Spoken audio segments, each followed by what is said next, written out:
Hello. Hello, hello. How we doing, everybody? Welcome to the stream. Beautiful day. For some StarCraft 2. We're going to start off with some TVT in the form of Bjorn versus Nikoract. In the WardiTV October Group D, two final players will lock themselves into the playoffs.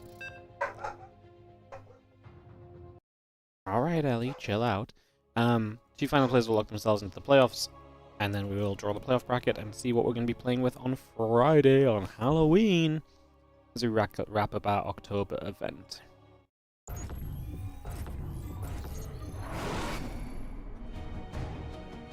In the bottom left-hand side, we are going to start things off with our blue... That's not blue, that's red. Our red Terran player. It is going to be Bjorn.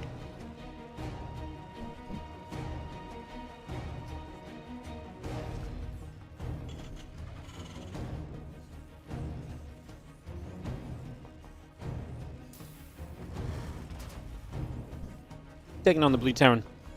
In the top right side of the map, it's going to be Nikoract. So, today's going to be a little different to originally planned. As we're going to have Bjorn versus Mixu and Bjorn versus Geralt have to be pre-played. So we've moved those series to the last two, which means Mixu Geralt will be Series 4. So we're going to have 4 live best-of-3s, and then the 2 best-of-3s at the end will be a replay series. Not for like any bad reason, Bjorn just... Shopify Rebellion made it into the CranK Team League event, and it just made sense to get those pre-played to make sure there's no clash, make sure there's no issues and so on. So I'm just going to make sure of that. So a couple of the matches will be from replay today. They were played earlier today, like they just finished playing them in the last hour or so. So they've been played earlier on today. And yeah. Just to give you guys some heads up on that. Otherwise, it's going to be kind of an as-expected day. 6 best-of-3s here, and then we're probably going to move into some of the CranK Team League matches ourselves. I think we're just going to start from day one and just cast whatever's there and just work our way through. Sounds good to me. Sounds exciting. So I think that's probably what we're going to do. So, yeah. And we'll probably go for like... we'll probably go for like 6 or 7-ish hours today, maybe. We'll see how the day goes. We'll see how things are turning. We'll see how things are happening. Factory down on both sides of the map, the command center coming up, the Reaper is on its way. Let's just see the SCVs in production as well, so we get all of that on the go for a few moments. And the Reaper just coming down into the center of the map and heading down to that bottom left-hand side. So the Reaper just going to go for a little bit of an opportunity to see what's going on. Command center building and the factory on the way as well.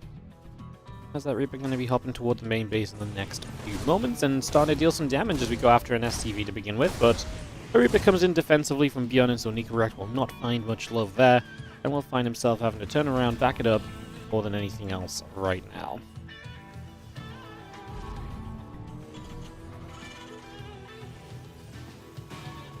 Tech Lab and the Reactor continuing through, Command Center coming up.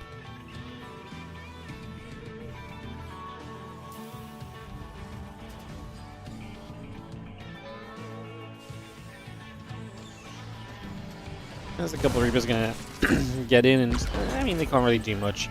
Gun has a good collection of units. He's not going to let anything take too many free shots or anything early on. You do see that Hellion given chase, just going to push those couple of Reapers out of there, and those Reapers do escape away for the moment. The Hellion trying to come around to the bottom left as well, gathering up with the rest of the Marines. I'm just going to be seeing the Reaper Marines and the Hellion together, joining in the Cyclone building up as well currently from Bjorn. Nikoract and a Cyclone started too, a couple of the Marines will also be on the way out. It's just a lot of this on the way through for now. Command Center about to finish. Starport in production. The Starport already done from Bjorn is going to get a Raven initially. And yeah, biggest factor right now, Bjorn just got that faster expansion up and he's getting away with it. So going to be on a little bit of a worker lead, a little bit of a unit lead, honestly. Bjorn just going to be in a slightly better position overall at the moment as we get started here on Leylines for our opening map of the day.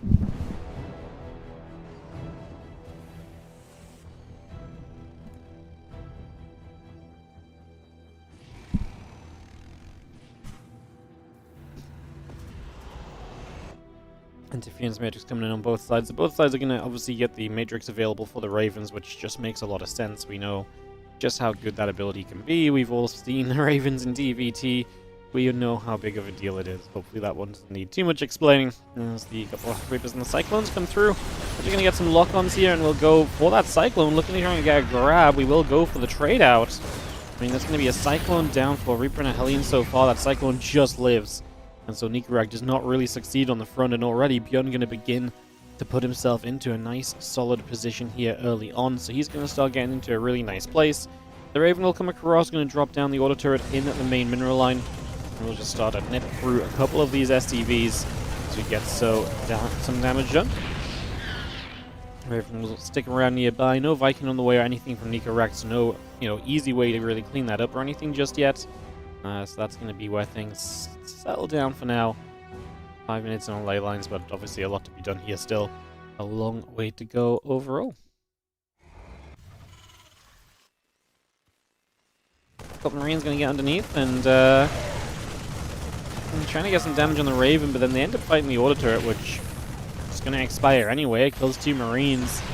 And we lose a couple SCVs. We will go Cyclone for a Cyclone there. I don't think Bjorn minds that too much. He's ahead in army supply, so a unit lost for a unit lost is kind of okay from Bjorn's point of view because he has more to work with anyway, whereas Nikoract may be more reliant on singular units to add up to some additional defense and to really save the day at certain points for potentially. So yeah, there's possibilities there as the starport switches over, drops into the reactor, and again engineering bays, barracks all coming through, Marines coming up, Stimpack on the way.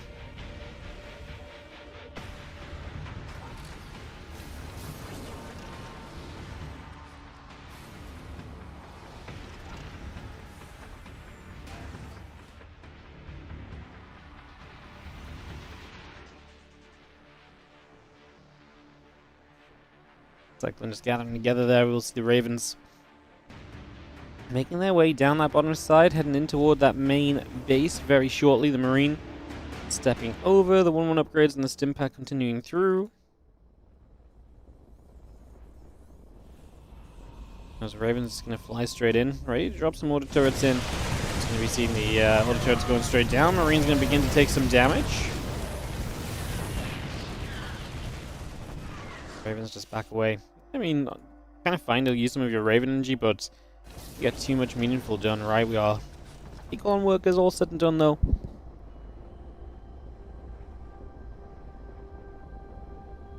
And considering both players are going to position their third bases now, just kind of gets into a nice little state of the game. Like I say, I mean, in fairness, you look at what's being killed. Like, Bjorn did take a couple of losses himself eventually. I mean, obviously, mostly just the, Cyclone going down there. I mean, it's been kind of even back and forth overall. There's been a better moment here and a better moment there, but at this point, Nikoract still has the triple Raven, and those auto turrets can absolutely add more.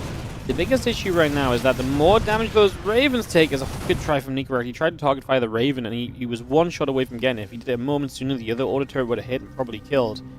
But yeah, the biggest difference right now is obviously that now Nikoract has got no Raven energy, whereas Bjorn is going to have Raven energy. So anything that happens in the next moment or two, let's say the next minute, Bjorn is going to have way more energy for the fight because he hasn't put as much energy into harassing. Now, he has only 2 Ravens versus the 3, and that is a factor. It doesn't mean that there's more Raven energy available kind of at any point in time, typically for the triple Raven. Kind of spinning around here now. Bjorn actually missed this army, so Nikoract is going to come running into the third base. And I think he's going to make some issues right here. That orbital lifts off and has to back away. Bjorn decided he has to turn around. He did have a drop on the other side, and he will start to get SCVs. I mean, he's killed 17. If he can just defend right here, he's going to be okay, and he's going to drop the Matrix and all the tanks. Then it's a Marine War, but he has his tanks in range as well, and he will clean out everything as Nikoract gets shut down. The drop still has a few Marines going in the natural expansion. This tank will go down, but after a few Marines go down as well. And in the end, Bjorn lost 14 SCVs and Nikoract lost 19. It's just Nikoract lost his entire army in doing so, while Bjorn only lost a double drop. So, it looked really scary for Bjorn initially, but Nikoract needed to find a better defense at home, and probably needed to be a bit more effective with his army. If he'd actually, he put so much damage onto the orbital that never goes down right, so that's a lot of damage wasted. He just showed up in that third, and Bjorn reacted well to ensure that this was not going to become an issue, so nullifying things fairly quickly. As we're going to go to Tato Citadel for game number 2, our second map of the day.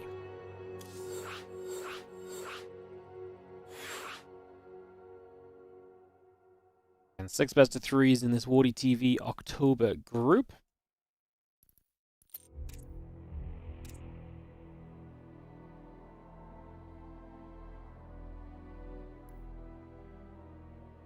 Pink shirt today, you're loving it? Yeah. It is the surfing Pikachu shirt. I really love this one, but I've wanted so much of the image on it's getting very wrinkled. So I really have. I bought this one, and there was like yellow one with like dittos having a rave. They're both great, but I wear them so much they're getting faded, so probably gonna get retired soon, sadly. As we count down into game number 2, Tato Citadel, for our second map of this best of 3.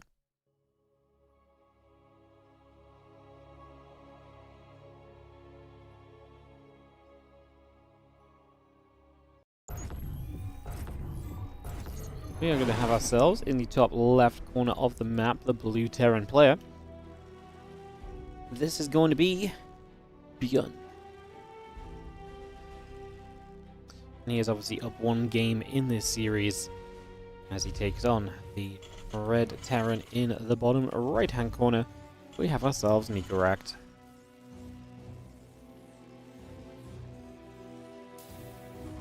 People's coming up, SCVs on the way. Bjorn got this 2-0. I mean, yeah, he's definitely the favorite here, right? There's no one doubting that. Nikoract's played well lately, but I do think obviously Nikoract is better chance going to come against Geralt, come against Mixu. We are going to watch all 3 of Nikoract's matches first to begin the day. So yeah, we'll see how he does across those other matchups. As Bjorn is going to get aggressive on this game too. Just going to straight up put the 2 barracks across the map and get proxy heavy here early. Obviously 2 possibilities from this, Reapers or Marauders. What are we going to do, Bjorn? How aggressive are we feeling? This feels more like Marauders, because it's positioned in a way that's close to the front. And that you will not typically scout with the SCV, obviously. If it's Reapers, you might put it a bit further over to the side, because then they can still jump in toward the main base. There's only 1 gas for the moment. Back on the other side, and it is in fact just going to be Reapers. So he's just going to place them there because they're close. And like I say, it's not a typically scouted position, because you pull over to the side with the SCVs when you go across the map. You don't necessarily go all the way up to those rocks, so going unscouted. It is double gas from Nikoract blindly. That gives him one of the better chances to hold this off, as the factory starts up as well on the side of Nico. So we got that factory on the way, Orbital on the Reaper continuing through.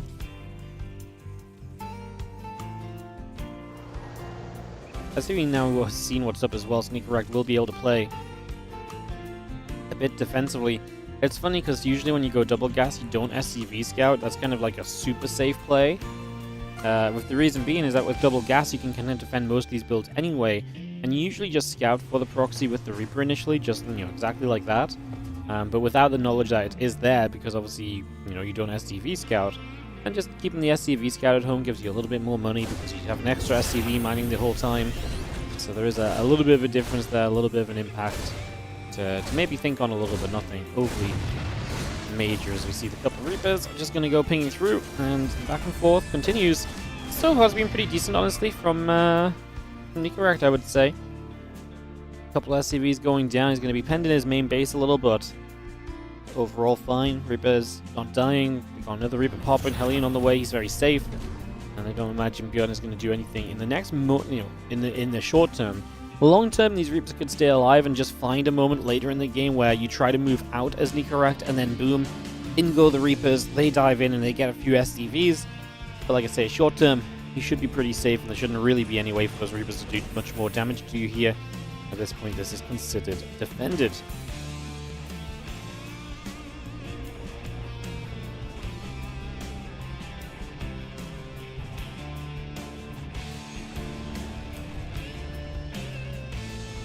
Reaper Hellion moving around. It's going to get a little salvage up. Command Center coming in. Starboard coming on the line. Just going to see the Cyclone coming through as well. And you get everything up and rolling here as the Backfield Accelerator will produce on the side of Guns. Just going to get that started too. Starport Command Center all the way in. The Macfield is interesting because that suggests we're going to play Commitment on the Cyclones. I wonder if we're even going to go mech from here, or if it's just I'm going to build a handful of Cyclones and get the upgrade, and then we'll play Bio anyway. He doesn't have the gases to necessarily tell us either or just yet.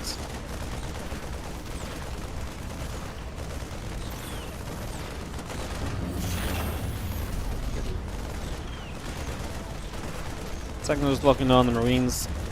Still getting in after the barracks. It's taking a lot of damage. It's going to be going down rather soon. So the barracks drops. The command center gets into position. A couple of SCVs will try and get mining into a gas. Like I say, with that Macfield, opportunities will be there on the field for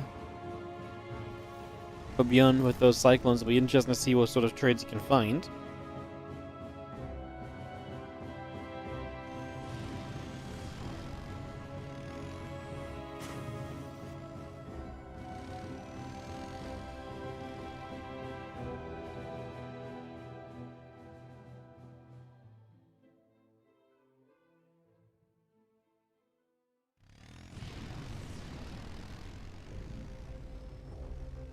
It's going to be seeing the Reaper Hellion Cyclone coming across. A couple of SCVs will begin to go down. Going to be about 5-6 workers. So Nikoract just running in. He's going to find Beyond underprepared and is going to have issues there straight away. As we just have 8 SCVs going down. Beyond is across the map, so he's going to run in and try and get something done. He's going to be in the main and the natural. So the Reaper's diving into the main. It's going to be the Cyclone dropping into the natural. We lost one, which is a mistake, because he could have obviously dropped it toward the tank much sooner. The Reapers, though, are going huge, and they're going to equalize all of the work, as the Marines were going toward the main base defense initially, but they turned around. And so these Reapers just get to kind of have their way, and Beyond makes a lot of this. Now, the Cycle on the low ground, too, is doing a lot. And Nikoract actually had a defense for this after catching Beyond off guard, and he just made the mistakes, right? He did not execute as necessary, unfortunately.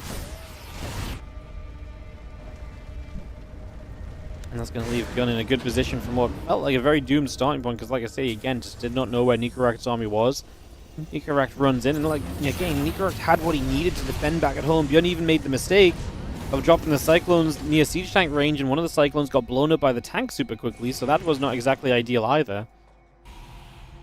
But yeah, the way he continued to deal with it just was not it, unfortunately.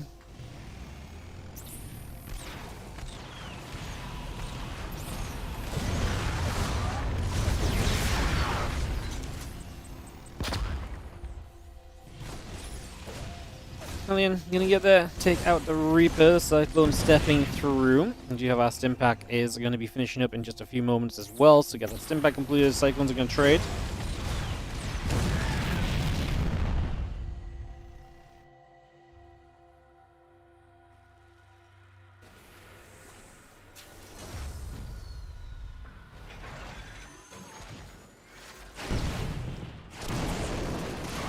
We're just going to sit there, gets a few more SCVs before just trading with Marines. At this point, that's a problem because we've got to push at the front, and we're not going to drop a Matrix down. The second tank on sieges, as we actually see auto turrets being placed, the tank would have been fine to stay sieged actually in the end.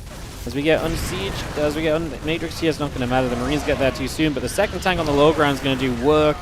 And Nikoract just doesn't have the numbers to hang on in there. Again, he's down a bunch of workers because this did not go the way he needed it to. And that is going to be GG, as Beyond does take a 2-0 to wrap up his opening matchup of the day here. And we'll be moving on through into a 1-0 lead of the group. So we're going to work our way down the matches as mentioned previously, guys. Apart from Geralt, Mixu will be match 4 instead of match 6. Beyond's next 2 matches will be right at the end. So we're going to swap on over to you and get ready to go for Mixu versus Nikoract. Then Geralt versus Nikoract, Mixu versus Geralt, and then Beyond versus the other Europeans at the end of it all. Oops.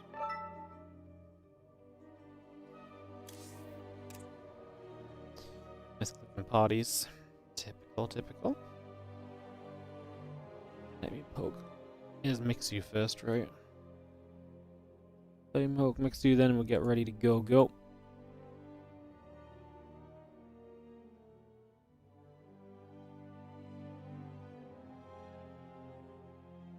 Cool.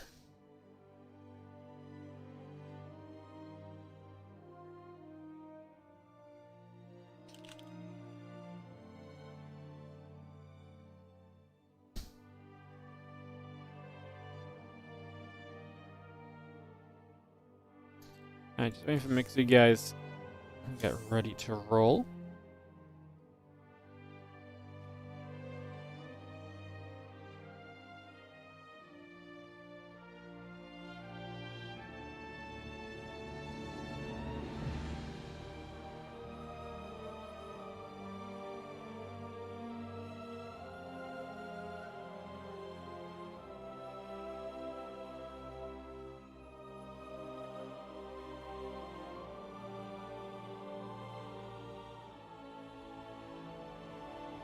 Alrighty, guys, just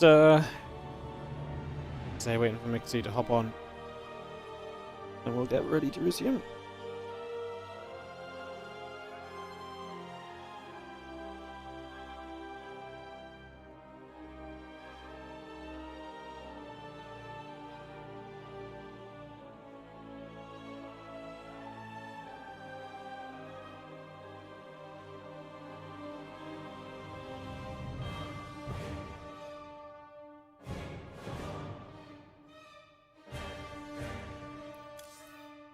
Give him a message on Discord, so hopefully a couple moments can get on track.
Guys, couple of moments. We've got Mixu here. Gonna get the video started and get underway. Awesome. StarCraft resuming soon. See it.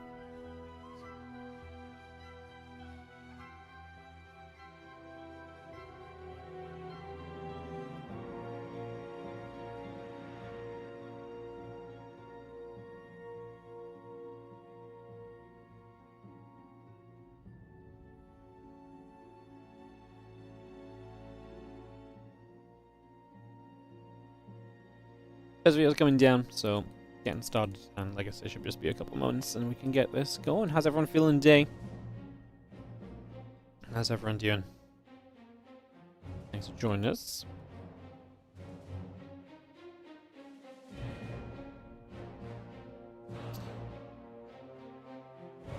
Yeah, let's just getting started, but we're going to go, like I say, for a little bit of a longer stream here today. We're going to double up the WardiTV October games with the CranK Team League matches, so we will, like I say, double up a little bit today. Feeling good, Black Bear. Good to see it. Good to see it. It's a Wardy day, so it's good. Lovely. Nice. Good talk, guys. Good talk. Like I say, we're just early on, getting started. Today's a kind of a funky day because I feel like it's one of those days where we have like a group where I think Bjorn's the favorite, obviously, but I actually do think Geralt, Mixu, and Nikoract is a very fun competition between, you know, the remaining three players.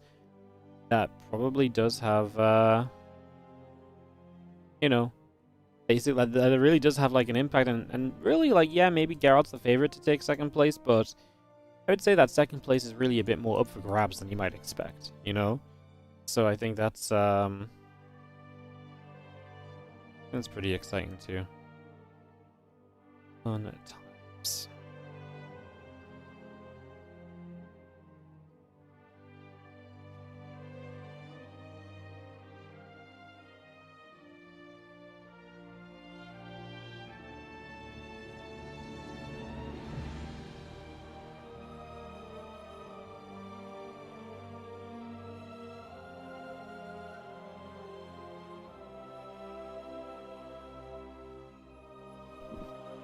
We're gonna start on ley lines, so it's gonna be ley lines into Ruby Rock into Tokamak. Get this started in a few. Just trying to get it hosted. Perfect. Alright, on our way in, guys. TVZ coming up. And then there'll be some TVP, PVZ, and then beyond matches. So it should be fun. You think Geralt could take this group? Yeah, I mean, like, Geralt's that kind of fun second place finisher who, or second place expectation who, also, you know, if he has a good day and takes out Bjorn, yeah, obviously he could absolutely win this group as well. But I do think Geralt is also the sort of player that could absolutely not make it out of this group because one of the other guys pops off, beats him, and then he doesn't get the upset against Bjorn.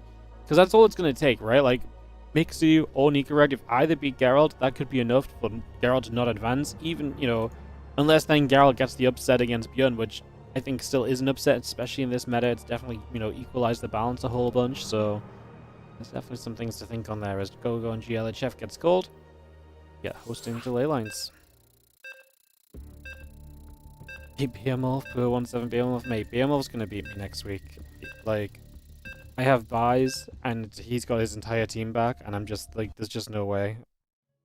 Like, I'm absolutely,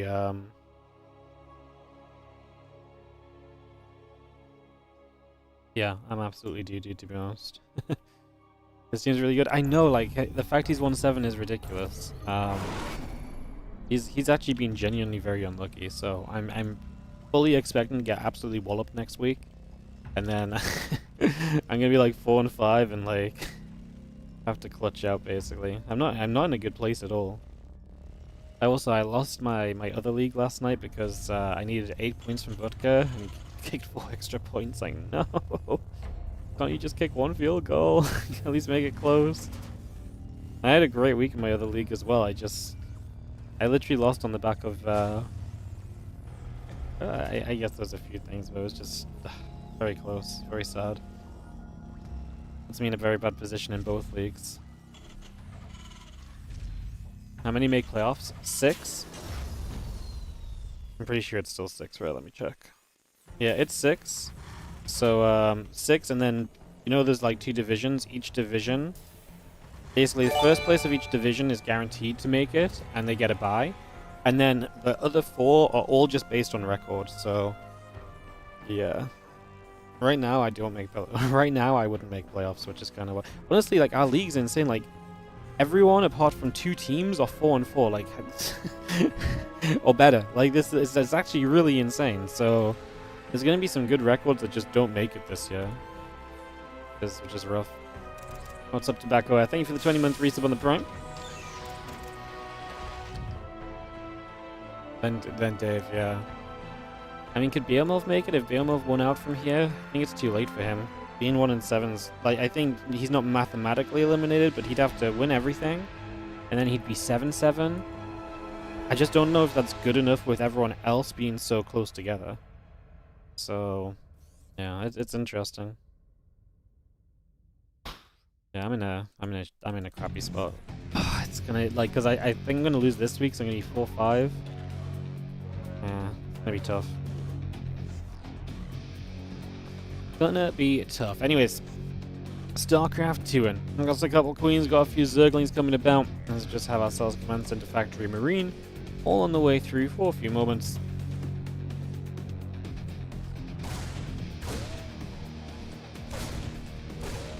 Niko's gonna fight. The Ling is gonna take some damage. It's gonna go back and forth here as we take a few early moments to try and get some damage done. So we put some work in. Nothing super crazy there, just the Reaper and the Lings going back and forth with each other for a few moments.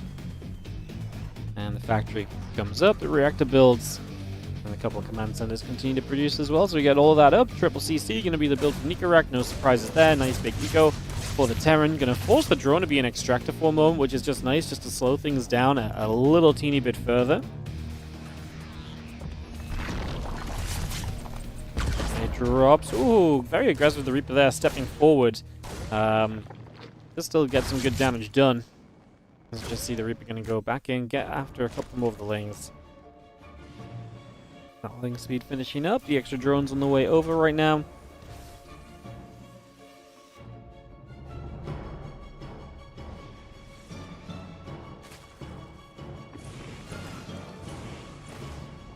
Reaper still just checking around to see what else is going on. So again, a little bit of opportunity to get some damage done. Just going to see a couple queens and lings all coming about. The Hellions coming over.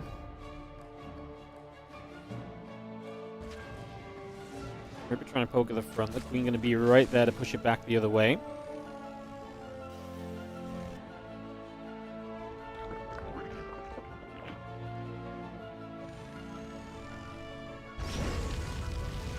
Two Hellions and the Reaper, just going to poke at the hatch, some damage being done immediately. And yeah, the couple of queens spreading out as the Hellions and the Reaper come around that bottom side. Even more damage being done, a couple more drones still getting nipped at for the moment. As the Banshee and the Hellions on the way through, the cloaking is coming up. So you see the Hellions getting after a couple of Zerglings right there as well, so able to go through, put some work in, get that underway.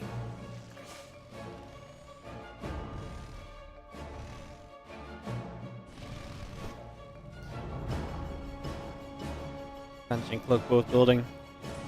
The lair coming through, the couple of queens coming online. We have 5 additional drones building up as well, as you have the Hellions all the way around that left side already. Going to try and make their way down over here. Baneling that's going to build. A few queens are going to shoot. The defense is looking fine, and it's very standard. Just Cloak Banshee into bio, off the triple CC. Mixu going to play the lair and the Baneling nest before he builds into Evo chambers and just play some faster Bane speed and then get upgrades after that. We'll see. I mean, the lair is a faster lair. Maybe there's something there from Mixu. Like, maybe we see a Spire. Spire has been a little bit more of a reality in ZVT recently, so there is a chance that that is maybe something we go into. That is a possibility. Bane Nest is about to finish, and the Evolution Chamber and Hatchery continue to come up as well. What are we doing with the lair then? Obviously, Bane speed should be a guarantee. It's just what else do we do with the lair? He doesn't have that much gas, so I'm talking about a Spire. It looks unrealistic. If we're going to have a Spire, you would have had the gas ready to go right away. Would have had more gases taken sooner. He's just going to drop the Bane speed down and look toward probably a Carapace upgrade to start us off into Ling Bane, and then see what we do at that point. We'll see what sort of movement we begin to make or what direction we begin to go in. A couple of Banshees work their way through a couple of creep tumors. Just going to see the Banshees jumping on top of this Queen. They'll get that if there's no transfusion. Last second transfusion comes in and does save that Queen. Super low. Nice grab, nice save. Nice to be able to, like I say, put that the right direction in the end when things were looking to go a little bit wrong. Hellions going through, going to get rid of a couple of creep tumors right now as well. Carapace was like an expectation as well when there's only that one Evo chamber coming up. And the Banshees around the back going to get rid of a few drones and continue to harass. So honestly, not a bad effort right now out of Nikoract. He's getting quite a bit of work done. The Hellions find the chance to trade with a bunch of these Zerglings as well. So a bunch of Zerglings begin going down. It's going to be having 6 workers killed overall in this sequence of events. But we actually get rid of every Ling. Now, admittedly, it does cost you pretty much every Hellion as well. But it does reduce heavily the amount of units you just preemptively had on the map here as Mixu. So that could also maybe be a bit awkward. As the Queens gather on the bottom. And we get the melee upgrade started as well, so we get melee upgrade starting up, the 1-1 and combat shield all on the way through. We add on Medivacs and Marines. The armory still building. There's going to be Medivac, Marine, Hellion very shortly to push into that bottom side of the map. A couple of Hellions going to be there, going to get the Marines stimming. More drones already going down, just going to get the tank siege, hitting a couple of Banelings already. Even more drones going down. Mixu getting bullied. His supply is not looking healthy at all. And it has just been because he's been losing drones, a few here, a few there. But it's really just adding up over time. And we're losing even a couple more right now as that Banshee just gets back in, finds a corner. Third base not able to mine effectively because it keeps having to have drones pulled off of it. These Medivacs will load up, minimize the losses on this one. As Nikoract sits, what, 137 to 127 supply. Looking great at the moment, feeling good. Medivacs pulling back over around the upper left-hand side as the Marines trying to push through the front. A couple creep tumors trying to come out. The Queen's trying to put some creep down. Ling Hydra still building through. Melee upgrade plus 2 Carapace. The muscular augments all continuing in as the Ling Hydra still builds. At the front right now. Marines trying to step up. A couple Queens taking some damage. We will see the Marines hitting that hatchery, and that hatchery will go down. So hatchery has fallen. The Banshee goes in for another couple of drones. Now going to get shot down by the Spore Crawler. And the Marines and the Medivacs escaping away on that left-hand side. +2 attack will begin to build from Nikoract. It's going to be joined by the +2 armor upgrade from Cluster Shell coming up as well. Big Marine stim into the front here. These Zerglings trying to come around the backside. Trying to jump onto the siege tanks. Doesn't really get much done there. Mixu just has nowhere near enough to hold on to this. As you can see, it's not going to be anywhere near what we need. And that's going to be the game number 1 belonging to Nikoract as he takes the opening map of this best of 3. So Nikoract opens strong and follows through and looks absolutely great in that game. As we'll see, second map going to be Ruby Rock. See if Mixu can look any more comfortable here.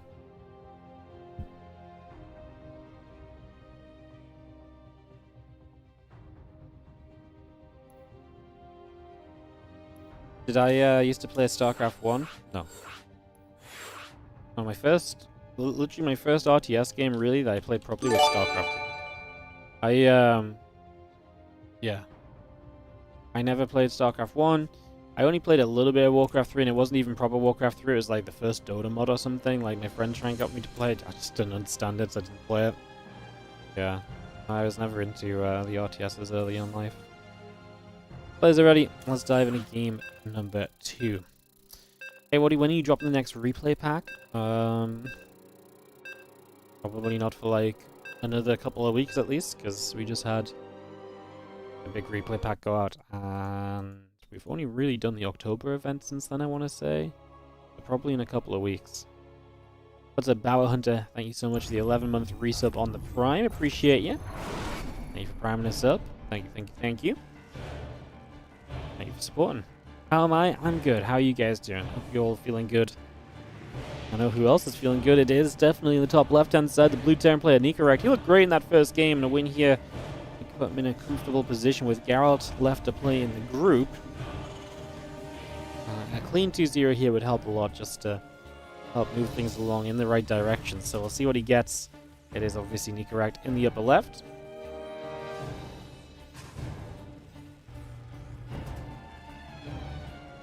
In the bottom right, our red Zerg is Mixu.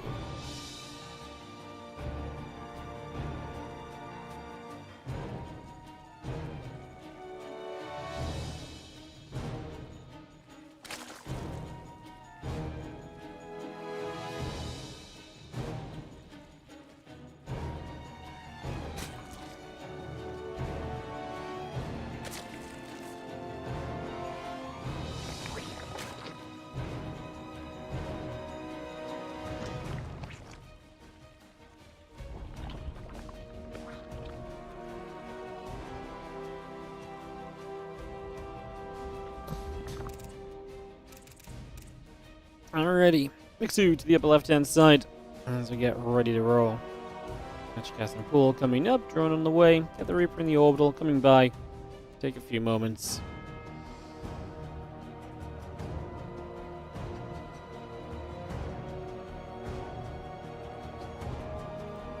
Orbital coming through, the CC coming by. Just take a couple of moments to again get everything up and running initially and see where we go.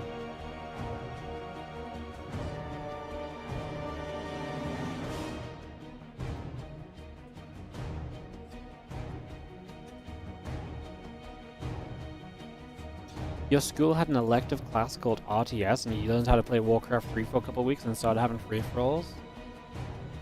That's actually crazy. I mean, honestly, like, it's RTS games are not bad games to learn. Like, you know, like, there's a lot of knowledge, and like, it's like we know StarCraft, right? It's a very highly, you know, difficult game to play, but it's like it's a big thinking game as well. So I don't think there's a super crazy kind of thing. Like, makes you think about a lot of stuff. Teaches you a lot of skills.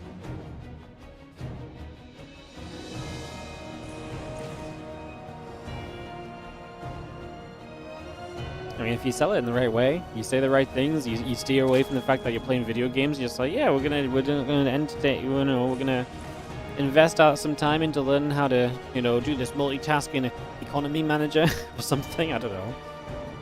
Maybe it's resource management. Yeah. A lot of real life skills in RTS games, man. More useful than half the subjects I did at school.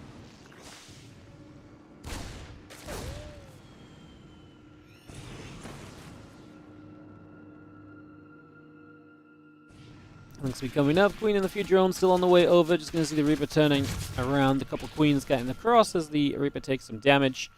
Command Center starport coming through for a couple of moments. Again, a couple of Hellions building. Just get set up for the moment. The Command Center going to be rallying the starport swaps to the Tech Lab.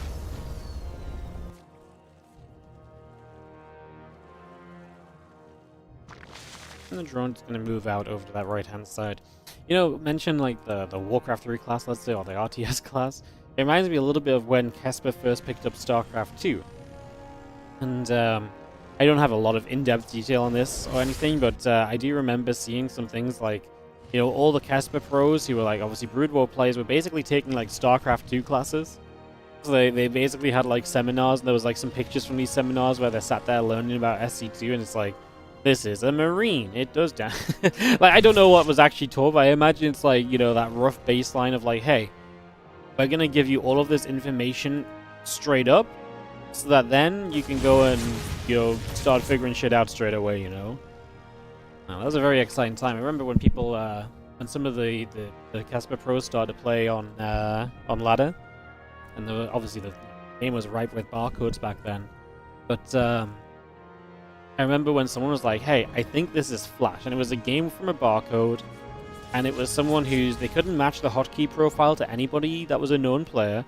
We knew the Brood War pros were playing SC2, and it was just a barcode doing like a 2-1-1. But it was on Cloud Kingdom, but it was genuinely very good as well. Like, people are like, it's insane, like, everything is super precise, like, the timing of everything is absolutely spot on, the SCV, like, it was like and it did come out in the end that it was actually Flash or something. It was like, oh my god, it's so sick. It was a really, really hard time for Star C2 back then. Once they started like properly switching over, because initially they did like the half and half Brood War SC2, and in that phase the SC2 games were pretty crappy, but yeah, it's kind of funny looking back. As I'm gonna say, that is some lag, and that does look like Indy taking his at this point it feels like his weekly disconnect.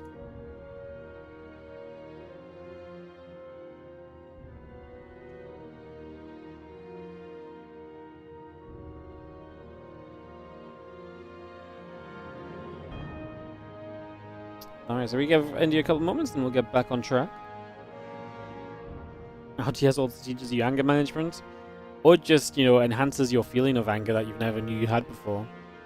That was me with RTS games. It really... it really was something which, well, I had some rage. Like, when I used to skateboard, I used to get angry when I couldn't, like, do stuff properly. So I guess it was the same kind of feelings when I played StarCraft. It was the first time it happened with a game, though, for sure.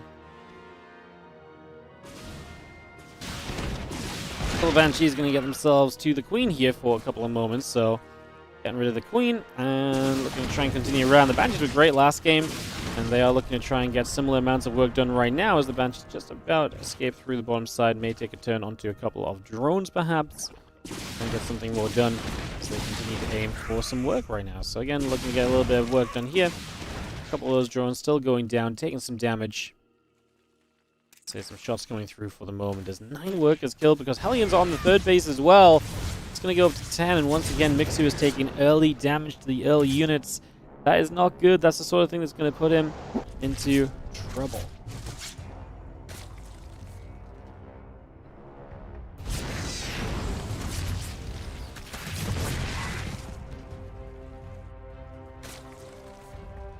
We got the melee upgrades coming through. Bane speed's halfway done, so we got good stuff on the way from Mixu, but you start taking too much eco damage, and you know, we saw in the last game, all your fun stuff never really gets to matter because you just are behind too far in the game to really step back in and to be okay. So that's kind of the direction we're heading in at the moment.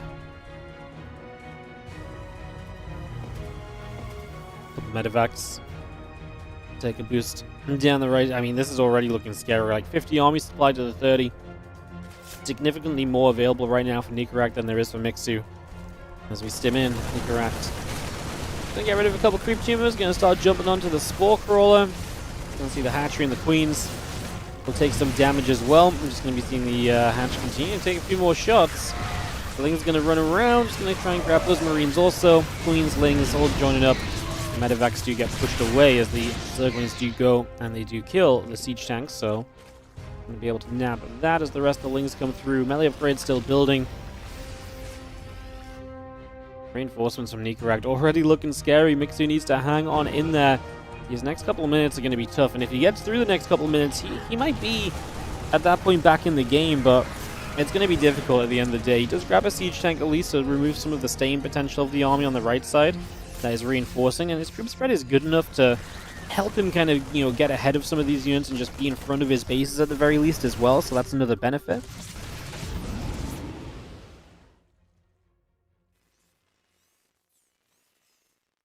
We're going to finish in the back of the main, so get that completed. And again, tanking the Marines coming through. The rest of the medevac's going to come over that right side, so we head toward the upper right side at the moment, heading directly into that 5th base that's coming around. The Ling Bane Hydra on the bottom, just going to push the medevacs back as well.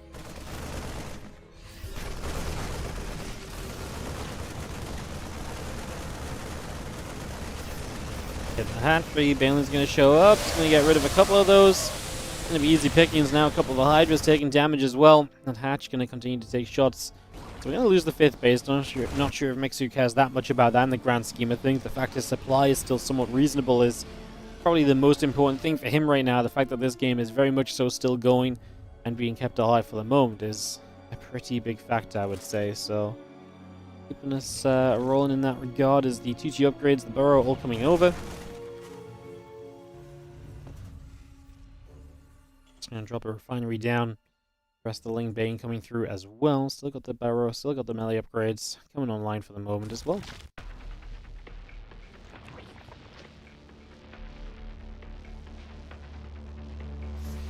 So the stem into that right side. Queen's going to take some damage. Crypt Tumor goes down. Hatchery going to get picked off, and that hatchery will indeed fall, so that does go down.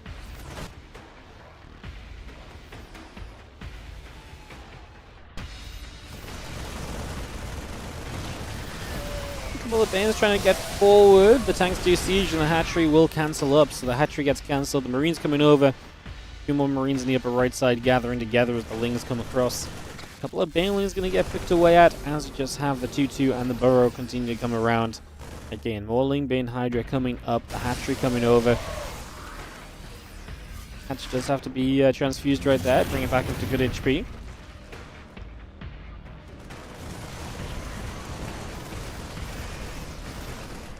Oh, for Banelings. Boom! It was the most delayed burrow Baneling ever, but it was effective, to be fair. When it went off, it really went off. As we try and dive in on the bottom side again, but Mixu just about has enough, and Nikoract will not be able to make his way through there at all, so that is going to be a stopping point for the moment.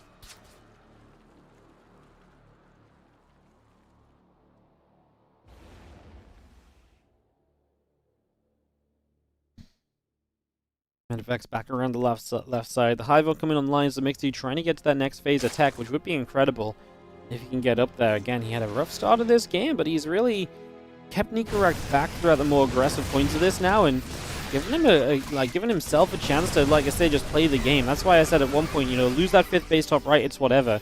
The fact we're just alive and competitive is better than anything else, because it was a rough start, and more than anything, you just wanted to have a chance. And again, he's done the right things to give himself exactly that, a chance here so far. These seconds, they're going to go down. We see the Ling Bane on the right side going to show up. It's going to run straight through as we try and get in after the SCVs. A couple of the Banes going in after, and the Bio with a big stim going to get a bunch of Banes as well, pushing them back the other way once again. 10 SCVs going down, a couple of Banes blowing up, but not doing too much overall. We have the Lurkaden is about halfway done. The Hive's still building.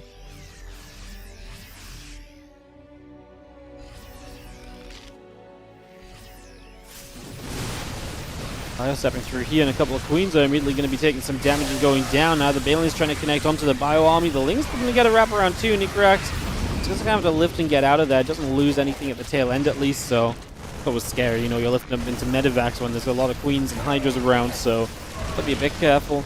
Seen so many scrappy fights around the map. We're actually going to see the SCVs here do not get us around to play the repair game. We're going to stim across to try and save this base. We're going to kill a lot of Banelings in the process. SCVs do not get there in time. Nikoract was just a teeny bit faster to actually get the SCVs repairing right off the bat, he would have been okay there because he didn't ever have to pull the SCVs away. So losing the 4th base, big deal, and you can see having to replace the 4th base on location with a building command center is not ideal either. It's like if you lose a base but you can fly one over to replace it, that's already bad enough, but it's somewhat manageable for the Terran. Obviously rebuilding it on location from scratch is pretty brutal, especially because now it's just going to be a building CC, so it's not able to defend itself for a while. Then you lose a full medevac here with the Fungals comboing with Hydra shots to get rid of the medevac and to stop the retreat. Nikoract bleeding out in a moment of desperation as he tries to strike back across the map, but just cannot get enough done so far. Feelings get there, the Marines take damage, the few other lings hitting the orbital command.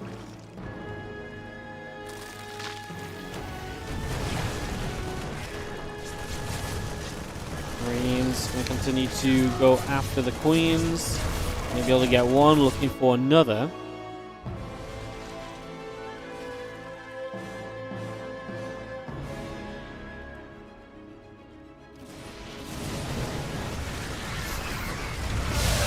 See the Hydra Bane coming across. The Ling's going to be there. The rest of the Bane's connecting through as well. Just going to hit a lot of bio there, and with the Luggers behind it, looking good for Mixu as he gets to push up. What a great bounce back in this game. I'm just going to be seeing the Ling Bane, Ling Hydra Lurker, sorry, pushing up. This orbital has to lift up. We do not really have a way to deal with the Lurkers right now. Yeah, Mixu able to win a lot of the scrappier fights so far. Lurkers continue to burrow, continue to shove up. Going to be seeing the Lurkers hitting a lot of the Marines going down. There's going to be GG's. Mixu ties it up 1-1 in this best of 3. So we're going to be all tied up. We're going to be set to rumble into a third map, and that's very exciting because we didn't know if we were going to get a third map. A lot of games today necessarily. Yeah, it's going to be Tokamak to round us out, so I'll get that hosted and we'll get this started.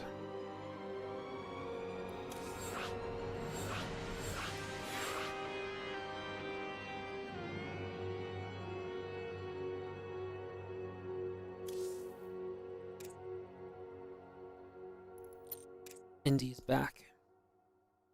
The man returns as Nikoract readies up, waiting for Mixu to ready up, and we can go into game 3 of this series and see who's going to take a big win in this group. I would say the winner of this has a shot at making second place. The loser of this is going to be in a tough spot, no doubt, because especially Nikoract, who already lost to Bjorn as well. If you lose this, you've got Bjorn left to play as Mixu as well. Like, that's also not going to be looking great, so we will see as we head into game number 3 of the series, kicking us off right now. And we'll be in game on Tokamak in just a couple of moments.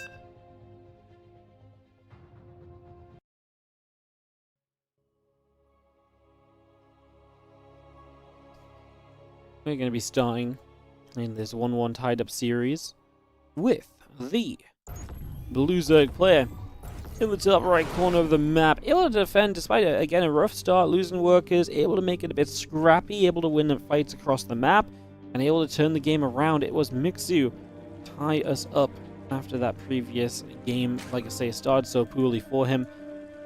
Nikoract again, definitely having great early games. Game 1, he was able to capitalize. Game 2, he was not. So now we head into game 3, and which side of the coin will it be? Maybe, what if Nikoract doesn't even get off to the great start this time, right? Like, that's a good question for us to ask as well. Like, we've seen him get off to a good start a couple of times now.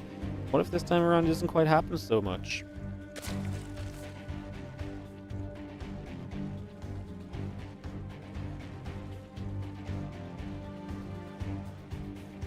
Hatching a couple of drones will be underway initially. Racks and the gas coming over. SCV is a building. We'll just have our command center in that bottom left hand side as well. Refinery. I'm going to be finishing up over to the side. Going to get the extractor on the way here from Mixu. Bring that over. Hatch coming about. The spawning pool coming down as well. So just going to see the spawning pool going to be on its way.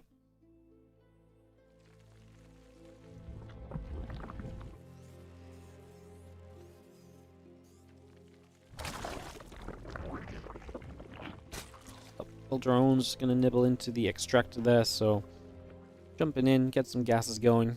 We have our spawning pool about halfway done currently. The Reaper in the orbital continuing out. Command center on the way in. We just again get a lot of this on the way for now. So far, so good.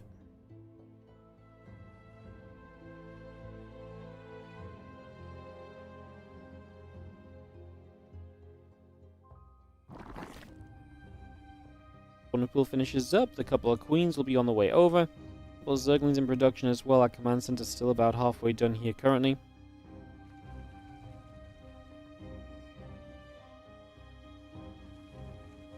CV will continue to patrol. Rax and the gas both continue to produce. Again, a couple of queens and lings building as we go for the moment.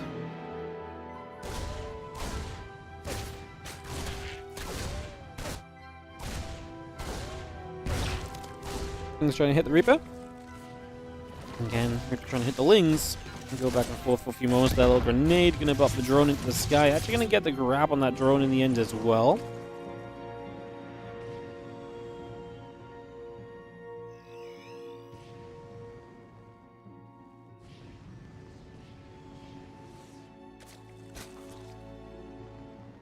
Speed, hatchery, just gonna come through. Reaper coming about, taking a couple of moments.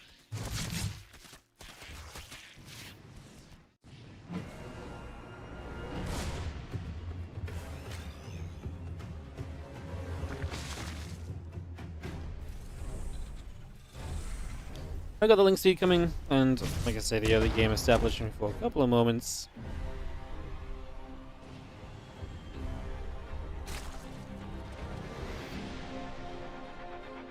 Pack will start.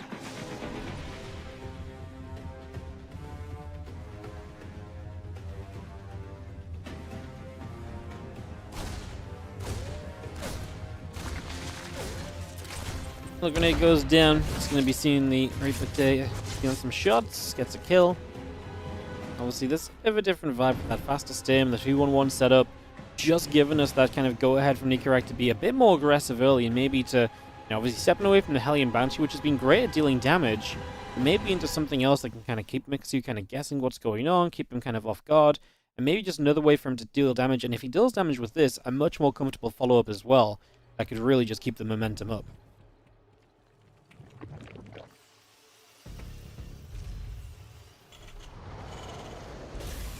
So we just have ourselves the depots continue to come through, Medivacs coming in, Marines on the way, get all of that settled.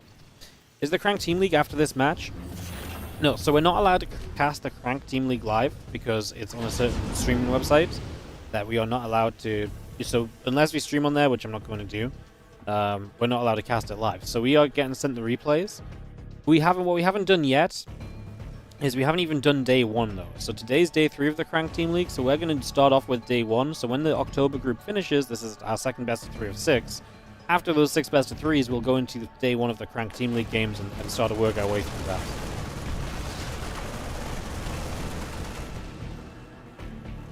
So yeah, that's the dealio there.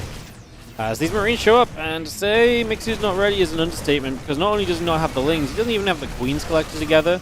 So often you can make a defense out of so little as a Zerg because you just have Queens that can gather up. In this case, the Queens not being collected just means he had no idea this was coming, and this is bad. We're going to see one transfusion comes out. We'll just see the Marines fighting those Lings. We'll have to stim again. He's stimmed a lot now, and that may get expensive. We do get up one transfusion. I'm just not sure that's going to matter unless we have anything else to follow up with anytime soon. More Queens showing up, but right now we are just streaming Lings into their death, and again, Queens going down. We'll start to kill Marines here simply for the fact that we've had to stim so many times because it's taken so long for this drop to be cleaned up. That's just still around. 6 drones, bunch of Queens, bunch of Lings. Efficiency through the roof from sure right now from Nikoract. Yeah, 300 resources lost to 2.5k. He is just in an absolutely unlosable position, you would think. What can go wrong from here? I mean, the drone count is still there from Mixu. Nikoract would have to make a lot of mechanical and macro mistakes, basically. Because realistically, at this stage, you've traded super effectively. You're going to have great follow-up armies. Mixu needs Nikoract to kind of mess up some of his macro, most likely, and get some good fights as he gets Banes online. Just hope he can get some really amazing Baneling connections, I think is going to be more or less the approach we can take, so...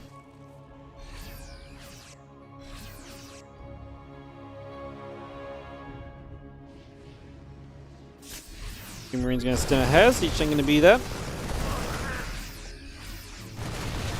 Got a few shots on. A few Zerglings get turned around the other direction. A couple SCVs being chased. Hatchery will go down. It's just going to get that grabbed.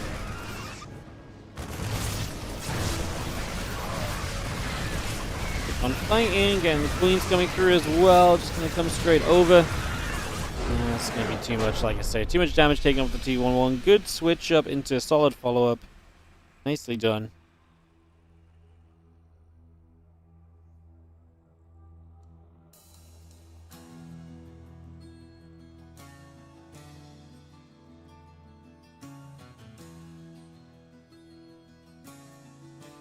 Alright, so that's going to be GG's. And that's going to be our second series done. So Nikoract does get to a match win. We're going to see Nikoract's last matchup right now as he takes on Geralt. So we'll get into Geralt versus Nikoract right now. Get this ready to start. Exciting stuff. Exciting stuff. Alright guys, while I leave you, I'm just going to go grab myself a drink. I'll be back in a couple moments. Don't go far. I'll see you guys in just a sec. Be happy.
Hello, hello. How are we doing? And welcome to the stream. If you're just joining us in the break, welcome. Just sticking around while we were in break, welcome back.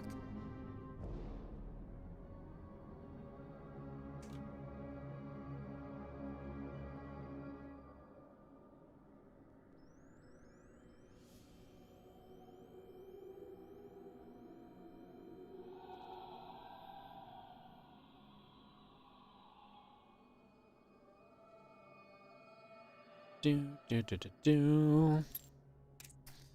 we're gonna go and get this started. Just waiting for some vetoes. So Mixu loses out. We do have Geralt versus Nikoract coming up now, and then Geralt versus Mixu after. Then we're going to do the couple Beyond matches, then we're going to do some CranK Team League matches, guys. So, yeah, like I say, plenty of StarCraft to go. A little TVZ there between Mixu and Nikoract. We'll see what happens heading into the rest of this Group D. As we get that all underway. Bum, bum, bum, bum, bum, bum.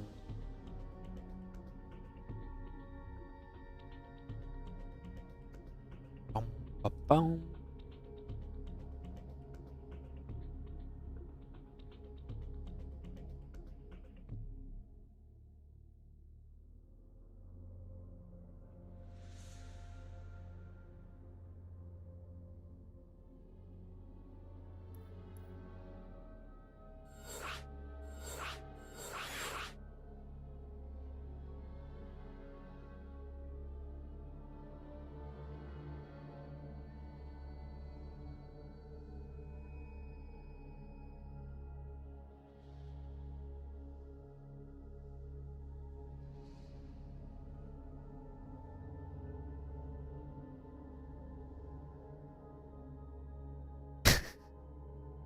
Alright, we got Geralt, we got Nikoract, and they're already up.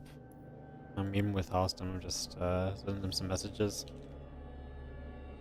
He's about to play Serral as we kick off into Persephone, and let's get this started. Just waiting for Nikoract to ready, and it's going to be Geralt versus Nikoract in this next best of 3, guys, for our third series out of 6 in this Group D of the WardiTV October. Obviously, playoffs for WardiTV October on Friday. We will be drawing the playoff bracket once we have got all the results in from today's group, so we will do that on stream. Very exciting as well. And yeah, it's exciting times all around as we get Persephone loading in and ready to rumble in just a couple of moments. 3, 2, 1, battle. In the bottom left-hand side, we're going to start off with the blue Protoss player. This is Geralt taking on the red Terran in the top right corner of the map. This is Nikoract. Let's see where our opening game of this series is going to take us. I think this is a big one, you know, because, you know, Nikoract beat Mixu. So if Nikoract can beat Geralt, that really puts the pressure on Geralt to get an upset over Bjorn to stay alive in this group pretty much. So that's kind of what we're looking for right here as we get underway. We look to see what will happen.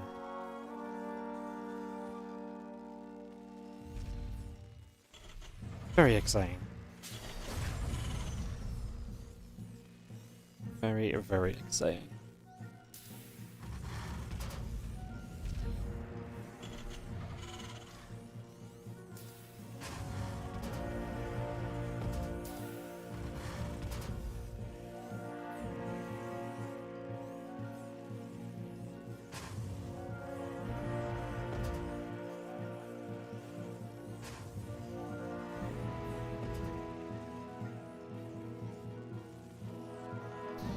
So we take a couple moments and settle down into this one, as we do have our probe coming across the map from Geralt here initially, so having a look to see a bit of what's going on there, see if there's a bit of opportunity perhaps. Moving across to the other side for a few moments.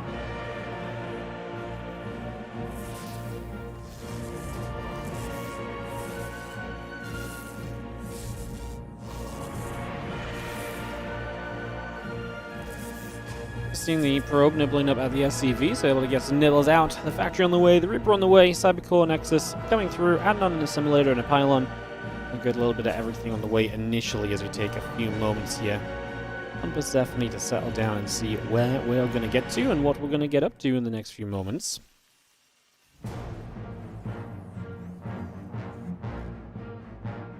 Reactor building on that barracks. Factory finishing soon. Command center starting. We move about for a little bit of time. As the Stalker will get in after Mr. Reaper. Put a few shots out just to chase it away on the other direction for the next few moments. So, putting some work. The probe will nibble. Nikoract will take some damage initially. Twilight Council on the way up. And a couple of Reapers and the Hellion on the way out. Hellion going to shoot. Probe going to take some damage. And that is going to go down immediately. As we do have ourselves the... Again, a couple of Reapers and the Hellion continuing to come through. The barracks coming about. The command center coming in.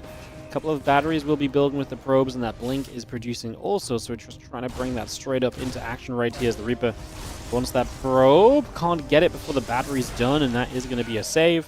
The Stalker takes the chance to go in after the Reaper, going to push that out the other direction, and the Reaper does end up escaping through the bottom side of the map, for now, getting out of there early. The couple of barracks will build on the side of Nikoract as well, so just going to see that coming straight through. Command Center coming up, Marines on the way in, continuing to get that building for now, as we drop another gateway into the front. Blink and the warp gate coming online, the sentry and the couple probes coming over as well.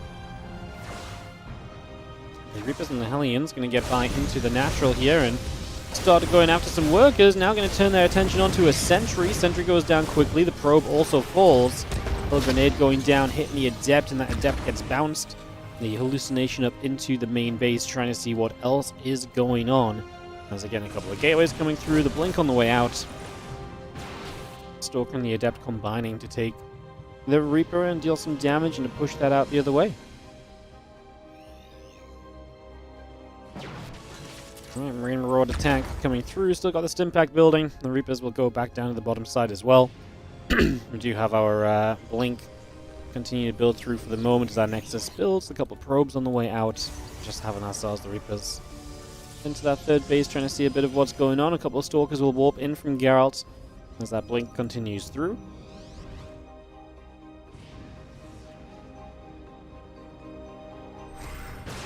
Still just going to blink straight in. That Reaper is going to take some damage.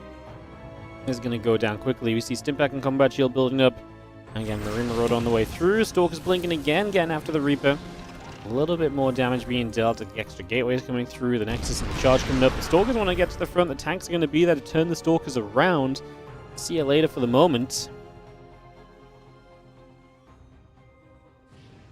Rest of that bio just gathering at the front. And yeah, the Stalker's just going to be settling as well. Can Nikoract start pushing? I mean, Stim and Combat Shield soon done. You imagine he definitely wants to. Charge not done for a little bit yet. Still for Geralt as well would become a problem for him potentially. So things to watch for here as the bio is going to be joined by the SCV. Okay, big commitment from Nikoract. Don't hate it. Gets a Stalker kill there as well. Isn't losing too much just yet. Obviously very committed off the barracks and the factory with no starport in sight, so allowing us to just fully focus on this shove. And honestly, not losing key units really so far through the Stalker shots. Reaper took some hits. That obviously regenerates over time. Wouldn't have been, like I say, the worst thing to lose anyway. Charge is nearly done. Geralt needs to buy time for that charge to actually finish. He needs that charge to actually finish realistically here is what it's going to come down to. Is Panel and the Natural in trouble? The tanks, I'm going to say, are they going to siege or are they not? They siege in the end here. CVs do a little bit of tanking. The Zealots obviously able to close the distance quickly. Another tank way far back.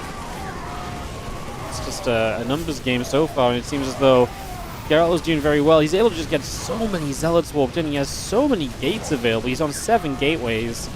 And just sheer power of Zealots is just going to push this back. Yeah, maybe if a couple of tanks had sieged a bit further back, like, I understand why you don't want to wait around because those extra warp-ins are going to really kill you, but then not even giving your tanks a chance to attack while sieged. I mean, obviously, sieging them when your opponent commits into you is kind of rough, because maybe then it would have just been better to play the, you know, maybe then it would have been better just to not siege them and just leave them as DPS units, right? But yeah, I mean, just too many Zealots. I don't think you ever win that with 7 Zealots warping at a time, is the reality, so.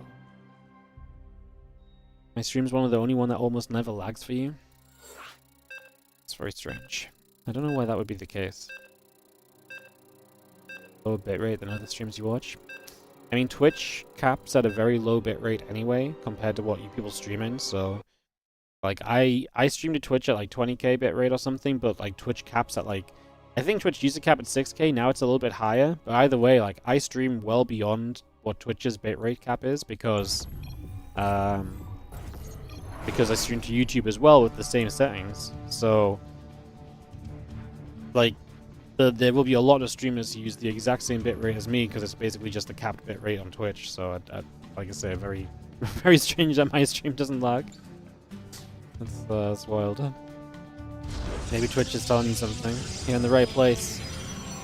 Top left, blue Protoss is going to be the Protoss player Geralt.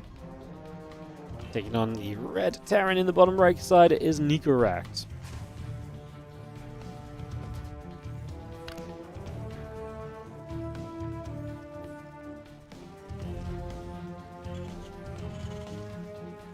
Game 2 of this best of 3. Going in on Pylon. Good defense from Geralt then. Like I say, really just got Zealots and just kept building Zealots.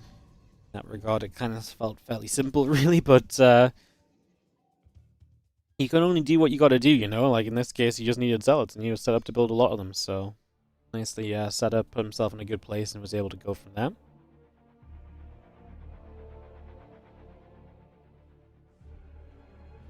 Maybe because you're also from the EU. I wonder if maybe it's just the Twitch server I stream onto as well. Honestly, I'm already past my technical know-how in this conversation. I'm such a non-technical person. Well, I'm technical to like a certain extent, but like there's like some things I just have no idea anything about.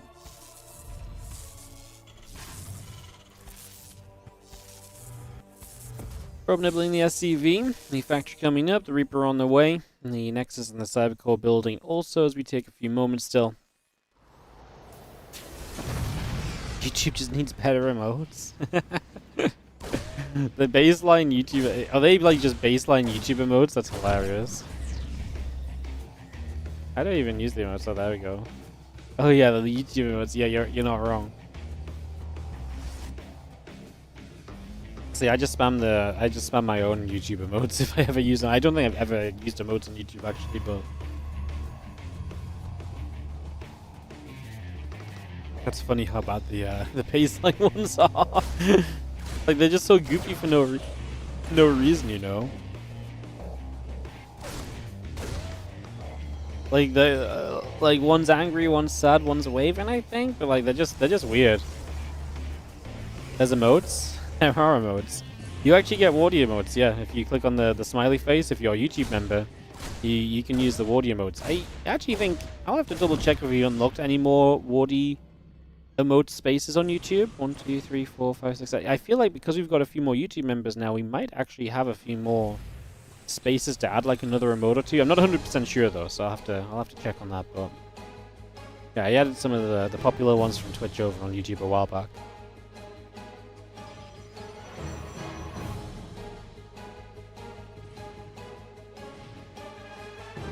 Starport coming through, the Reaper, the Widowmine coming online. Obviously Nikoract probably in a must-win situation here. You lose this, you're 1 and 2 in the group, then you're really relying on probably Mixu to beat Geralt and then Gun to win out to create a tiebreaker situation. But even then, Nikoract would not be in the best scoreline because even in the series he won, he dropped a map. So it's very rough for Nikoract to advance if he loses. If he wins, 2 and 1 is 2 and 1, and that might just be enough to get through despite map score. So yeah, it's going to be interesting for sure.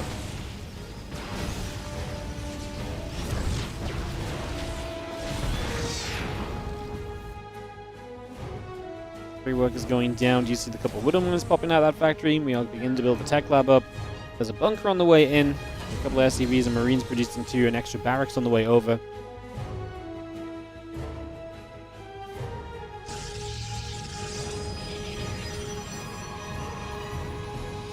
So we got 2 more barracks going. Obviously, this game we actually have the starport up, so very different vibe of build from Nikoract. If this gets aggressive, it's at a very different stage of the game, right? Last game was really the idea of, hey, I'm going to skip the starport and really put pressure off the bio-tank play. Obviously, that got shut down, did not do what he needed it to. This game, like I say, should feel a whole lot different as the medevac comes boosting across. A couple of Widowmines will begin to burrow up.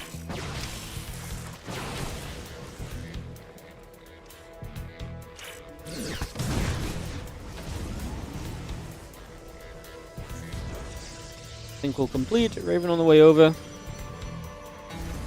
Charge still building. Couple probes and the Nexus continue to come over.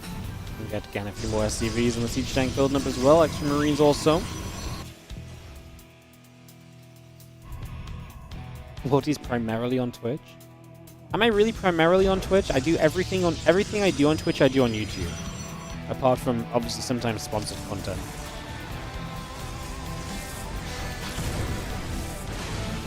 Does that mean my viewership is primarily on Twitch? But I'm not primarily on Twitch, like I'm on both places just the same, no? Unless you really think I ignore YouTube chat. In which case then, yeah, maybe. Maybe I'm really mean to the YouTube chat, is that what it is? Feel left out. Can we have wedding Wardy? What do you want from wedding Wardy? What kind of wedding Wardy do you want? Like...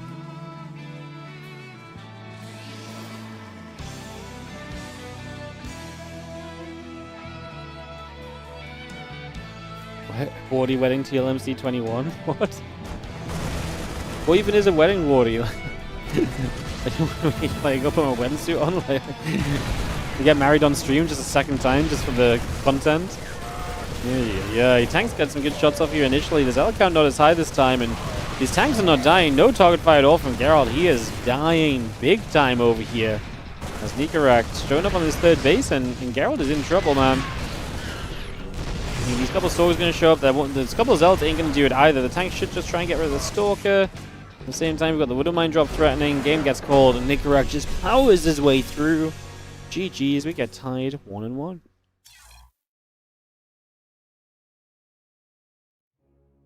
How many Twitch subs have I lost? I mean, since when? I haven't lost any Twitch subs. We're above 700. That's like our that's like our good place to be on Twitch subs. You know? I feel like causing drama here. I miss an Indian. We can go into game 3 here, guys, and keep this going. What was Geralt doing? Yeah, this game just got away from him. I think he didn't know what to really try and go after, but I actually think if he right-clicks the tanks even harder, I don't even think it goes well for him still, so... 700 is a lot of good stuff. Yeah, 700 is a lot for us in this day and age. Like, I actually think this is like 700, like, we've gone past 700, obviously, and, you know, we used to have much higher, as well, but, like, realistically, in this day and age, being at 700 really is quite comfortable. It's good. I think if we've had significantly more subs at any point. 5 months. The most subs we had this year was in April. We had 721 separate subs in April. In October so far, we've had 615. So we have 4 days to get 100 subs to break this year's record. So yeah, we're doing good right now. Sorry, let's go in game. I was distracted, tabbed out, looking at the stats.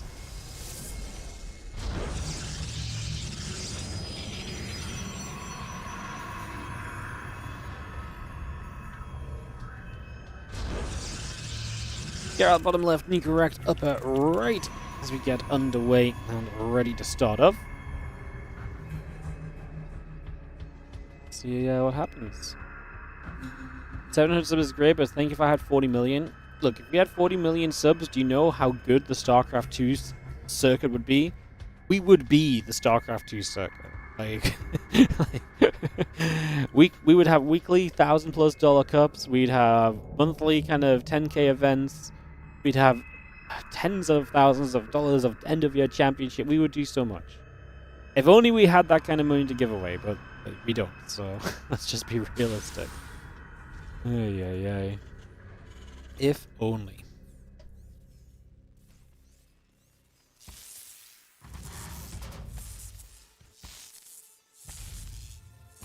Rope nibbles. And Debo taking some damage. SCV nearby. Reaper in the factory continuing through as we just get settled in.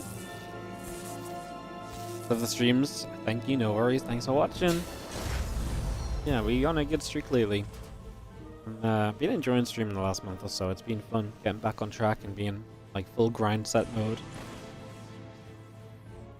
I've only been off for like 4 days in the last 30, so it's been good. Has been good. What he said, no days off now. I don't know. I'm away this Saturday and Sunday. After this Saturday and Sunday, it's then I don't have any. And then I don't have any planned trips or anything. Obviously, I might still do stuff and take some time out sometimes, but yeah. I mean, to be fair, not like we've not been like we've streamed a lot the last month. I wonder what our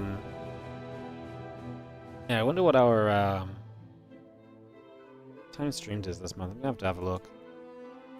More NFL? No, I'm going to a concert on Saturday. I'm gonna see Pendulum. I haven't seen Pendulum in so long. When I was younger, Pendulum were like, you know, especially my age range, were like one of the bands or one of the whatever you want, one of the you know the bands to see, I guess. I have seen Pendulum live like probably at least 25 times, but I haven't seen them live in over 10 years. Like, so this is gonna be like a real throwback for me. I saw Pendulum a lot. I saw Pendulum when they first came to Newcastle, where I live. They played, and they played in this tiny room. So our one of the places that people have concerts in Newcastle, it's like they have like a big room and a small room. And the small room is just upstairs, and it's maybe like I don't know what the capacity is. Let's say maybe 200, but it might be smaller. So the first time I saw Pendulum, it was in this room, and there was like 60 people there. It was so sick. It was so sick. And before they were actually popular. And I saw them a lot because they always had festivals and stuff. Yeah. Good. Always great. So yeah, that should be exciting. Yeah, I'm going to see them on Saturday, but in a moment of stupidity, when I first saw them touring, they only had 3 dates announced. So I was like, oh, you know, me and Helen decided to go for the weekend, and you know, take a train on Saturday, come back on Sunday. It's only like an hour-and-a-half train. We're just going to Edinburgh. And then typically after we booked it all, they freaking announced the extra UK dates, and I'm like, bro, I could have literally gone to see them in Newcastle, but we'd already booked our hotel and stuff, so yeah. Aye. Couple of Widowmine shots gonna go, a few probes going down.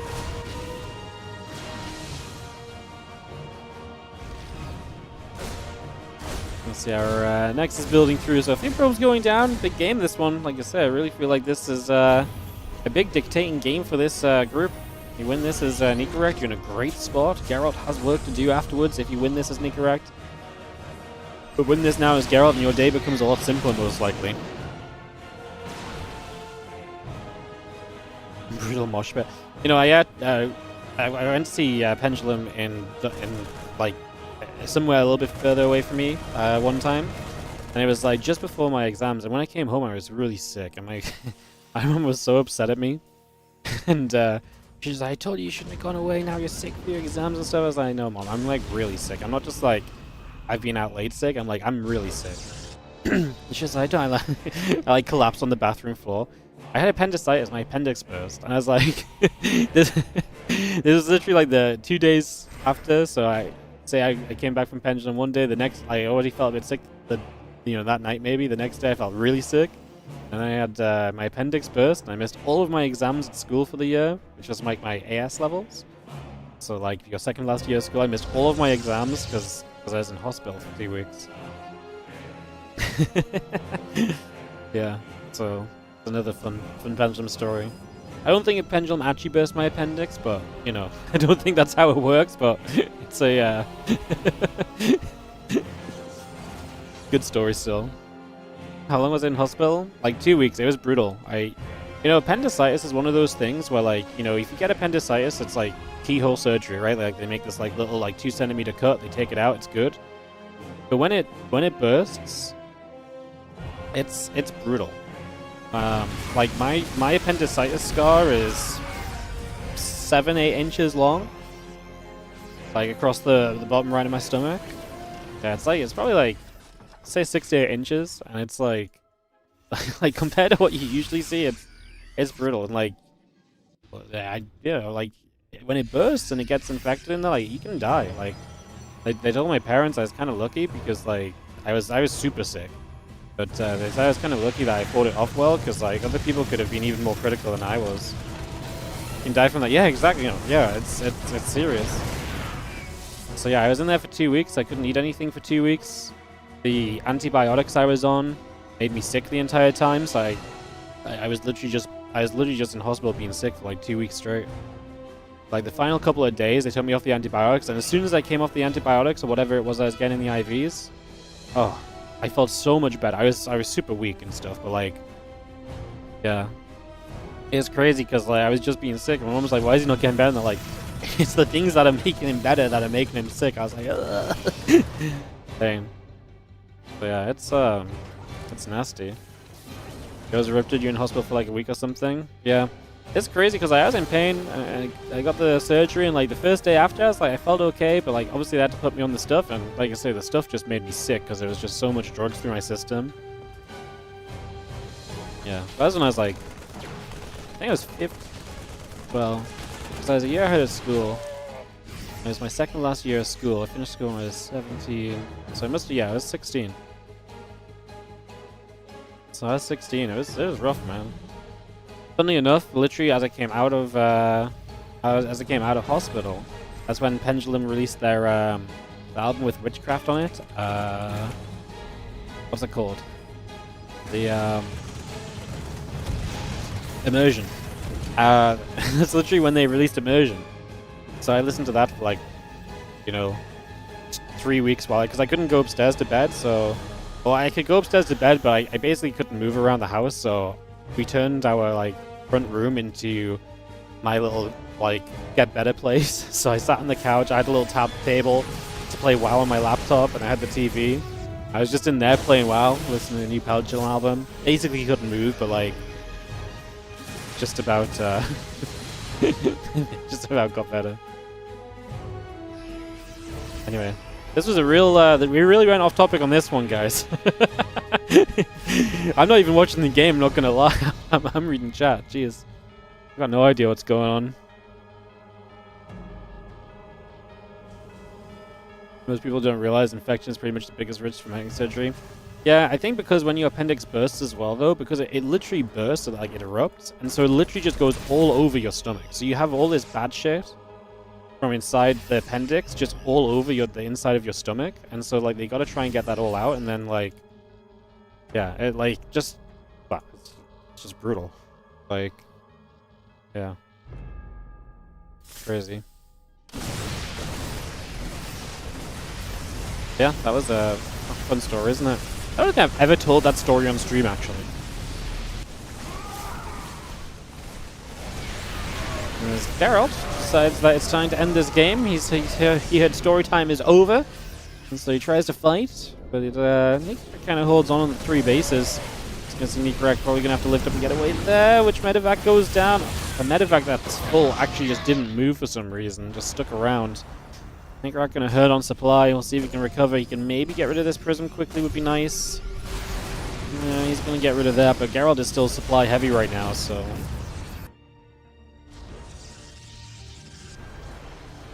How long did I suffer that? So, like, I was sick, like, beforehand for, like, a day, maybe. And, like, I literally collapsed. And then I had surgery that night. Then I was in hospital. I think I was in hospital for, like, say, 2 weeks. And then I went home and I just had to get my strength back. So it took me, like, another... I probably, like, basically was, like, bedbound at home for, like, 2 or 3 weeks as well, because I was just super weak, you know, like, it was difficult to walk, I had no energy on me. So, yeah, maybe, like, another 2 weeks at home. I was not bedbound, but, like, I was pretty immobile, so...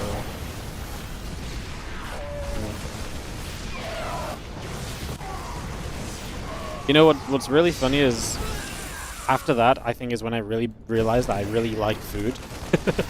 Because after that I really came back, and I was allowed to eat after like 2 weeks, and I was like, oh my god, I've missed food so much. And I think ever since then I've been so much more appreciative of food. Like, I would never say I was like a big food person beforehand.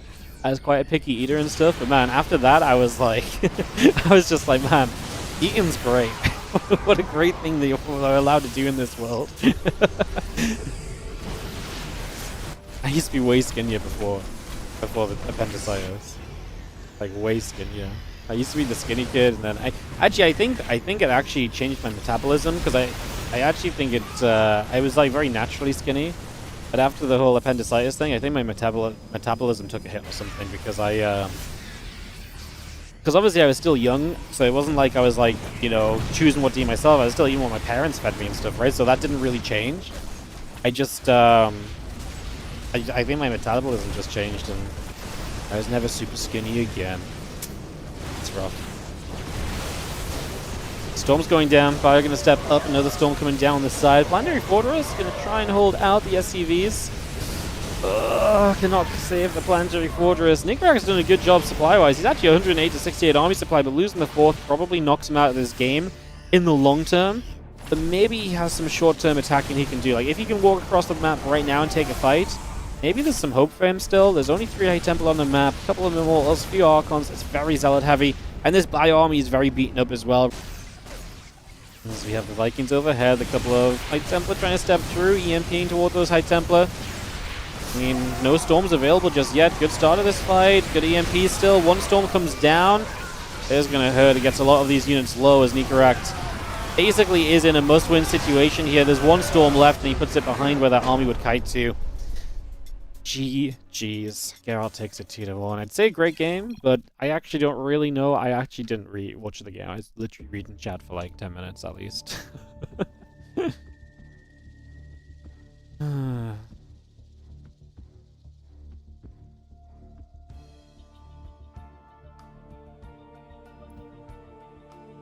Yo, Wardy Storytime enjoyer. I'm glad, because that really was Wardy Storytime apparently. We went overboard on that one.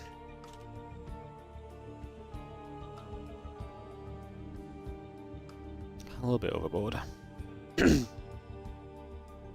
Alright, some PvZ coming up as Geralt will take on Mixu.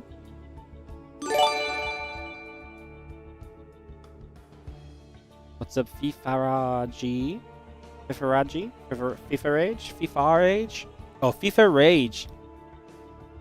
I'm going through all the ways to say your name, and I think it's most likely FIFA Rage. Ain't nothing like slamming a controller at FIFA.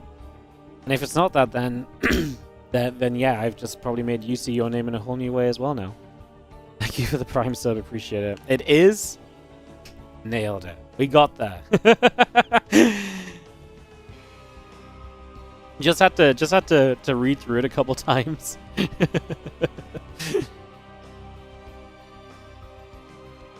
Yeah. We got there eventually. We did, yeah. I didn't give up on it, you know. I didn't give up on the first attempt, as I'm sure I can say this better. You need a sellout speech? Have you heard of Twitch Prime? You can support the stream right now with Twitch Prime.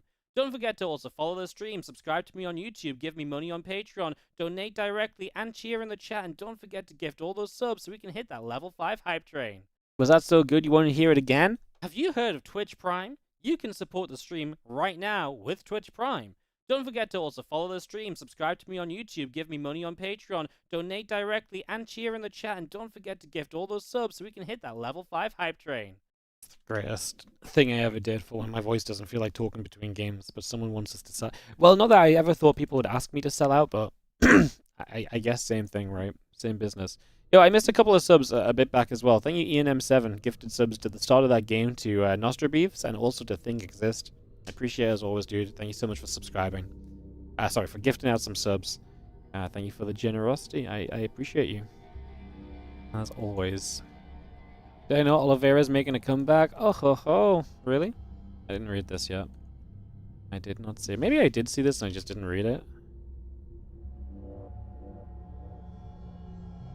Where did you see this? Is it written somewhere?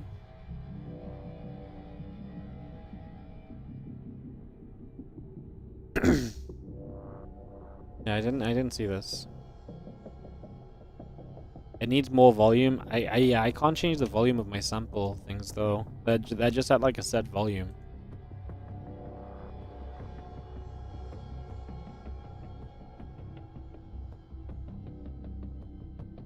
I need a tiny Wardy to pop up with a speech bubble like the paperclip guy.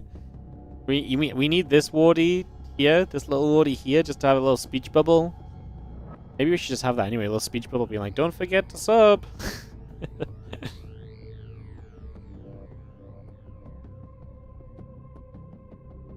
Videos are going on between Mixu and Geralt, guys, as we get ready for our 4th series of this group. Geralt now 1-0, Mixu against Geralt. Mixu 0-1. See where we go from there. We will probably just do the Beyond matches in whichever order makes sense after this. Like, if Mixu's 0-2, we'll do Mixu Beyond first, then we'll do Geralt Beyond as what would likely be a battle for first place versus second place. If things fall the way you expect them to, obviously this result obviously does have some possibility as well.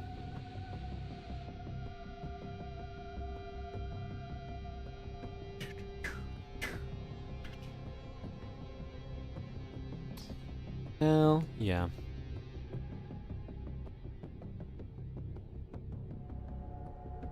You're not seeing the people you wanted to gift a sub? Unbelievable. How dare they disappear? How dare they?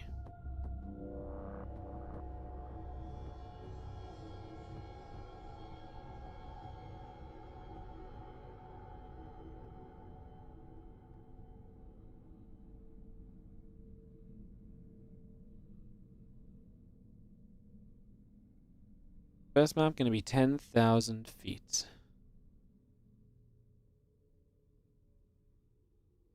Beautiful.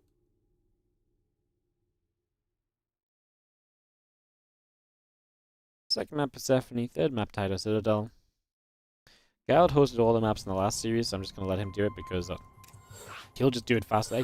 I host games so rarely now, I always forget when I'm meant to be the one doing the hosting, so I always end up sitting here waiting for them to host game 2, and they're like, Wardy, we want to play, and I'm like, oh yeah, that's on me.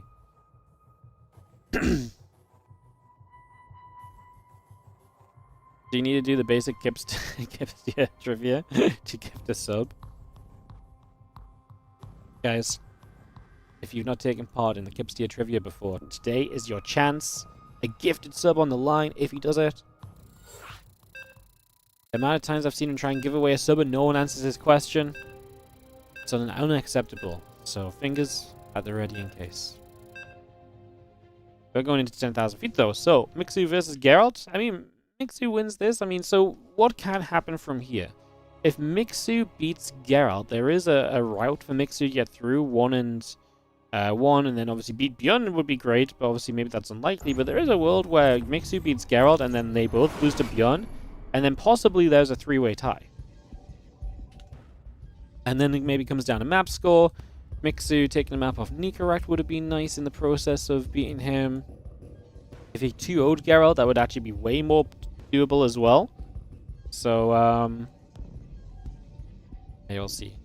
Beyond versus Geralt will be after this, or Beyond Mixu and Beyond Geralt will be moved. So, again, the TLDR is that Beyond had the Shopify Rebellion versus Basilisk match right now in the CranK League.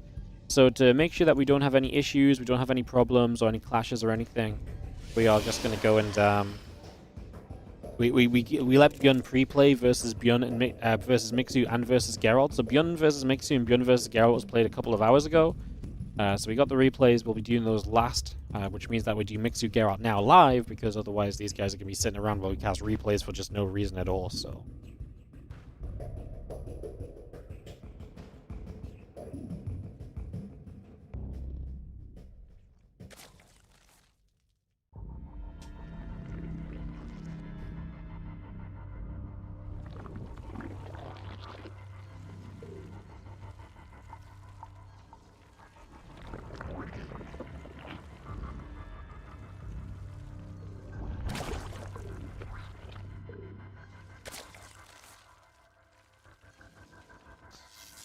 Catch Cousin Pool coming up as we take a couple of moments early. See where we're going to go. Obviously, our probe coming across the map early, nibbling through. How do these groups get decided? You mean in terms of who plays in which group? The process that we go through is that I message the players that are going to be qualified/invited, and I give them the list of days in which the groups are, and I say, hey, are there any days that are good or bad for you? And some people come back. Sometimes they say, hey, can I have group A? Or sometimes they come back and say, hey, please not Group D. Or sometimes they come back and say, any day, because I will be ready to play StarCraft at every single point in time. Or something like that. Or they'll be like, oh, B and C only, please. Or I really prefer A, but if not, I can also play B. Etc, etc. So we basically just note down all of the players' availability. And that typically gives me the ability to make pretty racially balanced groups. You know, I then, you know, basically take those kind of requests and then put them into the group, and I try and make them as even as possible. What happened in this event is that groups A and B was super freaking popular. So a lot of the top guys were like, hey, Group A. So Group A was super stacked, Group B was pretty stacked. Those groups, like I say, they were just popular. The guys wanted to play in Group A or B. Or it just turned out that way where maybe like we could have made it a bit more balanced, but it would have meant like 3 Protoss in one group and like 3 Terran or 3 Zerg in another group, and like, yeah, we just don't want to do that, right? Like, I think, for example, Rogue could have played Group C. If Rogue played Group C, it would have been with 2 other Zergs, and it's like, then we have a ZVZ group, and we would have had probably a PvP group, and it's just bad content. So, what's better content is us having more balance, you know, even if Group B is more difficult than Group D, having balanced racial groups is much more important in my eyes. So, that's pretty much how it works. It's pretty much just the process of, first of all, player availability. Then we look at kind of, I do look at obviously like seeding, like I will try my best not to put the 2 best players in the same group, you know, from player availability. But then there's also consideration of making sure each race is represented in each group if possible, and so on and so forth. So yeah, just basically that process. So Bjorn versus Geralt will probably be Series 6 today, guys. Basically, whoever loses this will play Bjorn next, and then Bjorn will play the other after. Again, they were pre-played. Bjorn versus Geralt and Bjorn versus Mixu were played a couple of hours ago, so we've got those replays. That's why we're doing them at the end while this is live, so we're doing this to make sure we have the most live matches that we can. And then, like I say, we'll cast the Bjorn games at the end from replay. I'm not sure which order we'll do them in. It just depends which order makes the most sense. Like I say, if Mixu's 0-2, we'll do Bjorn Mixu first to get it done and just see if it is indeed going to be Bjorn versus Geralt for that first place fight, etc, etc. So, the Bjorn games are coming up after this one. I know a lot of you guys are worried about that. So, that's the deal here. As Ling's active on the map, Mixu getting busy. Mixu had a great showing a couple of weeks ago in the TLMC. He played against Zaun, and I actually really felt he could have beat Zaun on that day, so kind of excited to see how he's doing in this EVP in general now.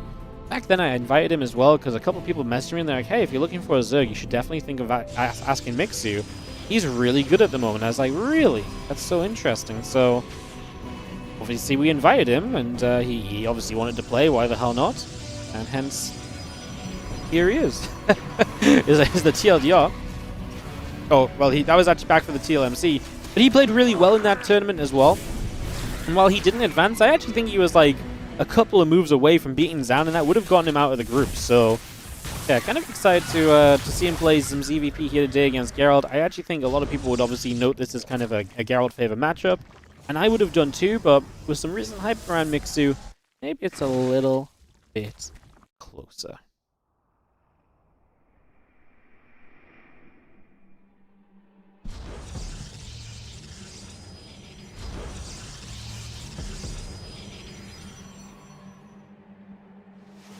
The upgrade building, still got the layer halfway done, a couple of the drones coming through with the coins in production as well. Hatching the extractors all coming up, so bringing all of that about. The blink finishing very shortly, the few stalkers still on the way in. Adding on a gateway, adding on the pylons. We'll continue to get that going as the couple of oracles make their way out to the south, trying to escape away from there for the moment.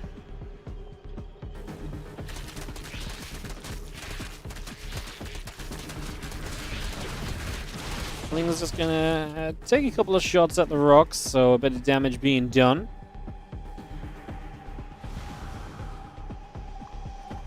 Maybe seeing a couple of depths gonna gather up. Melee upgrade coming through. The Roach speed in production. Roaches and Lings will produce through from Mixu.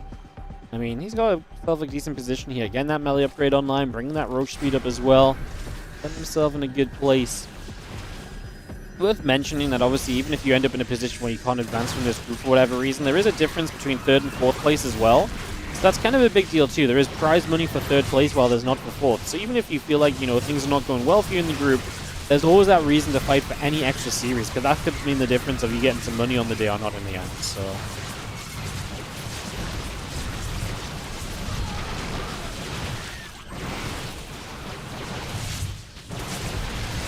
This is not good for Mixu, though.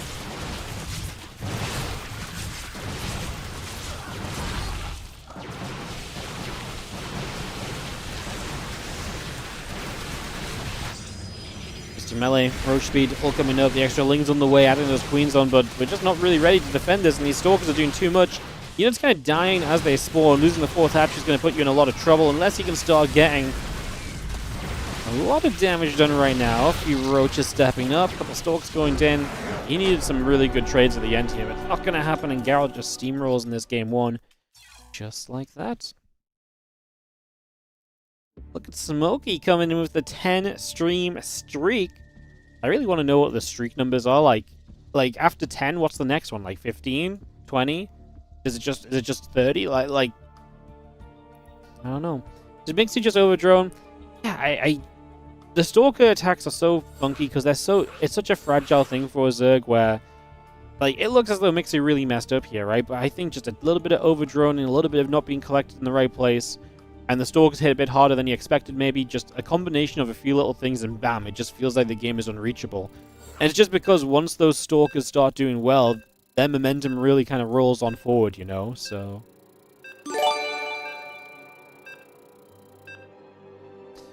Hipster with the gifted sub Arenio going out to Zarila. Thank you so much for the generosity of a gifted subby. I appreciate it. Thank you very, very much. Look at us, guys. Look at us go, guys. 713 subs. We're going to lose like 30 subs in a couple of days because about a month ago we had 30 gifted. But when we... I tell you what, when we have those... But when we lose those 30, we're still going to be right around 700 at this rate. It's amazing. Thank you so much for the support, guys. Do appreciate it, like I said. As always, it does help us a whole bunch as well. Helps us out massively. It allows us to keep on doing the StarCraft and so on. So thank you very much on that. I appreciate you guys as always. Sorry, FPS is going to be down here for just a second. I just need to click something on my screen.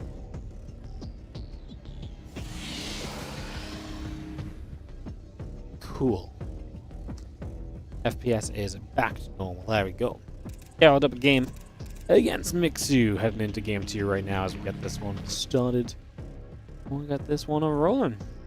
Love helping keep SC2 alive? Hell yeah. Doing what I can. You guys doing what you can. Also, there's a lot of people doing stuff for SC2, but we're trying to do our part over here. We appreciate you guys being a part of that.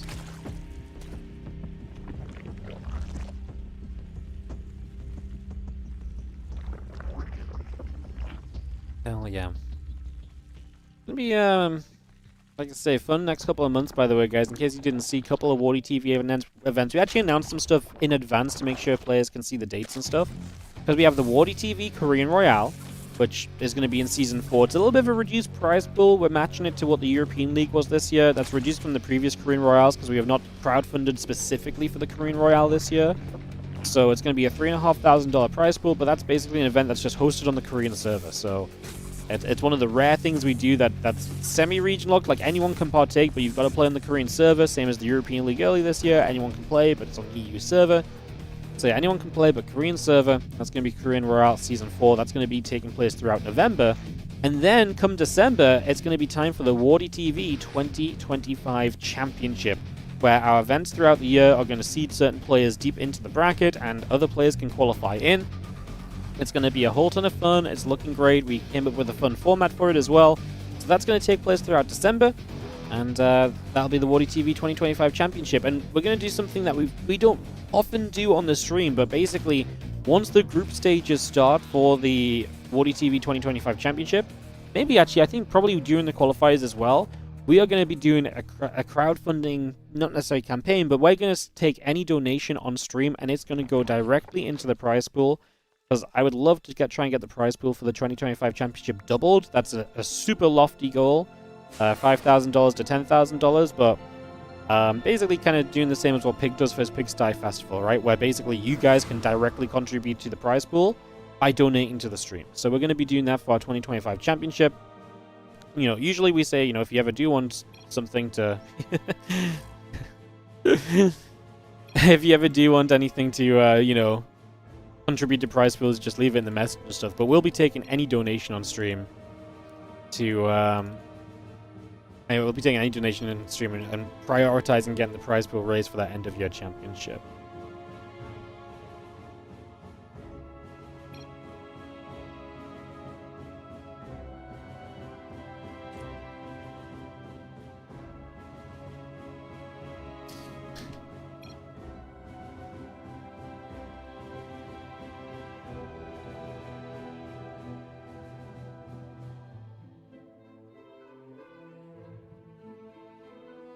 Alrighty, guys, just waiting for India time out here.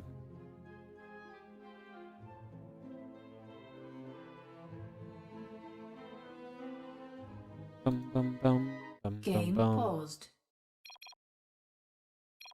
Alright, get straight back onto this. As we have an adept coming down to the bottom side, hanging around for a couple of moments. Indy said he moved to the countryside. Terrible decision. Instant regret. Man, it's moving as a streamer is really rough because I guess some places in the world like internet's very consistent, but especially in like even where I live, like nowadays the internet's getting a lot better. Like they're improving, like a lot of the places are getting fiber. But when I moved here, fiber was not a thing. So I went from like basically having really good internet from where I lived before we got the house to I went from like 500 upload to like 10 upload, which is like 10 uploads fine to stream, but it's really like the lower end. I wouldn't have been able to stream to Twitch and YouTube with 10 upload, so like it's really the lower end. But like the moment the internet like went a bit wonky, like you start dropping frames, you know, like you start dropping frames a little bit, and it's like oh no. Nowadays I have 500 up again, but like when we were looking for a house, it was like one of the things I had to look at, and I was like, you know, we'd find a house, we'd be like, oh, this place looks good. I'd look up the internet, I'm like, oh my god, like, I don't know if I can stream that, because like they advertise like, oh, you got, you know, 70 down and 10 up, and I'm like, if that's what I get, then that's fine, but like, if it's not 10 up and it's like 6 up, and you know what, internet companies are just like, well, why do you need upload? No one uses upload. I'm like, literally, I need upload, and they're like, no, you don't. You just don't understand how it works. I'm like, no, I literally am streaming live using upload. And they're like, no. You see, literally no one in my life working at this call center for this internet company has ever asked about upload unless they didn't know what's going on. I'm like, oh my god. Like, please, just shut up and fix my upload. So yeah, even getting this house was like a little risky because I was a little worried the internet was not going to be okay. To stream, like it was a little bit scary. Like I say, nowadays we have fiber and stuff. Like it's so funny because we probably bought a house in like the last like 3 or 4 years that this was ever going to be a problem realistically, because like everywhere's getting upgraded now to be like good enough. But yeah, just kind of funny that was such a thing. Yeah, honestly, trying to talk to them about upload is always such a pain. Like they actually think you're stupid. It's like if someone says the word upload, you can't possibly know what you're on about, because why would anyone talk about upload? Like it's actually so funny. Crazy. Moved from fiber to no fiber. Yeah, I know. I had the exact same thing, man. I had the exact same thing. What's funny, I actually had fiber in my old place, but like the upload wasn't super crazy. So like it was very consistent, but like it was mostly the download was very good. What was really crazy when I got the internet upgraded here was that A, I could stream to YouTube as well, but B, man, my YouTube videos just like, bam, they uploaded instantly. I used to have like my YouTube videos just used to take like an hour to upload or something. So I'd have to make sure, like if I forgot to upload my YouTube video until the morning of, and you know, I can't upload it while streaming because it would take up all the upload, like I'd be screwed. And then literally the first time I uploaded a YouTube video, I literally like sat back in amazement. I was like, oh my god, it says 40 seconds. I was like, no way, no. Oh, and it was done. I was like, what the? Insane. Actually insane. Roach coming up, missiles, overlord speed, roach speed, all building through as we get this game 2 coming through. We're really doing Wardy story time today, guys. I know some days I get distracted and stuff, but I feel like today is really a big distraction day, apparently. That will probably end in the next 2 series when I actually have to observe as well. I'll have less time to read chat and get distracted too.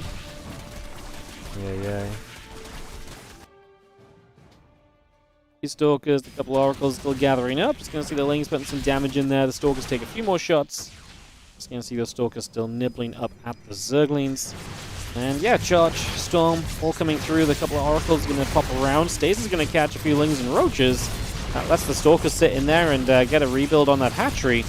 Cancels it again, so a couple of KOs right there is a pretty big deal. So cancel. Quite a few Stalkers will go down in the end. I'm a little worried for Geralt. He lost a lot right there. He's going to try and recall, which loses him one more Stalker. And Mixu is the right idea. He killed a bunch of stuff, so he's going to go across the map and see if there's an opportunity to get some work done. 49 army supply of Geralt in the game to 80 of Mixu. Like I say, Mixu's not dedicated to this attack. It's not like he was like setting up to just counterattack here, so he's not as powerful as you might expect him to be when Zerg runs across the other side. This is him just trying to capitalize on the situation. First Storm comes down, we're going to split the Ling Roach over to the left side instead. And come back around into the center once more. A few extra Stalkers warping in.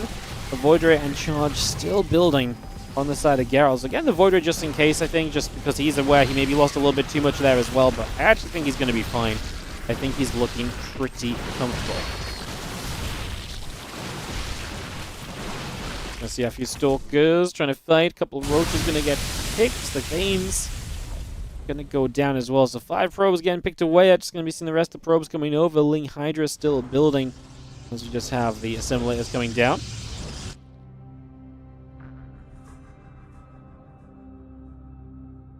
Stalkers move across to the left. The single zealot gathering together. We have a lot of Lings up top side. Going to move and actually go for the run by into the natural. Boom, boom, bang. And they are going to go probe hunting. So in they go. A couple of Zealots going to get jumped on. A few Banelings getting morphed in. The Zerglings are going to continue through. The Oracle will activate. And, yeah, I mean, nice little run by. Trying to get something done here. Just a few workers, but it's building into quite a few workers. This is actually 10 kills. Not bad. And now more units are going to come across the map. Maybe we can get a cancel on the 4th base. Oh, Banelings connects. That went from 10 to 30 workers killed. That's a big connection, and all of a sudden the economy from Geralt not going to be looking as hot. His current standing army I actually think is okay, though. I think size-wise we are okay in terms of what's there. It's going to be those workers that he just lost that's the problem. So actually, as Mixu, maybe you don't want to follow up with an attack right now. Step back, take a moment, build up of your own 70 workers, and get an army size advantage. Geralt might even feel the need to attack himself, which obviously would be amazing, because then he's attacking on creep into you, and obviously maybe not amazing if you don't have the units just yet, but it should give you the best chance to fight this force, even if it is in the immediate future right now. And honestly, this is just Zealot Stalker. There's no splash damage involved in this either. The Ling's getting forward. The Stalker's going to take some shots. The Void's up in the sky, doing what they can. The Hydra's still trying to step through. The Queens are going to be there. The Void's going down. The Lings are chasing. The Stalkers are in trouble as we chase, and look for the kill. The rest of the Lings going to wrap back around to the right side here where they go after a couple of Zealots as well.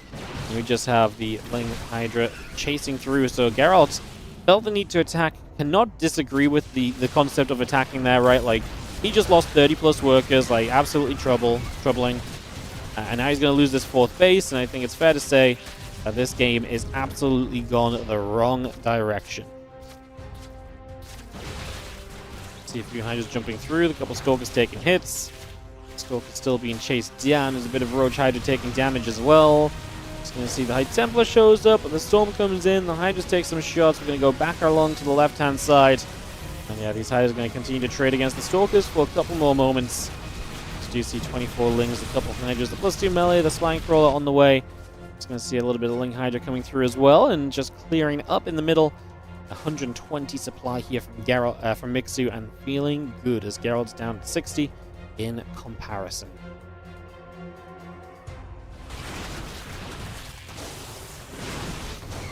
Good few Storms coming in, bunch of Lings taking damage. Hydra's trying to step forward as well as we're going to try and put some damage onto that High Templar. Next Storm is really good, hitting a bunch of those Zerglings once again. I mean, honestly, Geralt making the absolute most of this. Will get the Archon kill.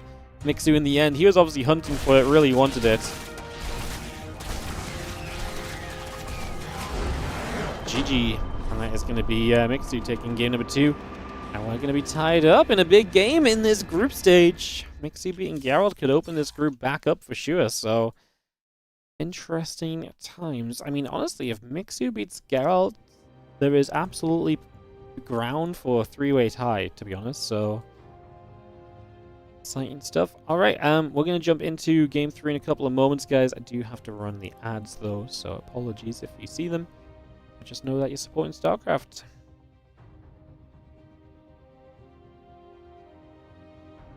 Mixu at 1-1. Thank you, Kipstier, for another gifted sub going out to Titania Pie. Thank you so much for the generosity once again. Appreciate it. Thank you so much. Title Citadel for map 3 of the series.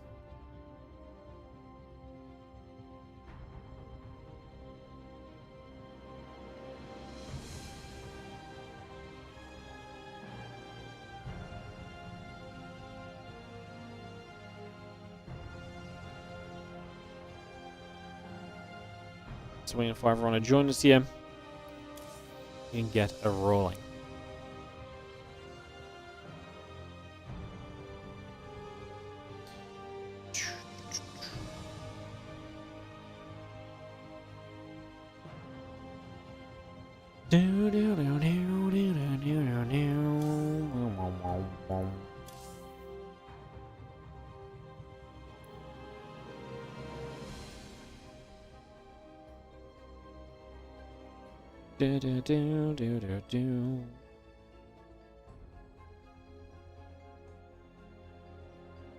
Alright, Geralt and Mixu 1-1.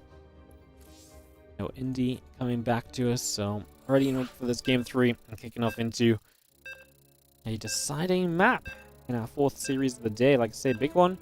Win this as Geralt, and you're pretty much guaranteed to be fighting Gun for first place in the group. When this is Mixu and 3-way tie is on the table, a lot of potential for some things to get crazy. What is up, Ducklands? Thank you so much for the raid. Hope you're doing well once again. Thank you for the raid and appreciate it as we head into our game 3 of the series. In the bottom right-hand side, the blue Protoss player here is going to be Geralt.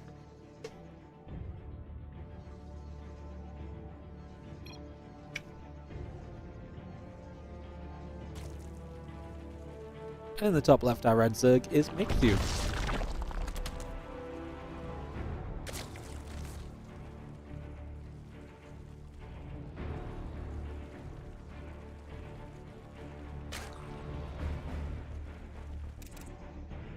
Wonder why the skill cap's so big between Serral and Mixu. I'm gonna go ahead and make a guesstimate that it might be because Serral's the GOAT. And it's hard to replicate the GOAT.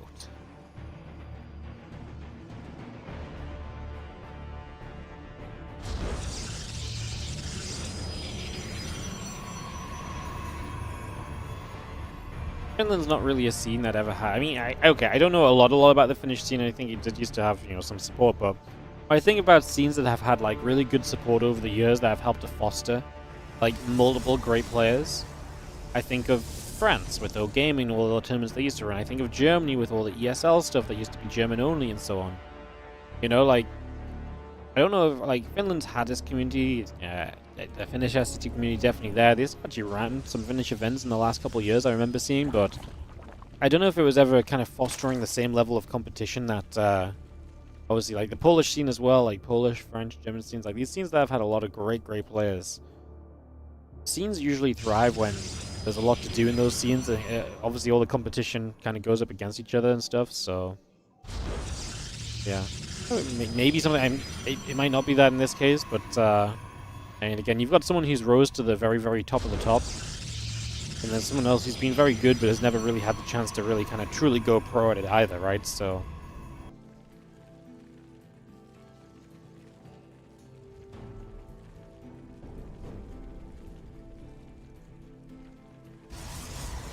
Cybercool down in the front as we just are taking a few moments to get set up.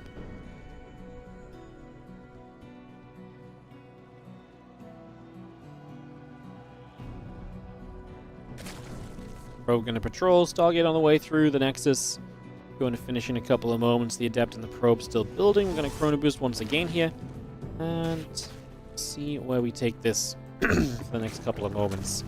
So you have a couple lings going to get after a probe, try and deal some damage.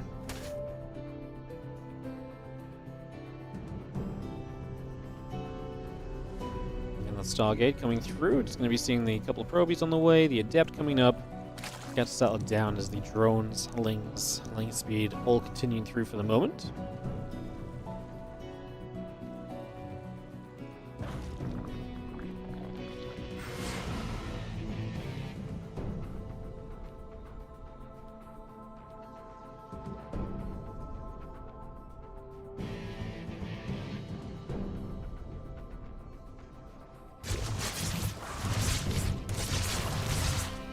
Adepts is going to go in after the drones. The queens are going to be there. The Oracle and the Stork continue to settle down. And Spore coming about. Hatch and the drones coming in. The queen coming over.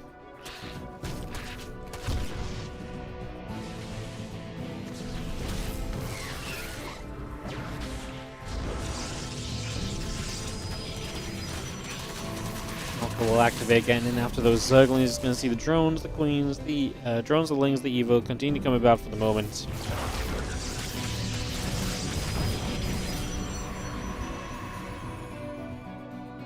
And that evolution chamber still coming about. The Oracle just going to be there. It's going to have our Twilight Council coming into place. And again, that Warp Gate is about to finish up as well.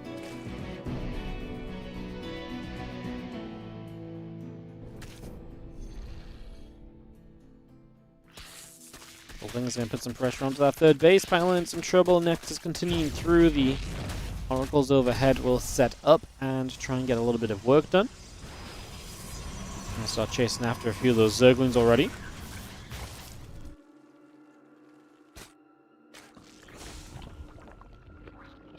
And those extra gates coming about. The Nexus is building. Just have the melee upgrade and the Rotron building through. It's a pretty peaceful game really so far.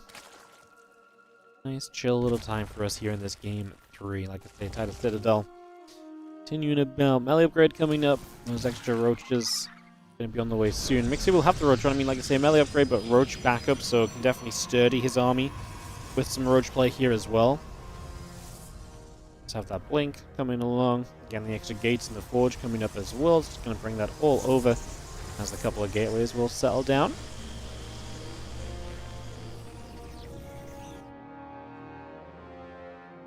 Oracles will get toward the upper left-hand side.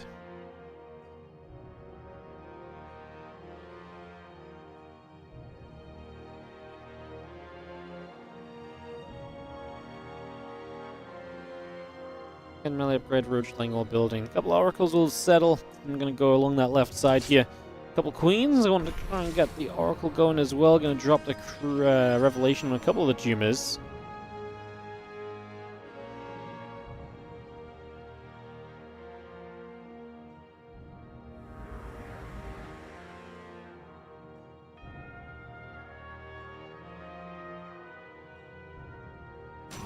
And +1 the Blink coming through. Melee upgrade and the Overlord's coming about right now. The Lings is going to keep pressuring onto the Zealot.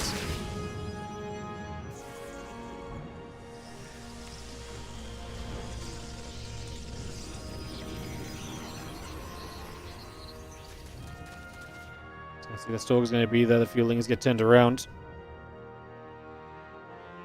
So the Roach is coming about. The Creep continuing up. And get that +1 missile started as well. And the attack upgrade continuing through for the moment.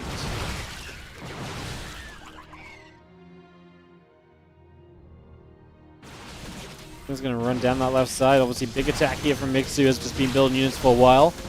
Ling Roach rapidly pushing through. Going to recoil across. Full of battles coming straight in. The Nexus is not going to be the one taking damage, but that's good. We need to be hitting those Stalkers. The reality is the Stalkers are doing a great job of keeping themselves alive for the moment.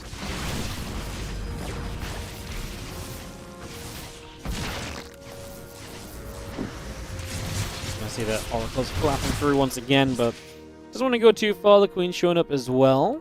Trying to see what else is going on. The Ling Roach still coming up. The Charge and the +1 upgrade coming through. A couple of batteries. Gateway in production. Pylons in production as well. Just getting set up here as Geralt.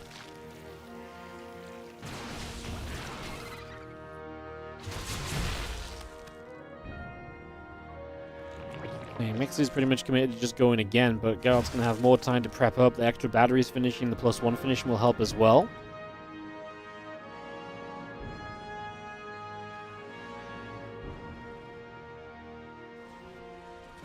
Stalker's blink to the side, couple lings going down. Approach Ravager Queen coming through for a couple of moments. Just going to be seeing the Stalkers continue to shove. Going after the lings, going after the Roach Ravager. Just going to be seeing the charge and the Stalkers continue to come about as we just have. Honestly, I think this amount of Stalkers in this kind of a concave is already looking very good. Mixu's supply is dropping. The +1 upgrade makes a big difference for these Stalkers as well. Definitely helping to chew through a lot more comfortable.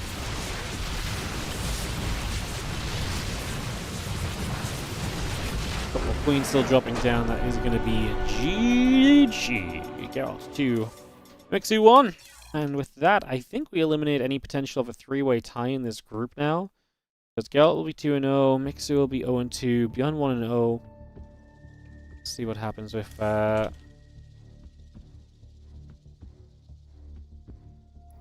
next couple of games. So, guys, we are going to jump on over toward our hang on. Just gonna have to do this in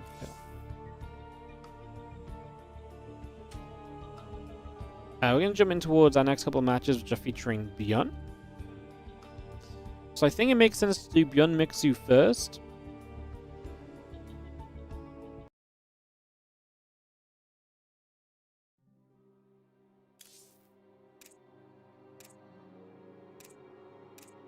Yeah, I think let's do Beyond Mixu first because Mixu's 0-2, Beyond's 1-0. So if Beyond wins this, then Beyond versus Geralt is just a straight up chance to advance, or a straight up fight over first place. I think that's a bit more exciting to kind of get into than any of the other approaches. So I think let's just start off with the Beyond Mixu matchup, and we'll go from there. So we'll do Beyond Mixu, and then we'll go Beyond versus Geralt, and then, as I've been mentioning, guys, from there we'll actually do some of the CranK Team League matches as well. So that is our plan. Alrighty, let's get this going. Let's jump into some Beyond Mixu TVZ. So again, this one was played just earlier today, guys. So a little bit earlier on, got the replay sent over just so Beyond is free to play in the CranK Team League live. Like I say, we're going to do some CranK replays from the previous couple of days once we wrap up on these games. So that's what's going on. That is what's happening, is a few SCVs get to mining, and we kick off in the bottom left-hand corner of the map. You guys are going to get some actual casting now, because I have to observe. How's that going to go? Well, we'll find out soon. In the bottom left, we do have our red Terran player. This from the Shopify Rebellion. It is Beyond.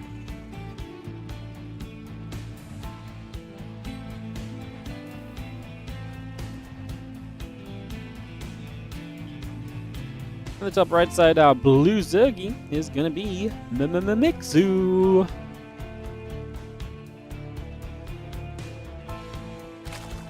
In one of our series, as we get underway and get started off. Cracks gas coming in, the SCV in production, hatch on the way. Just going to see our Overlord heading to the bottom left corner of the map to get started in the early stages. Nothing too surprising here on Right Rabbit for this game number 1, as you have a couple of barracks going to be meaning that this is going to be some multi-racks Reaper play initially. Sorry guys, I just back-heeled to the bottom of my chair, so that hurt. Did that mid-sentence, try to hold it together. You might have heard me change volume slightly halfway through a word. As, it's okay, it doesn't hurt too bad, it's just more the shock. Oh. I just heard myself mid-word go grunt a little bit. That's how a Reaper will start up. So gonna get a Reaper on the way. The second barracks finishing very soon, and we'll see what Beyond can do early with these Reapers, which is always scary because Beyond is very good at control, microing. You know, as Mixu, this is a situation where you've got to be really on top of your game. You don't want to let Beyond get away with too much with these Reapers super early on, otherwise you will be in a lot of trouble.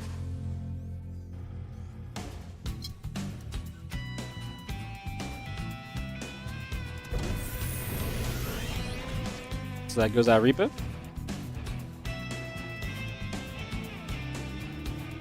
2 more Reapers on the way up. I'm getting a couple Queens and Lings all coming over. So Queens and Lings coming through. The Reaper to the upper right-hand side. And we just have our couple of Zerglings starting to move down a ramp and chase that Reaper down a little bit. We go back and forth. A couple more Lings get into the front. And yeah, a couple more shots onto the droney. As the Queen pops out, and the Reaper begins to take a step away for a moment or two. So the Reaper's just pulling back, nothing too much just yet. Grenade goes down. Actually gets a creep tumor, so gets the fresh tumor there. That's a really nice delay.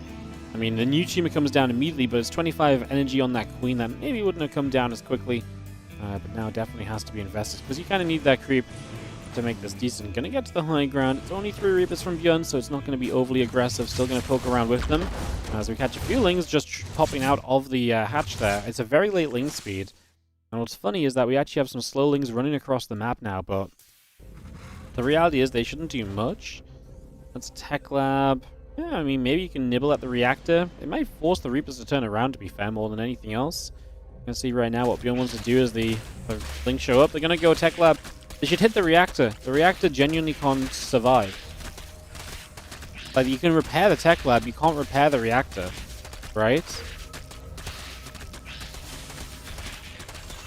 Yeah, I think that's a missed opportunity. Not sure he would have killed it anyway. Even, you know, 1 SCV repairing's not a lot. It's pretty reasonable, though. I actually think he would have killed the reactor. I think at the very least it would have burned, and he might have been able to justify leaving the Lings on it to kill it. So might have been nice. As a couple of Reapers will go, the Lings will take some more damage. Roach Roaring finishing up in the back of this main base very, very shortly. As we do just see our command center building as well. A couple of Marines in the stim pack still building through, and the Reapers will hop to the high ground again. Command center in the main. It'll be our 3rd CC of the game, so very eco-focused here from Bjorn, who gets into a Banshee, and he's going to love having this Banshee because Mixu is making a bunch of roaches off 30 drones. Mixu is about to send a roachling attack, and that is not going to end well for him, considering that Banshee's on the way up. Bjorn should have a pretty good answer to this early. Marines on the way to join in with this also, as that roachling army settles and looks to go down toward the bottom left side. So the roaches begin to move. The few Zerglings are going to follow. Away they go. Stimpack Marines and the Banshee continuing up for a couple of moments. Going to morph a couple of roaches into the Ravagers. And yeah, a bunch of Ling Ravager continuing through right here. The Zerglings and the roaches will gather and get ready to push on through. And there's the Banshee that's just going to see this, so this doesn't feel good. You're going to lose probably 1 Ravager before anything else. We're very Marine heavy off the barracks here. Okay, we actually didn't kill the Ravager super quick, so we will get some extra biles off. As he battles for the deep on the left side, he's going to right-click down the stim pack.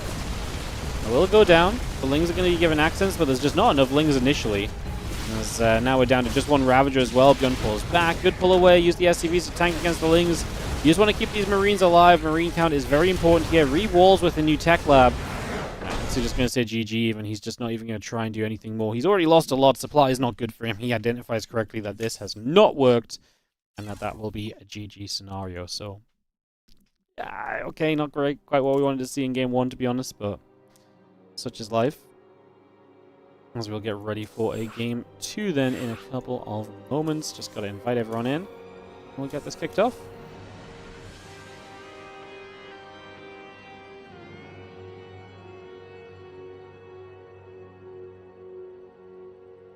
What's the percentage cost of repairing when you repair a structure? Does it cost 50% to repair full damage? I think if you... Well, there is a number. You've made me doubt it now, especially with someone else replying to.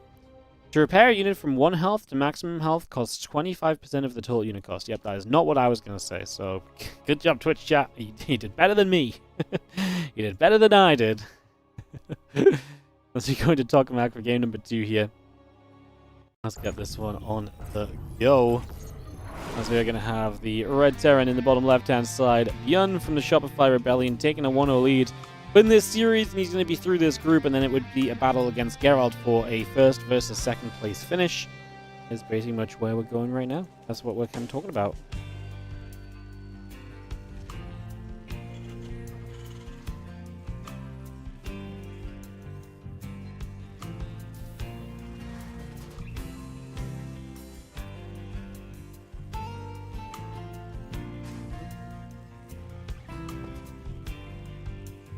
You remember that despite playing ST more than a decade ago? For some reason, I thought it was higher than that, but I can't remember why. I remember someone mentioned it recently. I was like, oh, that's so interesting, but I think I've just heard it wrong, actually, from where I've heard it. It's one of those things that I've just never learned, actually. I don't care. You know, it's so funny what different people like to, you know, figure out and zoom in on, right? Like, you know, even as a Terran player, I've literally never cared how much it costs to repair something. And, you know, maybe we should know that as a caster, but, like, you never have to mention this, right? Like, unless someone straight up asks you in the chat, when do you ever need to know how much it's going to cost to repair something from 1 HP to full HP? You know what I mean? So yeah, it was one of those things that you just, you know, when you just don't really like commit it to memory, right? Yeah, it's kind of funny. And then some people will be like, well, obviously I know that. Like, why would I be repairing things if I don't know how much it costs? I knew it was more efficient to repair than it is to build the unit again, right? I didn't have the number in my head. It's funny. The things you don't have committed to memory despite being full-time with this game for like 10 years.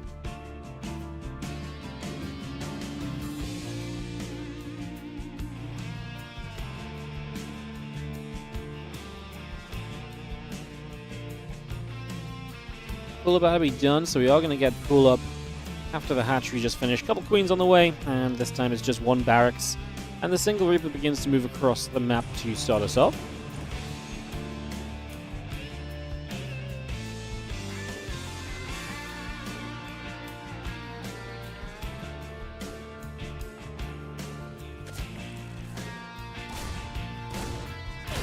It'd be nice if GameHawk could put like a little minus X minerals somewhere when something's being repaired.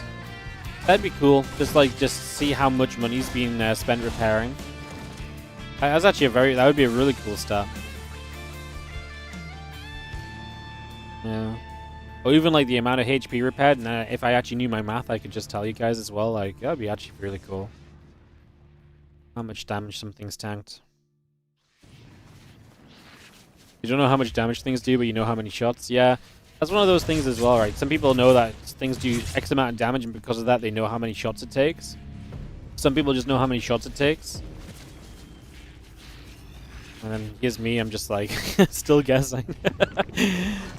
Especially as I've become a caster, a lot of these smaller numbers, like, to me, they don't excite me that much, you know? You know, nowadays, yeah, if it takes 5 Stalkers to kill a Reaper, that's great, and maybe that's useful to know sometimes, but, like, at the end of the day, like, I just don't commit those things to memory anymore. Like, I just enjoy watching.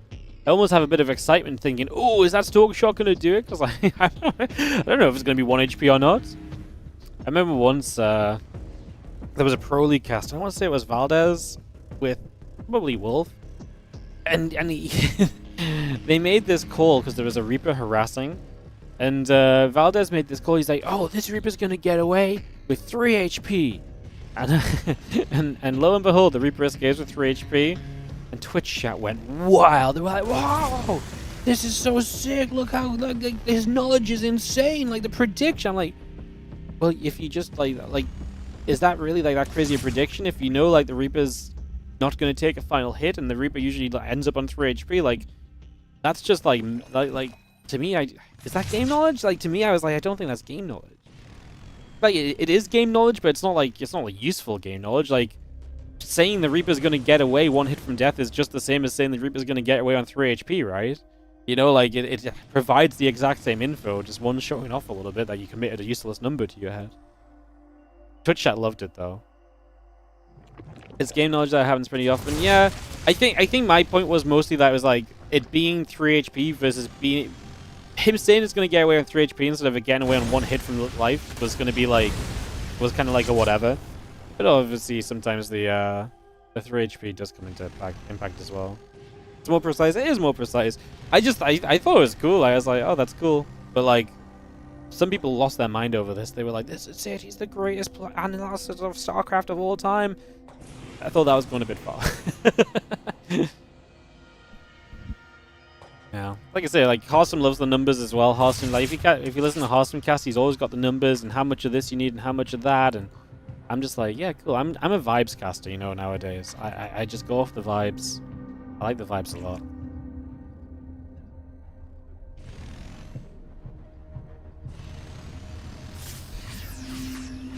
Marines gonna stim up, and we're gonna get ourselves a queen grab. As we push through. Hatcher on that right-hand side, gonna take a couple of nibbles. You see the queens coming back over in this direction. We're gonna turn again. The Zerglings wanting to jump onto this army. Things getting bopperinoed right now as we do see the medevac going down. The Marines and the Hellions pulling back down the bottom. The Queen's going to be there as well to try and do a little extra. Queens pull back the other way. 1-1 upgrades coming up. A couple of barracks coming through. The armory on the way. And again, melee upgrades on the way out with the Baneling speed producing on that Bane nest. So bringing that Bane speed up and running right now. Again, the additional drones and Queens still producing on in. As we just have the 5th hatchery on the top of the map. Getting set up and ready to rumble.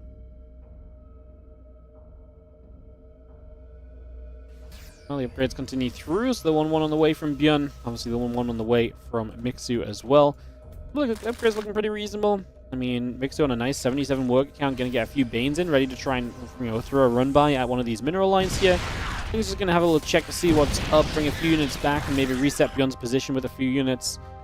And otherwise, Marine tank getting going, although that maybe it's kind of interesting. You kind of force the Marines back, but then that maybe kind of gets the defense ready for the Banes. There was a tank that fired, though, so it maybe tells you where the Banes need to go to not take tank fire too, or to know whether it's worth going in with the Banes at all at some point. So some reasons to definitely kind of do that. Bane speed not done yet, and I imagine that's what we're waiting for that little run by on the left side as well. You can see the Ling's going to show up. They're not going to be able to do too much. Marines able to hold position nicely. Now a couple of Banes going down. Other Banes trying to run through, and the medevacs load back into, although the Marines back into them.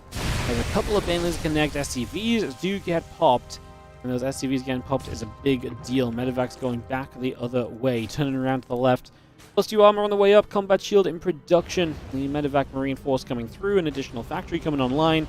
Marines will unload from the medevac right now. So we have a little bit of Ling Bane going to run up over here. We're just going to load back up into the medevacs here.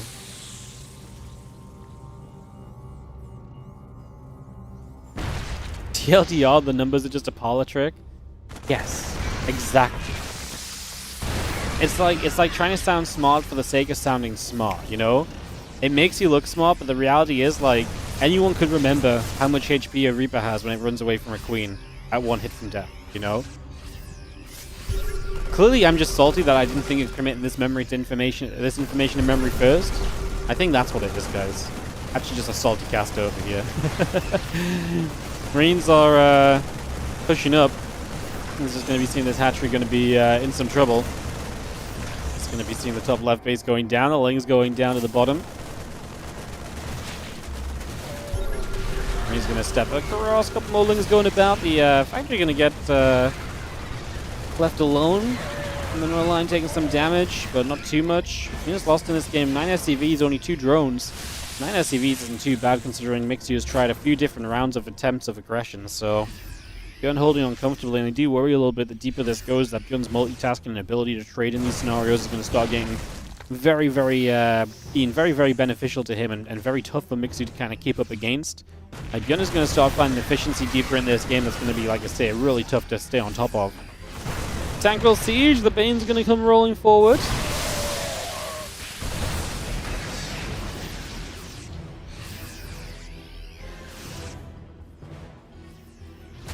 I think Bane going to run around the bottom side. Just going to be seeing the depot taking a few more shots. Cryptima going down. The Queen's taking damage as well. As we come back over. Things really do want to go in after the Marines. The Marines will turn, get rid of a couple more Banelings. Hydra's going to take some more damage. Actually, I mean, we clear out the medevacs. These Marines are kind of stranded. They could have ran.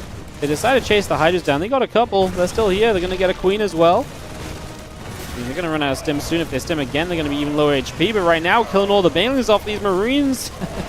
They've been pretty darn incredible. They're going to get another Queen as well. My goodness. A disaster for Mixu over there. Over here, he tries to run up the ramp with Ling Bane, but the siege tank does a lot of work. It actually tanks a bunch of the damage as well. And that is going to be +1 missile, +2 melee. Continuing around as well. More Zerglings around the left-hand side. It's going to be running straight down. A couple of Banelings are going to come through. The Marines are going to be right there. And we are going to have ourselves an army of Björn spreading out over to the right for the moment.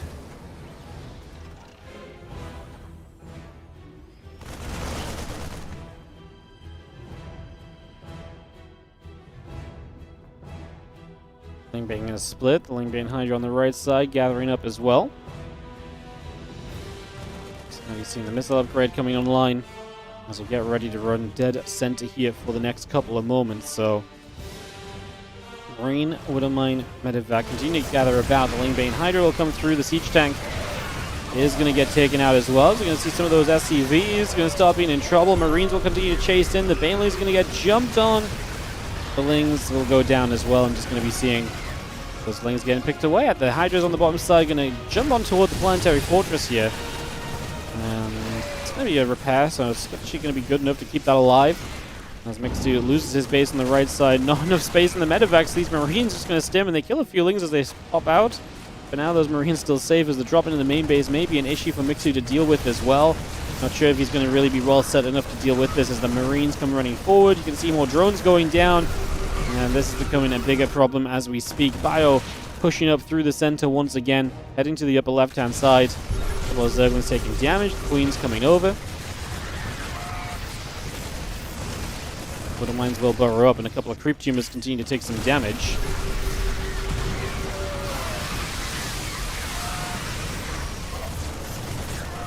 Marines want to go in after the Queens. Mixu just going to say GG. And that is going to be our game right there, as Bjorn takes game number 2. Overwhelming in the end. GG. God damn it. I was right on the borderline for ads running, and then I clicked to run them, and it didn't run the ones I clicked. It ran the auto ones, which was for less time. Well, actually, I think it bugged out. I think it's actually given us 2 worth. Yeah, I'm not going to explain it because it gets complicated, but TLDR, I clicked the button. I didn't know if it worked or not. If I can't remember numbers, just say that. Casters with in-depth knowledge can describe situations and decisions much better. But my point is that knowing that a Reaper escapes on 3 HP is completely useless information. It changes nothing. It's 1 hit from death. You know, the fact it's on 3 HP makes no difference. That was the entire point of the conversation, though.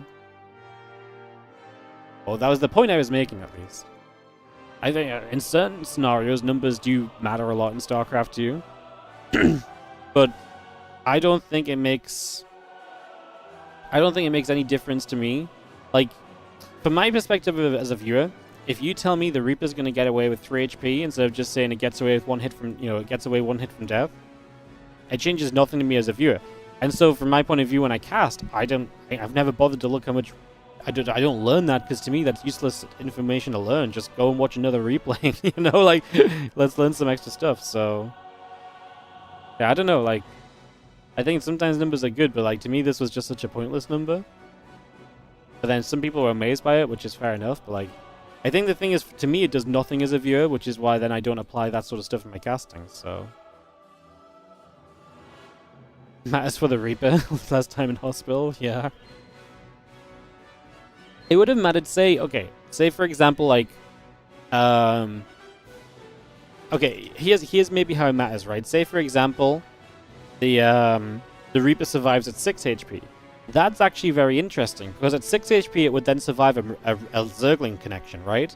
So you can say, oh, it's going to get away at 6 HP, and that's cool, because now if this Ling, even if this Ling manages to get 1 shot in the low ground, it will still live. That's useful. But it was the number that it was at, is just like, that doesn't matter. Like, anything that breathes on it's going to kill it, so to me, that's a useless number to remember. But yes, I can't remember numbers, guys. That's what it is. And I'm mad about it. I can't possibly remember any numbers. It upsets me greatly.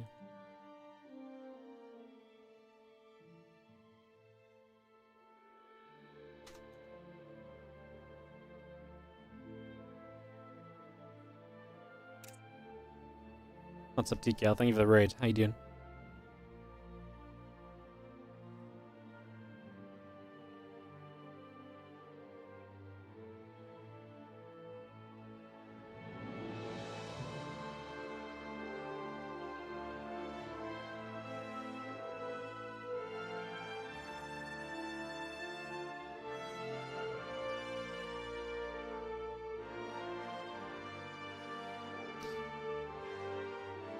knowing lots of numbers adds up to game knowledge. I agree, but I still don't think knowing the Reaper escapes on 3 HP changes anything ever. This is one of the most useless numbers I think you could learn. Specifically against, like... It just... Does it change anything? Like, maybe you know that then it needs to regen for like 3 seconds before it can go back in and tank one more shot, maybe? And sure, I guess as a pro player, that's great, but if you're talking about that in terms of casting, there's nothing else going on in the game. Like, yeah. Ay.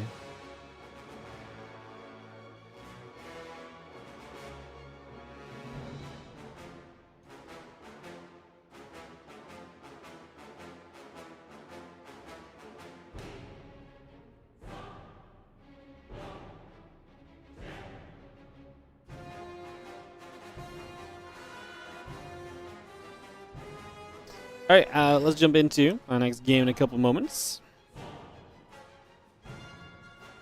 We're going to go Bjorn versus Geralt.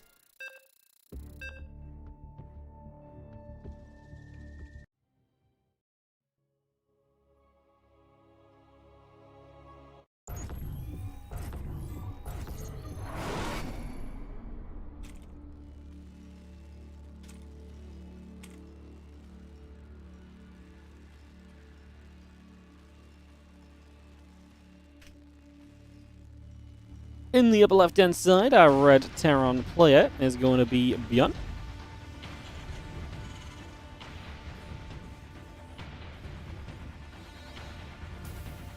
In the bottom right, our blue Protoss is going to be Geralt.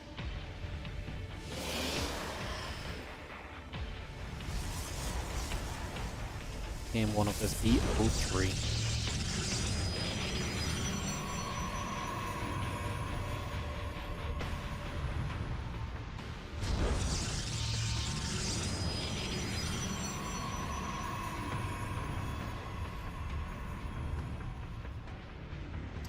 So, last best of 3 of this group, and this is a battle for first place. Both are 2-0. Winner is first, loser is second. It's actually kind of a big match.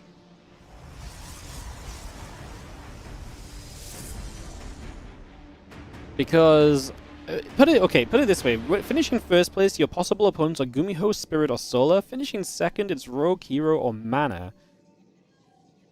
The Mana Solar being that way around is obviously a little bit awkward. Well... I don't know. I mean, I think I think there's more difficult opponents if you finish second than if you finish first. Even though Solar is, you know, probably maybe a super scary opponent to have. So, yeah, we will be drawing the bracket after this as well.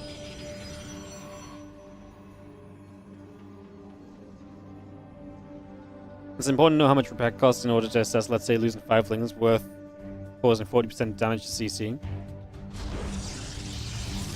Yeah, I mean, I don't really disagree with that at all. I mean, but probably you should know. And I think realistically, I probably do know in my head. I just couldn't reliably tell you it's 25% off the bat. But I know well enough to tell you if a trade looks good or not.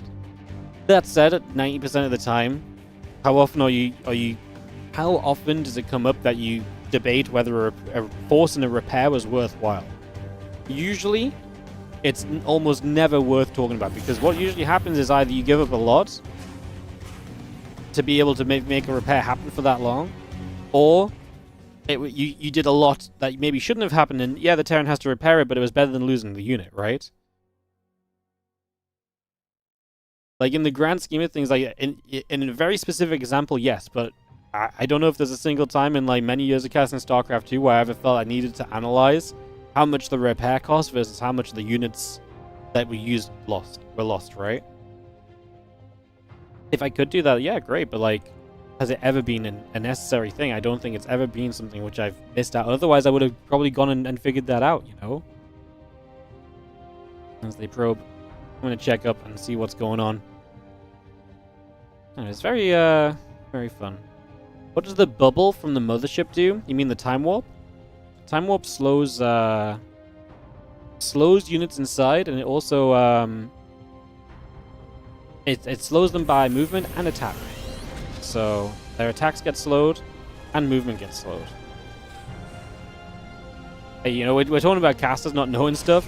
How about after the caster Civil War, when freaking You guys remember the final game, Spirit versus DNS? I'll never forget this. I was in Valencia giving Spirit his trophy, and I was chatting with him a little bit, yada yada, and so on and so forth. So I was chatting with him a little bit, and he says, "Hey, you realize why that final game was so close, right?" And I was like, "Wow, it was kind of a crazy game. Like, what part are you talking about?" He's like, well, I thought the Mothership Time Warp just slowed movement. So I was taking all the fights in Mothership Time Warp and wondering, why the hell am I losing these fights? And he had no idea that the freaking Mothership Time Warp slowed attack speed by 50% as well. It was one of these moments where I was like, you know what? Maybe it's okay if I don't know absolutely every single thing about StarCraft 2. This guy's a professional and has played against motherships for years and had literally no idea that the ability did something.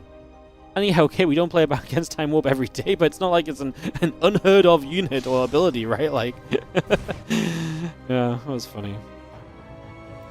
I went back and watched that game and I was like, man, he's really right as well. Like, I presumed he was fighting those fights because he felt like he had to.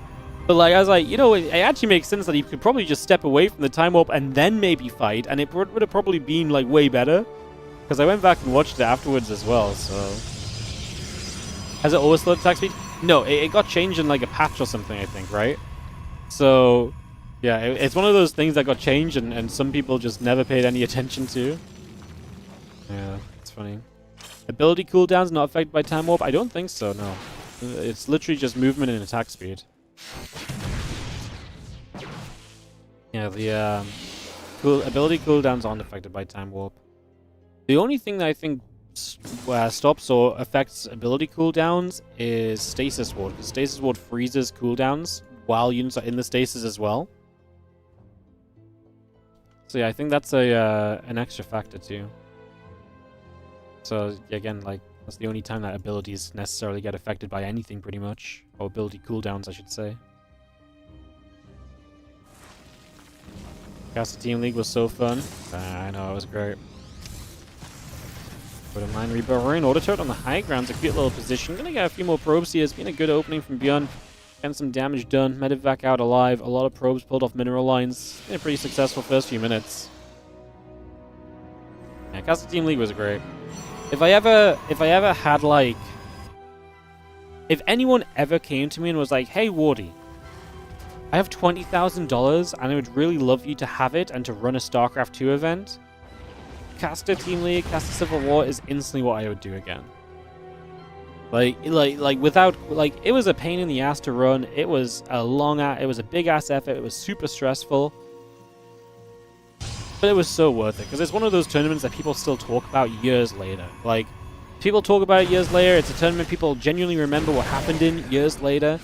And, like, that doesn't happen in my events, right? Like, we run smaller events. We don't run events that change the course of StarCraft history, realistically. But the Caster Civil War is, you know, the closest thing we've ever had to, you know, being a WardiTV event that's been significantly, like, impactful and, like, long-lasting impact on the scene, I think. So, yeah. But super freaking expensive, super difficult to run. It definitely is one of the tougher things we ever did on the stream as well, so that's why it is not a regular occurrence. Like I say, if we ever if we ever get just a crazy amount of money for some reason someday, maybe we'll do it. But yeah. You need a good amount of money, because you have to, with the way the format works, you have to be able to pay the players well with it, and you have to be able to pay out the casters taking part as well. Like, there's a lot of costs to it that you can usually kind of cost cut on in other tournament formats. You just can't really do that in Civil War because of the way that it works and the requirement of time it takes from people. And if we ever did it again, I also would like to make some money from it. I lost money on the Caster Civil War. It was pretty rough. I put in, like, you know, 200 to 300 hours organizing, streaming, etc. for it, and I lost money. Yeah, screwed up that one. Really thought it was going to be more impactfully, like, more successful on my stream in terms of, like, generating revenue. It did not generate any revenue at all on stream. In fact, stream revenue was down. And I accounted for stream revenue when I covered some of the costs myself. Yeah, a little bit of a mistake. Lesson learned. Always set some money aside to pay yourself. Fun times, though. Fun times. Bjorn has obviously had a good start of this game. He's set up on both sides here on 10,000 feet. Geralt is playing this triangular setup. Trying to take the 4th base in the forward position too. I think it's going to be difficult for Bjorn to do much over there. The few Zealot Stalkers, the High Templars, should be plenty to keep everything back on that left-hand side. A few more Zealots warping in. Bit of Bio going to gather up and settle down on the right. As, like I say, he's trying to attempt to kind of poke forward there. I like the mine. I like the tank. Actually hitting probes, transference, very cute. Just a few probes for free there as Geralt didn't realize that, those units were going to reach across. We are going to set up to try and attack onto this right side location. Or maybe just, going to come up this ramp initially instead. Okay, I thought he was going to maybe make a larger attack over here, but this is kind of cool as well, because as units walk through this area, that tank is getting shots off, so... And as units kind of attempted to come up from here to defend this place, it maybe opens this base a little bit again. One storm going down. Bjorn's set up quite aggressively and just trying to take advantage of the position. It's interesting because I think the current meta at TVP is definitely trending to a world where we are not really meant to be a super aggressive Terran player. Like, as a Terran, you're probably going to be better off being defensive. But in this game, Bjorn has a lead from the early stages, and he's just looking to utilize it a little bit. And it's not like he's being super crazy about attacking in. And Geralt doesn't have a lot of his usual Protoss strengths because he doesn't have a super strong mid-game economy, which is one of the real benefits we've seen Protoss still having since this most recent patch. So as Geralt counterattacks, Bjorn's just going to break up onto this high ground as well. He's going to win this fight with a good portion of his army initially. High Templars coming in from the right side may cause this to be cleaned up. The attack across the map's being cleaned up. Now reinforcements from Bjorn show up. He's going to get rid of the couple High Templar and the Archon. Still had units on the high ground alive as well. Very impressive as we now continue through and we look to get rid of these last few Stalkers. Looking to get rid of a couple of those straight away. Going to get the Pylon, cancels the warping, kills the High Templar warping in for free as well. That's going to be a nice grab. No money back on that one. Was not cancelled on the Pylon kill. Bjorn going to set up about 60 supply after all of this. Very nicely done. A storm coming through, getting a few units damaged up as well as a few more attempts to chase, but don't think Geralt is going to have enough yet, and that's going to be GG for game number 1. Bjorn will take the 1-0 lead. That's some classic Bjorn. Yeah, it really is. Just has a bit of a lead, sets up aggressively, absolutely sends the aggression. That's kind of Bjorn on every level, to be honest, so yeah, cool stuff. Cool stuff. Game 2 coming up as we're going to head ourselves into this next game just straight away, guys. We're going to keep the games rolling. We've got some good time on the ads right now, so we should be able to sneak in game 2 without any ads. Again, when this wraps up, guys, we are going to move over to the CranK Team League. We're going to start doing some of the games from there.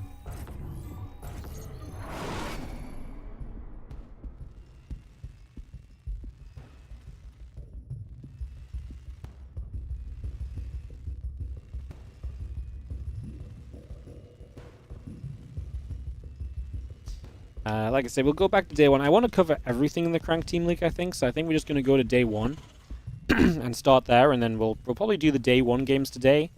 And then whenever we cast it next, we'll do game 2 days, day 2 games. So it's going to be a little bit behind the main actual event, but like I say, there's lots of StarCraft I'm already doing this week. It is going to be more of a filler event because we have to cast replays of it. We're not allowed to cast it live, so I think that's probably our approach.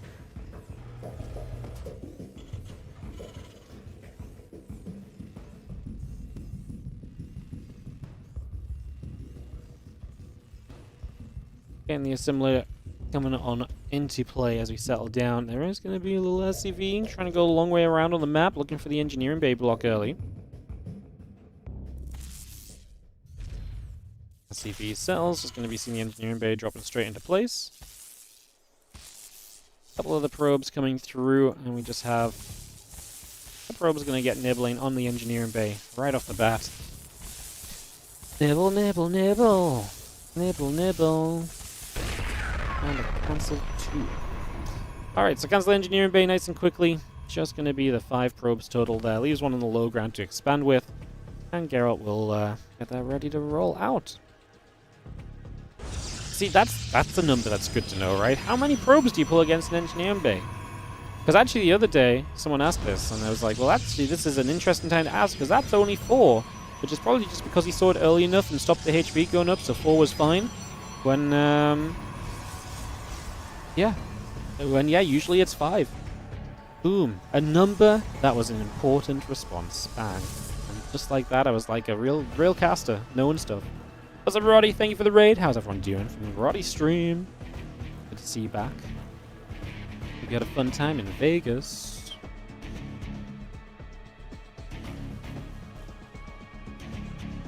Just joining us. This is the last match of the day in the WardiTV October, but I was just saying that after this, we're going to be covering some CranK Team League games. We're not allowed to cast them live, but we are allowed to cast the replays just because of the sponsor. Their sponsor is a streaming website, a Korean streaming site, so I will be casting some of the replays from day 1 of the competition. So we'll be doing that once we wrap up here. So welcome. We are, like I say, a good way through our first tournament of the day, but we've got more action coming after, so hope you guys are doing great as we have a Twilight Council on the way through, a Warp Gate in production, Starport and Command Center building. We're just following this Reaper. It's not doing much, but it might come under attack from an Adept. Adept's like, hello. It was a little slow to move it there, and I'm gonna say very narrowly, maybe even it was very close to taking a 3rd hit, I think, actually. Are we gonna make the playoff bracket first? Yes, we'll make the playoff bracket for this tournament first as well, obviously. So we'll do that, then we'll jump in the CranK. I mean, that's only gonna take like 3 or 4 minutes, but yes, we will do that first. Because the playoffs for this will be on Friday, so it'll be good to see which matches we're gonna get. Yeah, Geralt and Bjorn having a laugh. Bjorn laughing but sad because he knows that Geralt's laughing because he made the mistake. The Widowmine is not meant to be able to walk up to the Adept Burrow and kill it. Yeah, Z is Z is like the laughing in Korean. When you're on the Korean keyboard, it makes the K sound. It makes the symbol that's the K sound. So it's like K. So it's just laughing basically. So when I'm talking to Bjorn and I want to laugh, I spam the Z as well. And obviously Geralt has the same experience. Blink on the way through. Just gonna have ourselves the Nexus coming up, a couple probes coming in. Reaper heading down to the bottom left-hand side. A couple Stalkers gathering up. You know, actually, talking about laughing and laughing with Bjorn. So, Bjorn messaged me yesterday. He's like, "Hey, Wardy." He's like, "Can I ask to pre-play my games? I'm worried about the conflict with the CranK Team League." And I was like, and he said, as part of this message, he also said, "I really never expected there to be a clash." And I looked at this and I was like, well, to me, that means you never expected the Shopify Rebellion to make it as far as they did. So I replied to him, I was like, huh? I was like, you expected Shopify to lose? I was like, good teammate. Bjorn had a good laugh at this. He was like, no. He's like, I like this. His response was even better, though. He said, no. He said, I expected Vitality to be better. Yeah. So yeah, it was a funny moment. It was fun chatting with Bjorn. Funny guy. And yeah, I obviously knew there's potentially clashes with the CranK thing, so not an issue. If anyone has an issue, we're gonna obviously work our way to make it happen. I don't run these events to clash with other people, but I need stuff to stream this week, so that's why we have some days of this week already. So a couple of siege tank. Our siege tank will go down. The Stalker's coming over. Medivac falls. Marine's taking some damage as well. There's going to be a good cleanup from Geralt, though, so a lot of those units going down early. It's going to be a big win. It's going to be a nice little cleanup for sure. Love Bjorn. He has such a good attitude. Yeah. It's hard not to like Bjorn, especially if you try and talk to him, like, at all. He's always very funny. He's always laughing about things. Yeah, I always have a, considering we have very limited ability to talk to each other, I would say we always have a good laugh with each other, I was tidying up earlier and I found my my Bjorn Shopify jersey that he gave me at EWC. I was like, God, I forgot that Bjorn's the freaking coolest. I mean, I didn't really, but as a little reminder. Stalker's going to jump up to the high ground. Tanks getting some good damage done. We're going to get rid of that Stimpak. This has continued to be a pretty good game from Geralt. A defense across the map. Now offense, which has seen him, get rid of a tank, get rid of a Stimpak. Didn't lose too many Stalkers. 4 Stalkers lost total in the game. 2 tanks have died. It's very good for Geralt. Resources lost twice as efficient for him. Mentioned earlier the idea that this is obviously a much more defensive matchup now for Terran. You kind of have to try and defend and survive through the mid game, and if you get to a later stage, you can be in a very good spot. The later game Protoss army does not trade well into the later game Terran currently. And I was actually reading Pig posted up a message about Clem's point of view on the matchup on PvT. It was super interesting to read. Obviously, Clem, one of the very best, but also playing the matchup on both sides competitively. And he was, talking a lot about how, for Protoss players, you still have a lot of safety in the early game. You still have a lot of, a lot of very good economy in the later game. Talked about how Storm can be, very good defensively, but obviously can't attack in with just Storm as much as you could before. But what was really interesting is that on the Terran side, he was absolutely, talking about, he was like, yeah, Pros have an insane mid game. They have really good economy, and that's what we've kind of, was already the case before. But now when the game gets late, the Terran definitely is in a much better position. And, it was really interesting to read, because that's kind of what I was picking up on, that, Terran seemed to want to be playing a bit more slowly. Clem definitely played very slowly yesterday against MaxPax in that Monday final. But yeah, the later it goes, it definitely feels like Pros are having some issues later game versus Terran. But I think it's still interesting to see from Clem's side, where, again, he plays Protoss as well, and he still thinks that Protoss actually have a pretty darn good, still mid-game kind of access. He actually thinks Protoss are pretty safe early game too still, so... it was an interesting read. It's on Pig's Twitter, and I think on a YouTube video as well. I don't know what YouTube... I read it on Twitter, so... It's a cool read. It's quite in-depth if you are interested in Clem's point of view on PvT.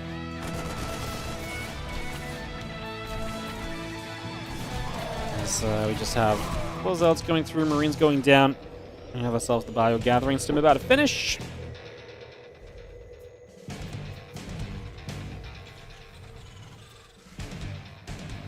Just going to see the 4th Nexus coming into play as well here as we get settled. Prism on the way up, that +2 armor coming out. Like I say, my whole point of this is that then TLDR, Terran's off of a rough start, which is what this definitely was for Bjorn, may very well be kind of, trying to play laid back and settling down. That game 2 yesterday between Clem and MaxPax was a great example of it, where MaxPax threw everything he possibly could at Clem, and honestly, Clem surviving was half miraculous. It was a really good game, which probably left a bit of a sour taste in a lot of Pros players' mouths, because they're like, come on, he did everything, and Clem wins in the end. But it was a really good game, because the defense was really tough to pull off, and Clem just finally got to the point where he could go across the map and win, and it was really pretty crazy. A great example of just how, again, you can have that kind of strong mid-game, economy and so on, and you have the ability to throw things at the Terran. But if the Terran can sit back and survive, then it, has kind of definitely turned into their favor later game. TVP is fascinating. The matchup really swung so heavily from what it used to be to what it is now. It's really crazy.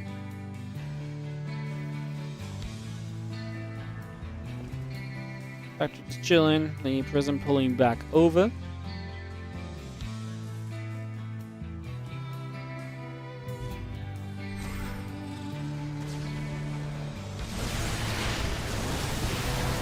Gonna see that. Ooh, Prism goes down. That's not fun. Just unnecessary loss. Getting a little bit too close and frisky with that Terran army. I mean, yeah, just having to rebuild that just gonna slow you down as well, because you probably want to make sure you've got nearby reinforcements if you do end up committing in. So, Geralt will have to take up some robo time on that one. And we get ready to resume.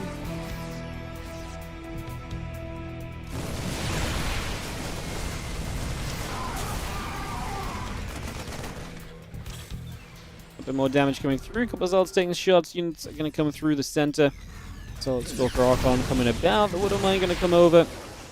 And just going to be settling down as well. Bio Viking still joining together. +3 armor on the Forge. +1 attack about to be completed. The Bio coming over. The Ghost is going to be there. We take the feedback off the Ghost as well. So I have seen feedbacks really being a big part of these games lately. Trying to knock that Ghost energy down. Take EMPs away. Trying to run in on the left-hand side. That's a lot of Zealots, but this main fight's happening. Good Storm goes in a good place. Blocks Bjorn out. It's a great second Storm as well. Really tough for Bjorn to come around and actually protect this planetary right now. Good force fields. We're going to kill it off. The Zealots keeping Bjorn busy on the left side too, so Geralt going to win out over here actually for the moment.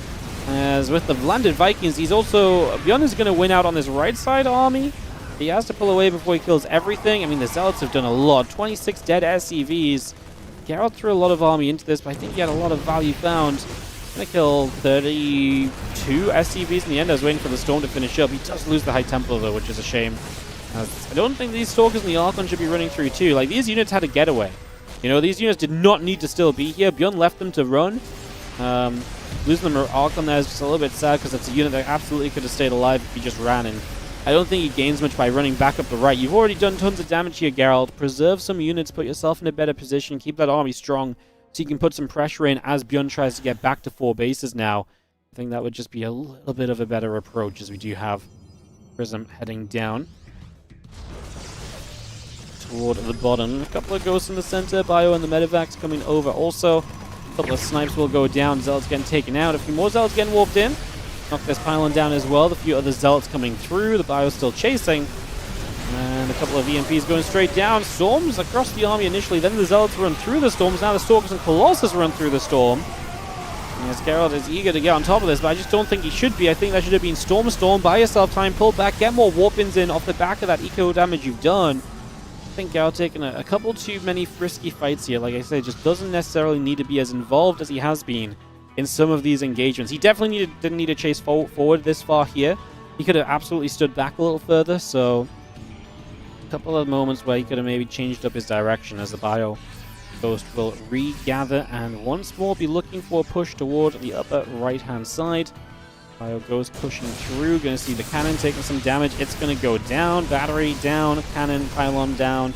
Let's see the Zealot Stalker showing up on the left side. A couple of Colossus want to run it over here as well. The Vex are going to boost. We hit the EMP on the Prism. Bio still coming over, just going to get rid of the Zealot there. Just going to be seeing the High Templar taking damage. Stalker Colossus continue to come through as we continue to chase on up. Colossus will take a little bit more damage here, so a lot of that dropping down.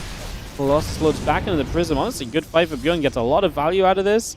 Then Vikings are going to chase the Prism, and there's only a Colossus in there.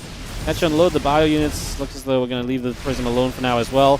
So land the Vikings down, can do some more damage toward the Zealots.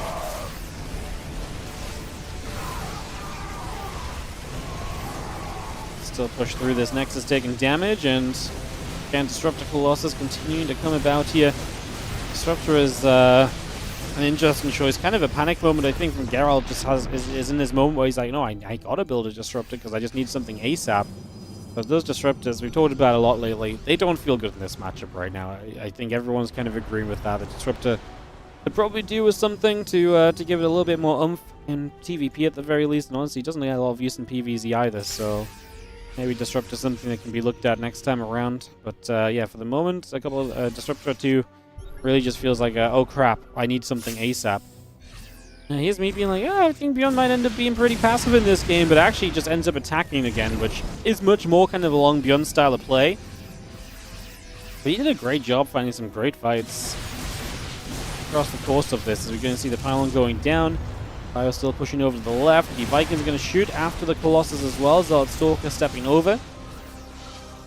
All probes going down. Cannon's going to fire up. Just going to be seeing EMPs across this. The Prism comes in, dropping the High Templar into the fight. The Prism does then hence fall.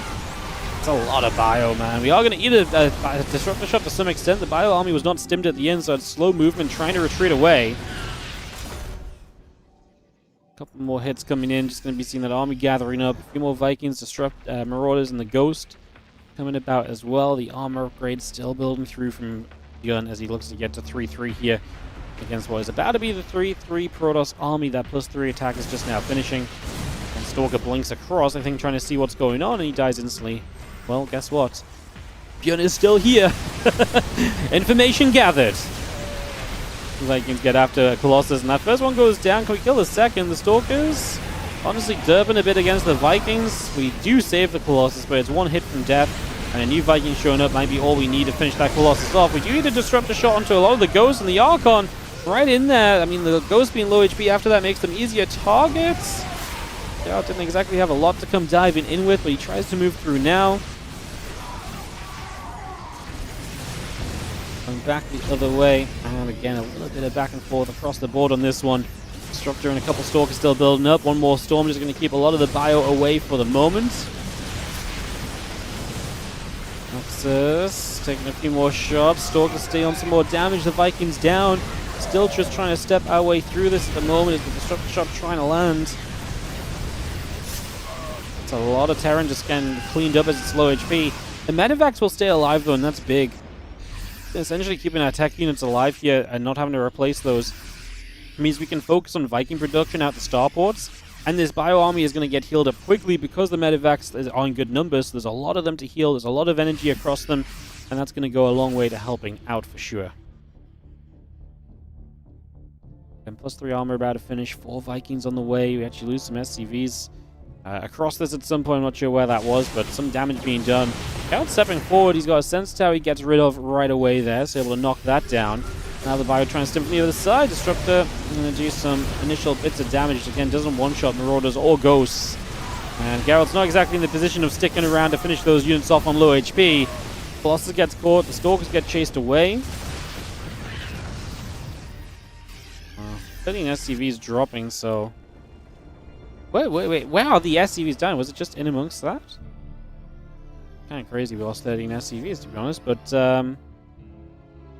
Yeah, disruptors are so bad. Honestly, yeah. I will say I've been defending the disruptor to some extent. I've been like, well, you know, let's see, and like, yeah, like I still personally do like the concept that it doesn't one-shot everything, and instead you gotta like hit a disruptor and then follow up with something to get the kills. But yeah, the way it plays out right now in this matchup, they just don't do anything. You're right. Maybe a little bit more, okay, like maybe a little bit more kill in the center. Like maybe like the very middle of the disruptor kills and then the outside does the same damage it does now. So you don't get disruptors that kill everything in its radius, but they still get some guaranteed kills if they get a dead center connection. Maybe that's, maybe dead center connections are asking for a bit much though. I imagine a lot of units go down to the edges usually.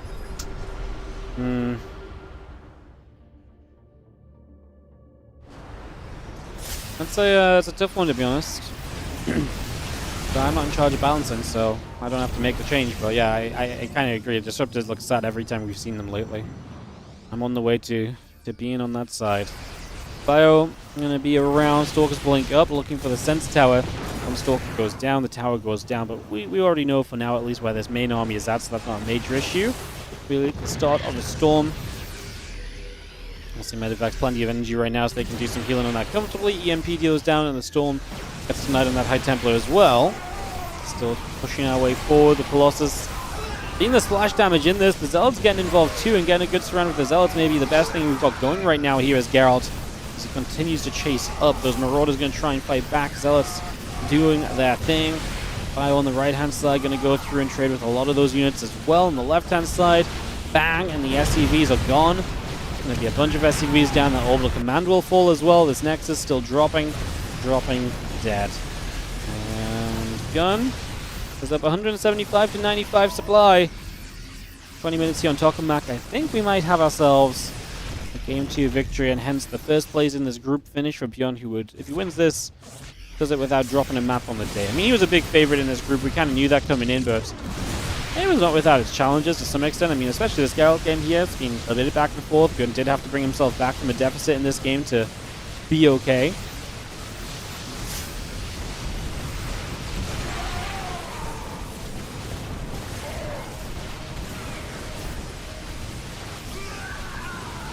Stalker in the corner, getting pushed back. Bio and Viking to the top. He's going to shove through. Disruptor trying to land on the Marine Marauder, not quite going to be able to. Bio still pushing its way up. As the Disruptor chased. Going to go down. I mean, this Nexus falls, the probes are chased.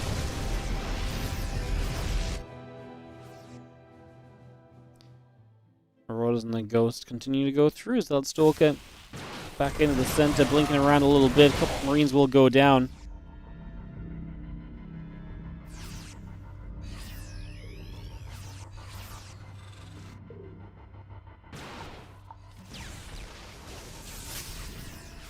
EMP drops, Disruptor shot. Gonna try and make something happen. Quite available just yet, though, is again the rest of the Zealot Stalker Disruptor coming back through. Medevacs and Marauders in production as well. Bringing that all up. Assimilator on the way. Scanning our way about. The Bio Army just gonna go and knock some rocks down. I mean, open up this area a bit. Kind of wait. I mean, 65 army supply advantage and a better army. Let's be realistic. There's nothing in this Protoss army that even looks half scary. Shots that can be dodged. DMPs against the Zealot Stalk. I mean, they're just kind of waiting for this. GG's. And Bjorn takes the 2-0 this BO3 to advance on in first place. Bam. Alright guys, so what we're going to do is we're going to draw the playoff bracket. And once we've drawn the playoff bracket, we are then going to go and cast some CranK team replays. So, to start off with, let's draw that bracket. I'm going to run some ads, so we'll not do anything until the ads are done in 3 minutes. Give me a couple of moments, we'll get that ready to go. Do do do do do, boom, boom, boom, boom, boom, boom.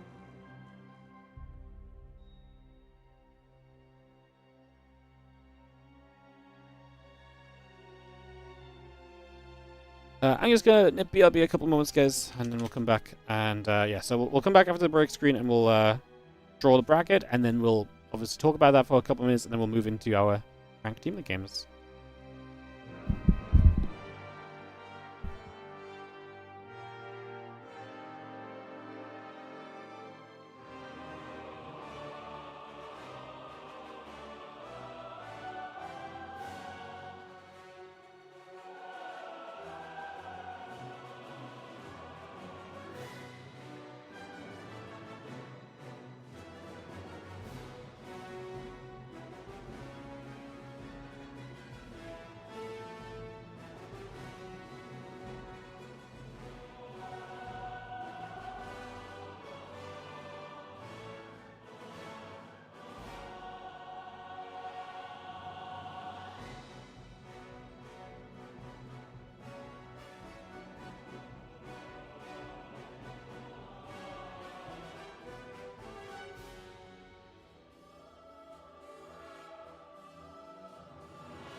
Alrighty, guys. Hello. So, let's talk brackets.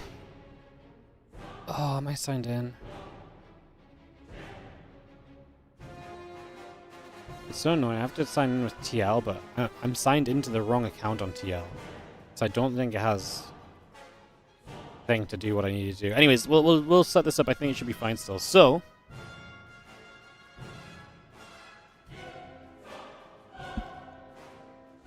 let's show you guys how this works. As usual, we have 8 players. What we're going to do first is we're going to randomize Hero, Rogue, Mana, and Bjorn. So I'm just going to bring this over. So Hero, Rogue, Mana, and Bjorn, they are the winners of the groups. So we're going to randomize these guys and drop them into the bracket in that order. Mana, Rogue, Bjorn, Hero. So give me 1 second. I'll just do that over here. So we've got Mana, Rogue, Bjorn, Hero. So that's how they will drop into the bracket initially. Now, the only rule, this is a simple bracket because it's just 2-player groups. We pretty much make it so that you don't have a chance to play against the same player until the finals. If someone from your group, you can't play against them again until the finals, basically. So basically, because Mana and Rogue are on the same side of the bracket, Solar and Spirit will drop down to play Bjorn or Hero. That's rough. And then Gumiho and Geralt will drop in to play Mana and Rogue. So what we're going to do first is we're going to randomize Gumiho and Geralt. And whatever order they drop into is going to be the order they drop into this top part of the bracket. And Geralt, Gumiho. So it's Geralt Mana PvP. And Gumiho Rogue ZVT. So Geralt and Gumiho, like that. Again, that leaves us with, as that updates, it'll leave us with Spirit and Solar to either give us TVT or TVP and Zerg on the other one. So let's randomize this and see which order they come in. They're going to stick like that. So it's going to be Spirit, Bjorn, and Hero, Solar.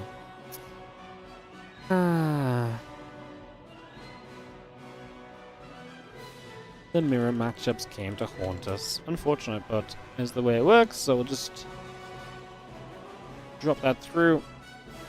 And that will be our playoff bracket. Perfect. So, what we will be doing is probably I think we have to start on this side. So we'll probably be doing Bjorn Spirit, then Hero Solar, winners match in the semis, and then Mana Geralt, Rogue Gumiho, winners match in the semis as well. Cool, and it's just playoffs best of 5? No, that's not true. We're not doing 6 best of 5s and a best of 7. It's going to be best of 3, best of 5, best of 5, best of 5. 4 best of 3s, 2 best of 3, best of 5s? That sounds good. Yes, to do it like that. Round of 8, best of 3, best of 5. So yeah, we don't have time to do 7 best of 5s in the same day. So that's a bit long for the players. So yes, it'll be best of 3s in the round of 8, and we'll do semis best of 5, grand final best of 5. So that's coming up on Friday, guys. Very exciting. So yeah, that's going to be on Friday. We'll get that sorted. And anything else? Not for now. Right, what we're going to do, we're going to swap on over to the CranK Team League. So give me a moment because I just got to update brackets and stuff. So give me a second just to sort that out for a couple of secs, and we'll get this ready to go.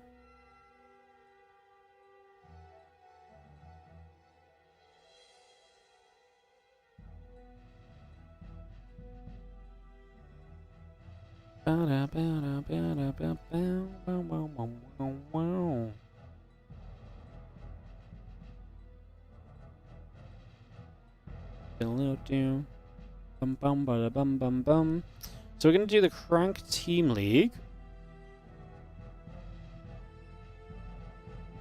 Day 1. And day 1 was Basilisk versus Streamer Zone. Team Liquid versus Shopify Rebellion. And Vitality versus Falcons. These are replays, so no bracket link. I'll update that on the YouTube as well if you give me a second, guys, and then my Twitch title as well. And then we'll move into this. How do you sign up for my tournaments? The best thing to do is first... Okay, give me 1 moment, then I'll explain it a bit better. Give me a second, guys. YouTube's lagging, of course it is.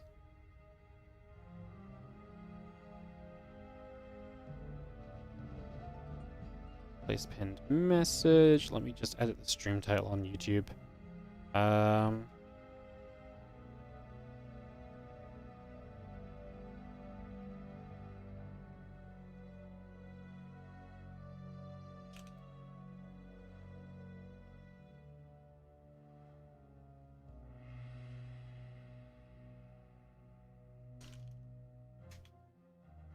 Cool.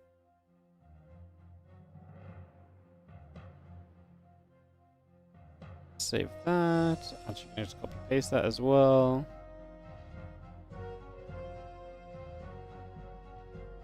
Edit a stream title on Twitch.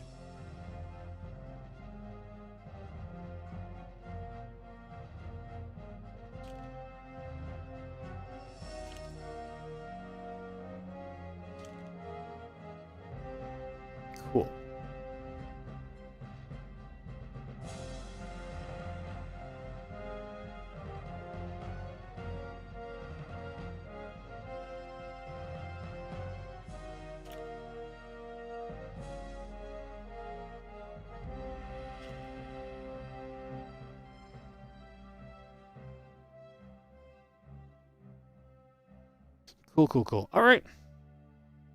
So we're gonna start up on this in a couple of moments, guys. I think I've updated everything everywhere I need to. I think there's a logo. I downloaded this earlier. Did I download it or did I not? I did download it. Nope. You guys know what I just did? I just tried to drag the file onto my stream. But instead of, like, obviously I'm trying to drag it onto my OBS. But instead of my OBS, I just dropped it onto my, like, Chrome page that has my stream open. I literally tried to drop it onto my stream. Wouldn't that be good if you guys could just, like, drag and drop things onto my stream? Yeah, that would go well. I have no idea where centered is on this thing anymore. I actually think it's off-center already. I think, like, there is centered, actually. LG. Alright, I need to just put that in game as well. So just get that up in the top corner.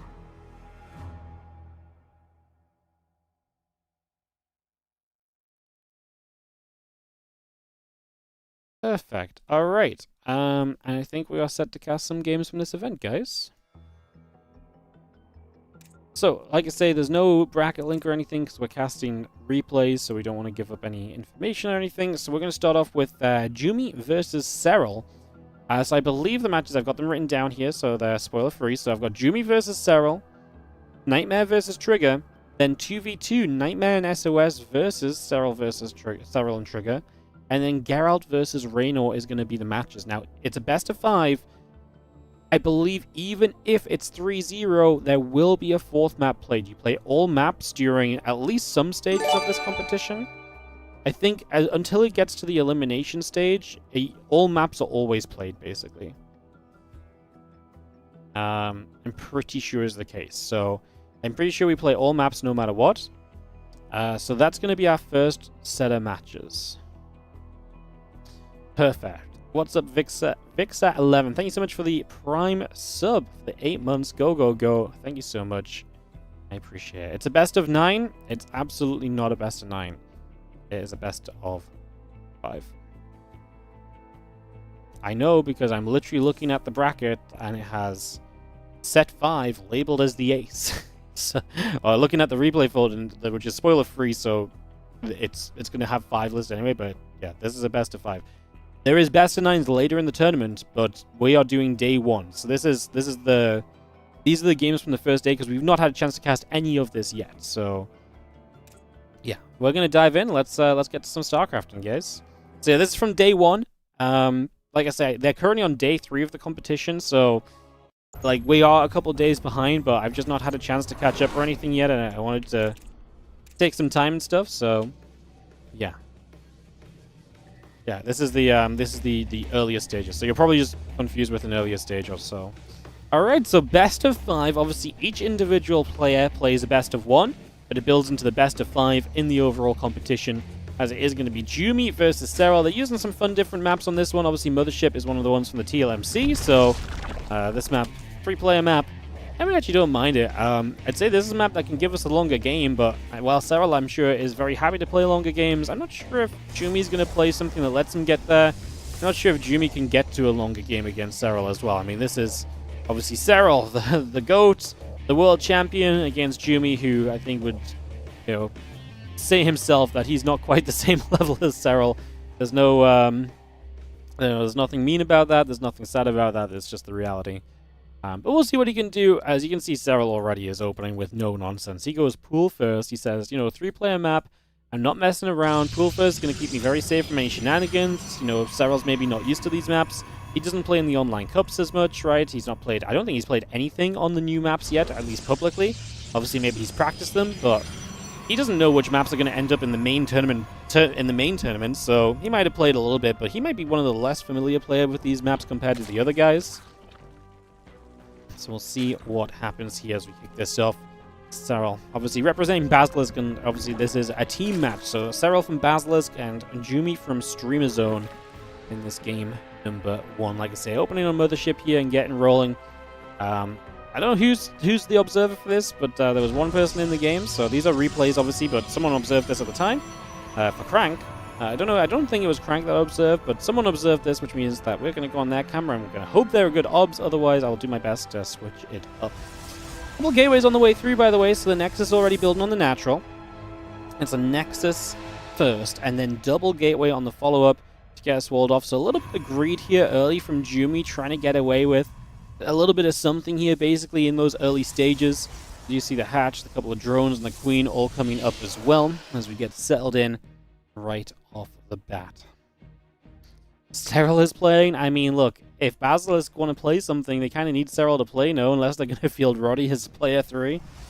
Yeah, obviously the Basilisk guys decide to take part. This is a pretty seriously prize-pooled event. Yeah, this is a good prize money event. It's like $7,000. You play for like 5 days or something, but you don't have to play every day, depending on which matches you end up in. So not bad. I think first place is like $3,500. You split that between 3, it's like $1,000 each, and it's fun to play in a team league. It's fun to represent your team. It's not, you know, it's one of the rare times you get to represent your team.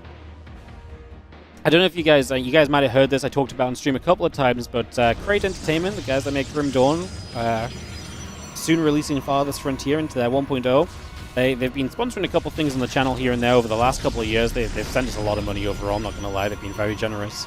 But they actually, talking to the guy the other day, me and Harstem were talking about a team league, because I was saying I might bring the WardiTV team league back. And the Crate Entertainment guys said, that sounds great. Here's a bunch of money. Make sure that happens. So in January, we're going to start up with the WardiTV Team League Season 10. So we're going to do that in January and bring the WardiTV Team League back for a season. And probably do something similarly kind of sized to this in terms of prize money. So that's going to be coming around in January. So if you like the team content and the team action, yeah, we'll have some WardiTV edition of that in January or so. Probably going to run it January into February, and probably run it like once a week or like two days a week for like a handful of weeks or so. Just makes it a little bit easier for teams to get organized and so to kind of play over a little bit of a more extended period, basically. You see Jumi, he cancelled up his initial tech and he decides to go into the Twilight Council instead. Now going to go glaives with a ton of gateways. I don't hate it. This is essentially kind of two base kind of glaive all in with 6 gates. And it's the sort of thing where he's trying to catch Serral a bit off guard. He's trying to make Serral kind of guess a little bit of what's happening. You know, changing his tech after it was scouted in the first place, right? I like the trickery. I like the idea of doing something different, because let's face it, in a standard game, I don't think any of us are kind of backing Jumi to knock down Serral. The reality of the situation, though, is that it's still Serral, and Serral is so hard to trick him because he has such good understanding of the game. He has such a good understanding of what happens when something is off, and he is very happy to play safe as well. And right now, he's 39 drones and playing very safe. Just needs to make sure he has detection against the upcoming DTs, but as he scouts in, he's going to see the Resonating Glaives, or at least the Twilight Council throwing a boosting. He's seen Adepts at the front, so he's got a very good idea. And like I say, 39 drones cutting to make units. He is more than prepared for this. The Glaives part of this is not going to do much. I actually think if Jumi wants to see success here, he's going to have to rely on the Dark Shrine follow-up. Because, like I say, unless these Adepts get some movement which outpaces Serral, which seems unlikely, then yeah, I mean, because it's only 39 drones, we don't even have drones saturating the third as well, so the third is not even that dangerous of a place to, you know, have to hold on to. And those Adepts pull back a little bit. A couple of Queens are going to try and fight as well. Ravager continuing up. The Adept's going to try and shade through once again. Prism warps in a few more Adepts here. You can just see the hatchery taking a couple of additional nibbles. So Hatch taking some damage. Corrosive Vial comes down, trying to chase the Adepts away for a few moments. Adepts still taking some extra damage and getting pushed down this right-hand side. As the lair is on the way, so Serral, having defended the first wave of this, says, cool, time to get a lair up. Now DT's warp in. We have got 2 Spore Crawlers. That should be enough to cover you. I think this should be kind of fine for Serral. I don't think there's going to be much opportunity. Okay, in fairness, Jumi's going to build 1 more DT, which probably gives us the chance to build, make Archons, so he can DT into Archons if necessary. Spore going to relocate over. It's not a healthy hatchery. It did take some damage. He's going to kill the 3rd base. Just needs to drop 1 DT back.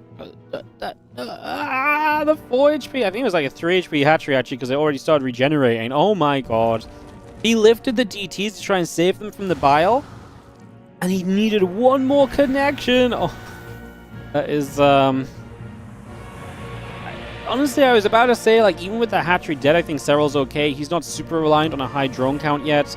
He's got a lot of units, etc., but, like, not even getting the hatchery is obviously a major problem. So that is very sad.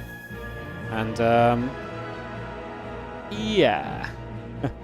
That's a little bit rough. A couple of Archons going to drop in, going to try and go after the Queens. They actually will come in and finish off the hatch. So we will kill it in the end.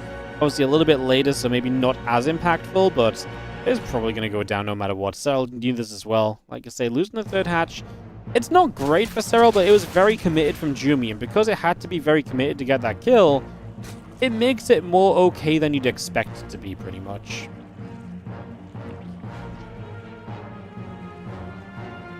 Evolution Chamber in the hatch building up. 5 more roaches, and the roach be coming over. The Archons will shoot away at the Queen, and the roaches going to load into the prison with that 1 Archon, load in with the other, bring that back up, and just still seeing the Queens and the roaches going to be there to push the prison back down the right-hand side. Adepts, the Sentry, all coming up. The Immortal is halfway done. The +1 attack upgrade currently producing through as well. +1 missiles and Burrow both upgrading on the side of Serral, so he's getting into his next stage of the game. Jumi obviously is still just a 2-base Protoss player here. He's probably going to go for the Adept Immortal attack with that +1 upgrade finishing and just go. Obviously has a couple of Archons involved as well, so a good combination of units, but will he have enough against Serral?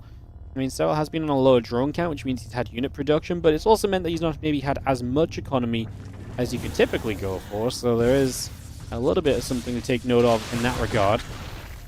As the Roach Rider just steps up, the Prism going to be up to the top side, and we get ready to sell.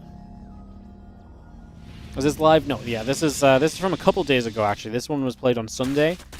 We're 2 days behind on the CranK Team League. I didn't have time yesterday to do any of these games, so this is our first day casting it. They're on day 3 right now. This was day 1 action, so it's not live. It's from a couple days ago. But still cool games, which is obviously why we're casting them. And I think the only English cast so far has been the Cranky Ducklings, because the Cranky Ducklings and me are the official English streamers, but we have to still cast it from replays. So yeah, these games are a couple days old.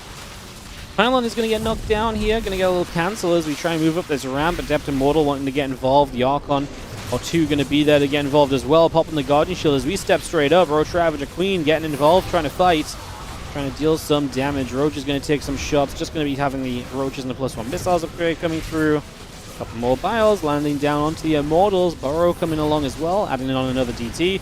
We're killing a load of probes across the map though, so Serral in, killing 40 workers. Jumi actually has 0 economy left, so he's got basically no reinforcements to this, which means Serral can just take his time. And, yeah, like, he should be fine rebuilding out of this. Going to pull the drones as well, because he knows how committed his opponent hence is. And we are going to be having ourselves a chance to play cleanup. Those Immortals are going to be in big trouble. I mean, they can micro at the prison, but eventually there's only so much you can micro. So Serral dealing with this expertly, honestly, just doing exactly what he needs to. Good counterattack, guarantees his opponents all in. He loses a lot of drones. Like, he's down to 20 workers. He only pulled these drones, though, because he's very comfortable knowing he's killed every worker on the other side of the map. Hence, you know, even just 1 base of economy is going to be fine for him as long as he wins this one fight, and that's exactly what he did. GG, well played. I like the approach from Jumi. I like the idea. He came in saying, hey, you know what? I've got nothing to lose. Let's try something a little bit crazier. You know, did it go his way? Not exactly. Serral played safely. Serral played well. And I think that's what it really comes down to, is that Serral played a very just kind of solid game, knew where he wanted to go to. Serral takes the first point of the day here for Basilisk. So Basilisk getting up to 1-0. Haven't really talked about the tournament format. It's a little complicated without bringing it up on screen, guys, but I do just want to touch on it quickly. So basically, this is the preliminary stage. So 6 teams get invited, right? Those 6 teams get paired off into 3 matchups, which are the matches we're going to cast today. If you win your match on this preliminary stage, you go straight to the playoffs. You go straight to the main playoff bracket of this event. If you lose, you get dropped into the losers stage, the loser group stage, and that's going to be a 3-way round-robin group between the 3 losing teams, with the team that comes out on top also then making it to the playoffs. So, like I say, it's a little bit different. I like it. This is designed to be a 1-week event. It's obviously designed to give each team at least a couple chances, but have the priority be on the best teams.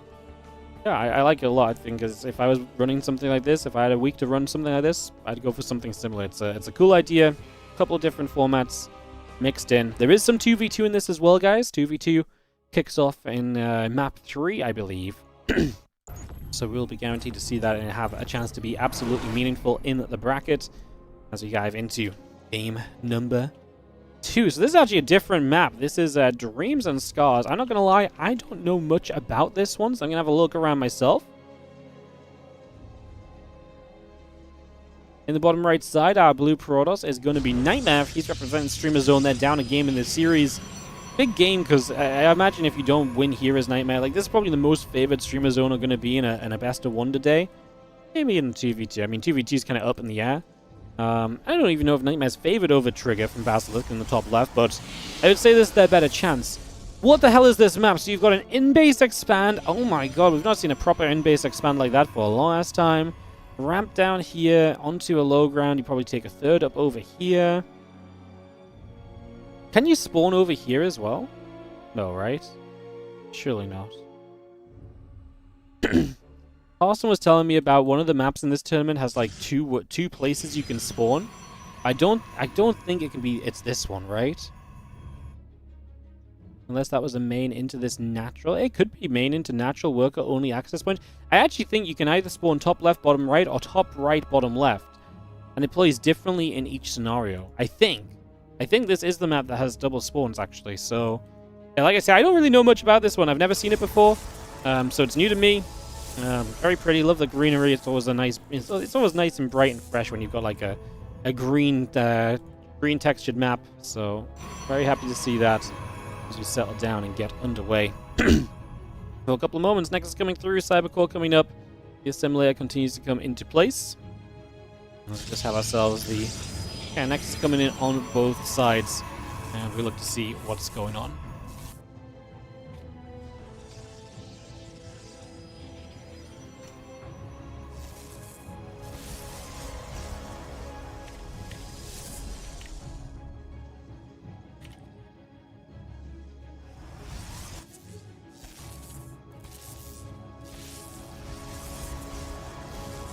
Gonna see our Adept coming through. Next coming in from both because it's an in-base expand, so why the hell not? Not really much difficulty there.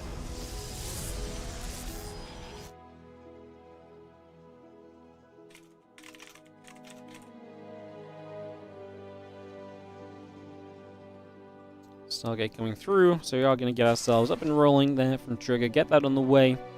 Warp Gate building, Adept on the way out. Just going to have our Stalker and the Warp Gate coming up as well.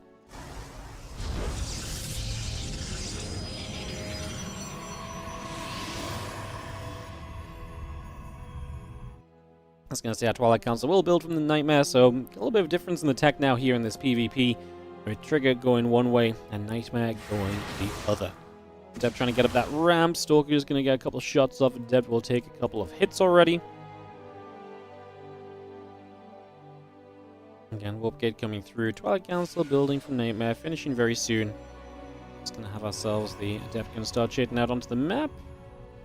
Oracle is coming up, the Warp Gate coming over, and again, a couple of probes coming through.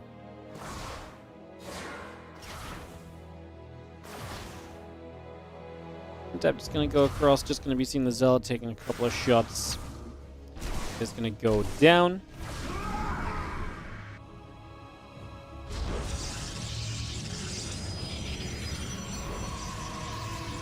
Adept still stepping forward for a moment or two. Just the gates coming up, Blink on the way from Nightmare.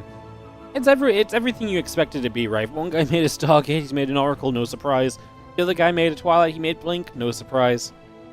I mean, the Oracle obviously maintains some good map control for you. It obviously lets you kind of put some pressure onto some probes. Meanwhile, the Blink allows you to, obviously take very good map control a bit later on. It gives you a better, stronger kind of fighting army. So yeah, we'll see how it turns out. That blink halfway for the moment. Still a couple of gates in the battery, just coming online for the moment. So yeah, gates coming through. Extra stalkers warping in. Gonna see the Oracle taking some damage. Stalkers gathering up. Just gonna be trying to get a couple more shots off. We do drop the Nexus down as a third base, so Trigger nice and quick to just expand out into the middle of the map a little bit. So he's gonna go straight out over there. Get that moving along. Blink on the way from both players. And we continue to get settled just for now. So bring that straight up. The gates coming through, the pylons and the Nexus on the way in. Just gonna see that blink still building and seeing what we can have happen. So glad there's still a team league this year. Yeah, I wouldn't. I'm gonna be pedantic here. It's like I wish there was more of a league aspect to it, right? This is more of like a one-off like team competition, but I wish there was like a team. I know you probably don't even mean it like that as well. You just mean like a team competition anyway. But that's why I'm really excited to try and do something in January for WardiTV Team League. I think it's nice for teams to have things to play in, and that's why I want to do it like maybe 2 days a week for like 4 or 5 weeks or something, because I think it's nice when it's a bit drawn out and you get to see everyone play everyone into a playoff. I think it's really fun. I mean, team leagues are great. The only problem with team leagues is typically to make a good team league you need a lot of money, right? Because there's a lot of players on each team and it's a lot of effort and invested time to take part. Usually the players help you out because the teams want to take part anyway and they'll play for less because it's a team league and it's fun to play for your team and it's different. But yeah, it's definitely something that's been missing for sure in StarCraft, the actual team aspect. So yeah, we'll be getting to a little bit of that next year. Like I say, in January, the WardiTV Team League will be making a return, unless something happens and something big comes up in January or so to stop us from doing that, or maybe another big... Maybe if World Team League came back, maybe we wouldn't, but I don't think that's going to happen by January, so the intention is fully fledged to kind of commit into that as Nightmare is fully fledged attacking into this. The Immortal building on the side of Trigger is not even needed right now. That stasis gives you so many units, and that's Nightmare just kind of really stuck and trying to warp in to protect his forward gateway right now. Trigger really taking advantage of that stasis ward. Gets a lot of value here. Goes up about 15 supply already. Just going to get some more cleanups, and that is going to be a couple of Adepts now building on the side of Nightmare. So a couple of Adepts coming through. The probes coming over. One more Stalker warping in.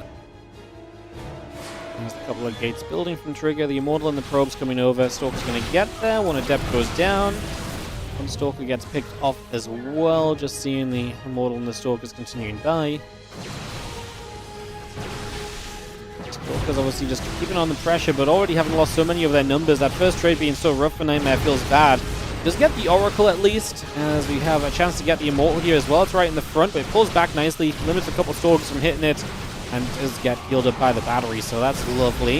Obviously, Concave is a little bit better for Nightmare, but yeah, he obviously wants to do a bit here because overall he's fallen behind in tech. Both players have blinked now, and his opponent already added on to that Immortal count, so overall Nightmare really wanted to do more with this forward gateway. Just going to drop in a pylon. Again, the Zealot charge coming through for a couple of moments. Just going to be seeing the gateway and the batteries continue to come up. Stalker's coming along. Let's get a few more shots off. And we continue to get rolling.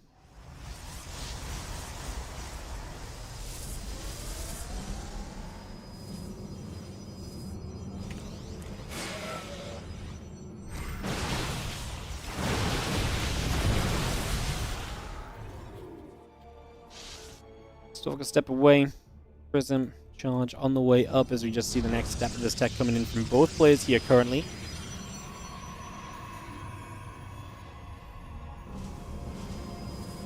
Just coming about, just going to start nibbling our way through the set of rocks right here. Just going to try and open up this little bit of an area already. Rocks will go down. Again, Stalker Immortal set to push through. We've got a lot of the Stalkers on the left side from Nightmare setting up as well.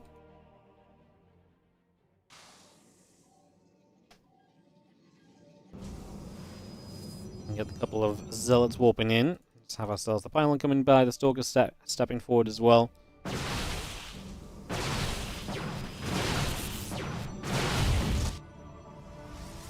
Now, this is nice because you're going to get some damage on his Nightmare. You're going to force Trigger into a little bit of a counter-attack at the very least already. Zealot's going to charge through. Stalker Immortal and start taking some damage. The Zealot's swiping and dicing. trying to do that thing. The extra Stalker showing up. Prism is going to be overhead right there. Got to be a little careful. Prism gets pushed out the other direction. Immortal has gone down. There's a couple Stalkers still settling together. 6 probes dead so far. Stalkers blink for the Prism.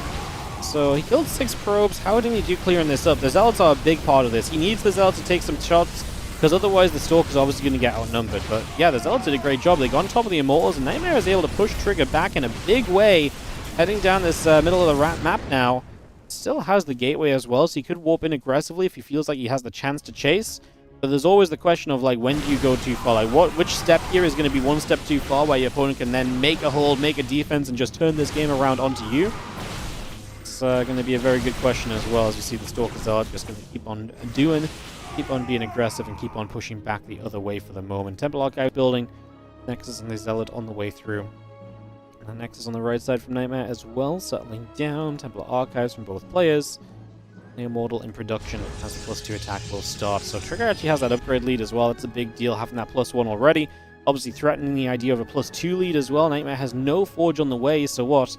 I mean, he's taking a 4th base, but it feels like he's just going to have to spam units and go, and he's just going to fall further behind on upgrades if he doesn't end this game soon, or add a Forge shortly and at least start working on his own +1. He's not really anywhere near with that just yet. Let's see, the Stalker's going to fight. A little bit of Zealot Archon coming over. We blink down to the bottom side looking for some probes. And again, Nightmare is, looking to defend his probes from those couple of Zealots, just to make that clear. So yeah, just Nightmare trying to get in position, trying to push Trigger back here on Dreams and Scars.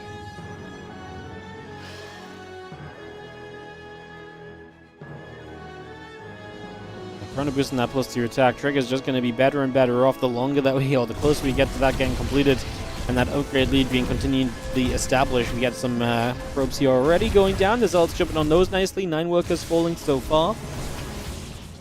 Well, Archon's going in after the Zealots, so a bit more work being done on that one as the Nexus coming through. We have a Stalker still moving about. A couple more Zealots on the way, continuing to get settled.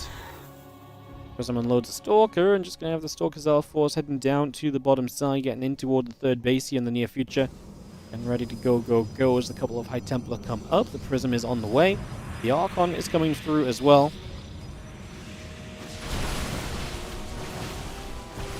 Big fight here. I mean, equal army supplies.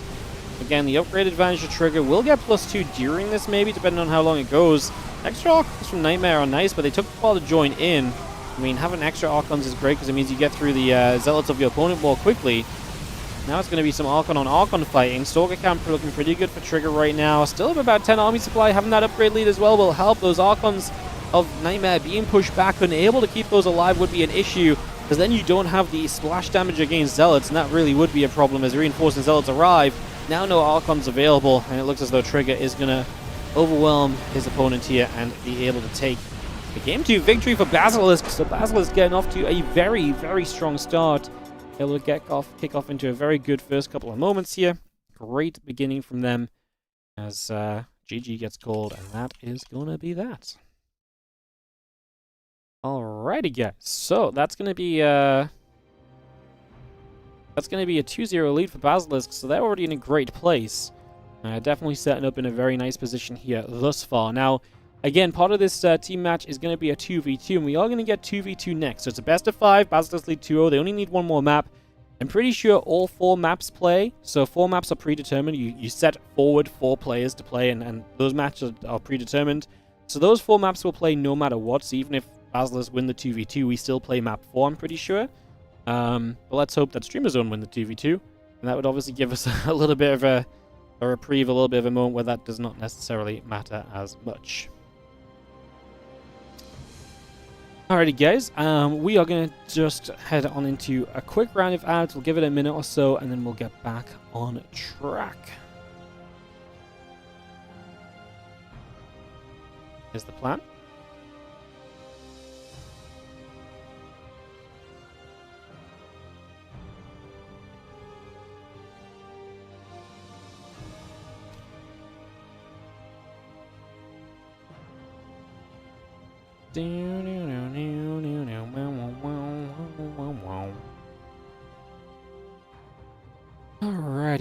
Alrighty.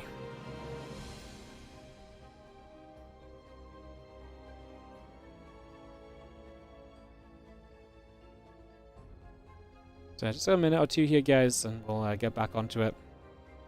Appreciate y'all hanging out with us. Good to see you guys. Thanks for joining. Like I say, good to be here casting some games with you all. Like I say, excited to get back on track with this. Excited to get back on track with the CranK Team League. I say back on track to just begin, really. Like I say, it's been a little bit difficult to kind of find time to do this recently already. So yeah, nice to be able to kind of get to it and get busy. So. Well, yeah, in that regard.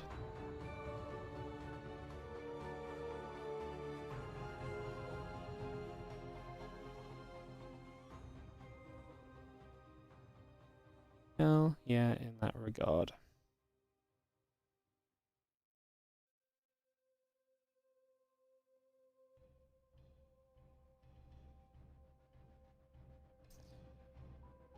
Do do do do do do do do.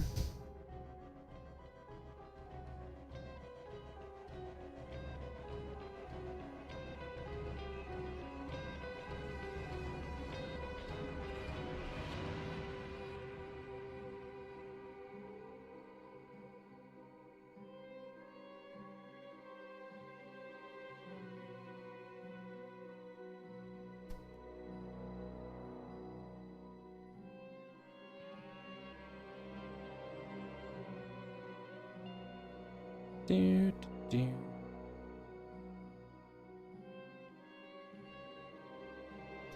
Alrighty, I think we're pretty much good to go.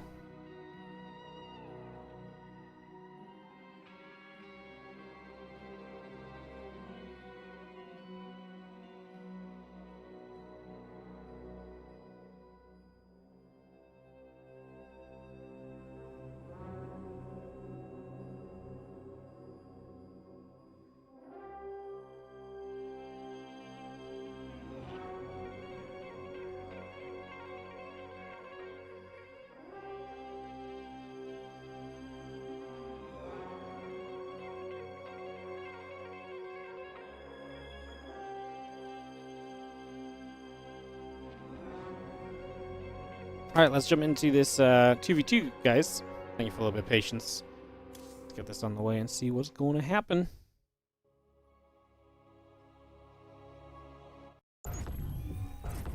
So get ready to rumble.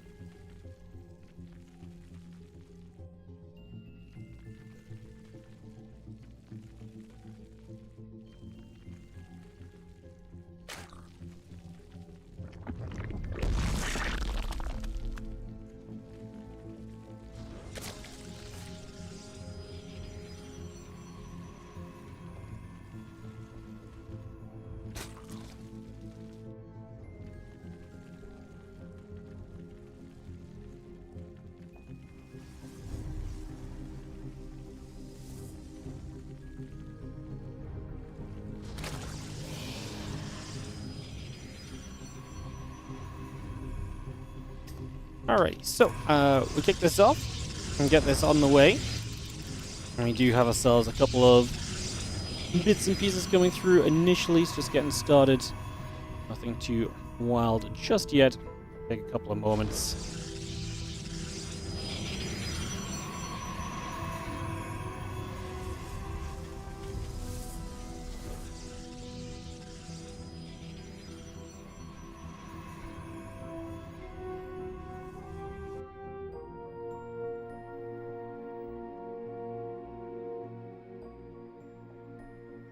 Hatcher coming up, so Hatch Gas and Pool all coming by for a couple of moments here initially, so we get that rolling.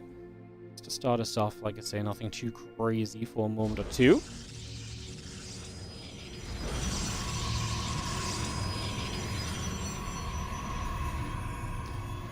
Cybercore's gateways all coming about. Obviously, Protoss Zerg versus Protoss. Serral and Trigger being the combo here from Basilisk, while Streamer Zone send out Nightmare and SOS. Going to be our initial starting point of this.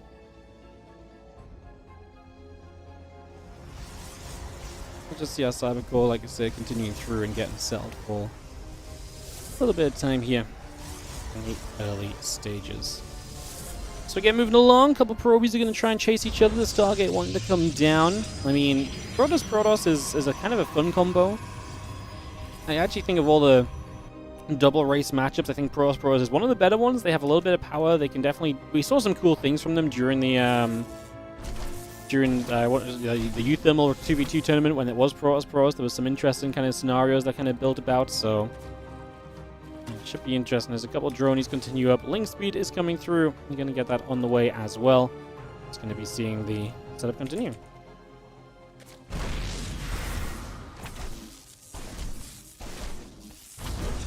Going to be seeing our Twilight Council continue to come about. Just going to continue to get going.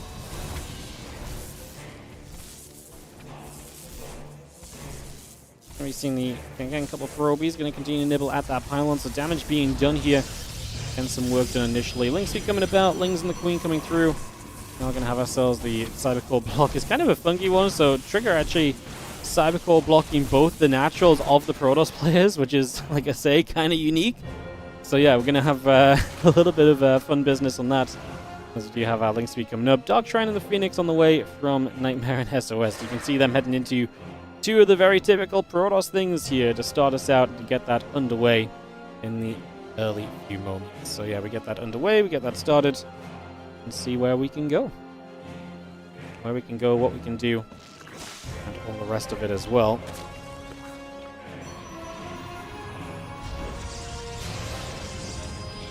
Just going to have our couple of spores building up. That next is still very much so on the way here. The Lings going to go for a little bit of a journey just for a second or two. Again, Dark Shrine and that Blink coming up to get us underway. And we have got the couple of Adepts trying to make their way in after some of the probes for a few more moments as well. Just getting some work done. The Stalker's going to continue through. He's going to see the Phoenix and the Stalker getting rid of the Overlord. Just going to knock that down as well. Stalker's going to Adept, take some more damage. Go back the other way. Again, that Blink coming up behind the Dark Shrine. And that Phoenix count growing. And on the side of Trigger and Serral, just Lings and Stalkers at the moment. I mean, Trigger's only just now getting his Twilight Council underway, so he will tech eventually, just a little bit later than the opposition so far. He has been kind of, being an annoying Protoss player up until now, so it kind of makes sense that he might be a step behind the Protoss players on the other side of things. So,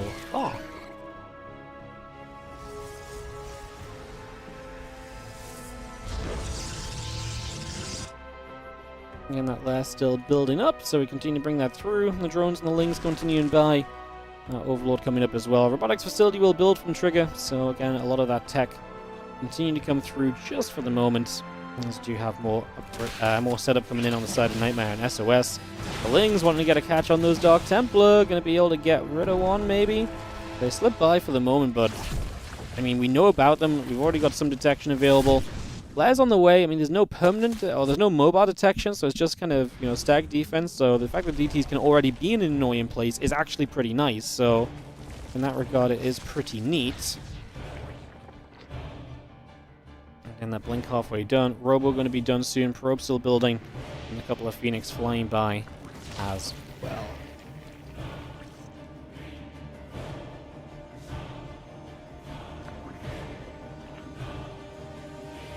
Den is in production with a couple of Evo chambers. Extract is also building up right now, bringing a lot of that through. Again, the Blink finishing very shortly, forging a couple of probes building on.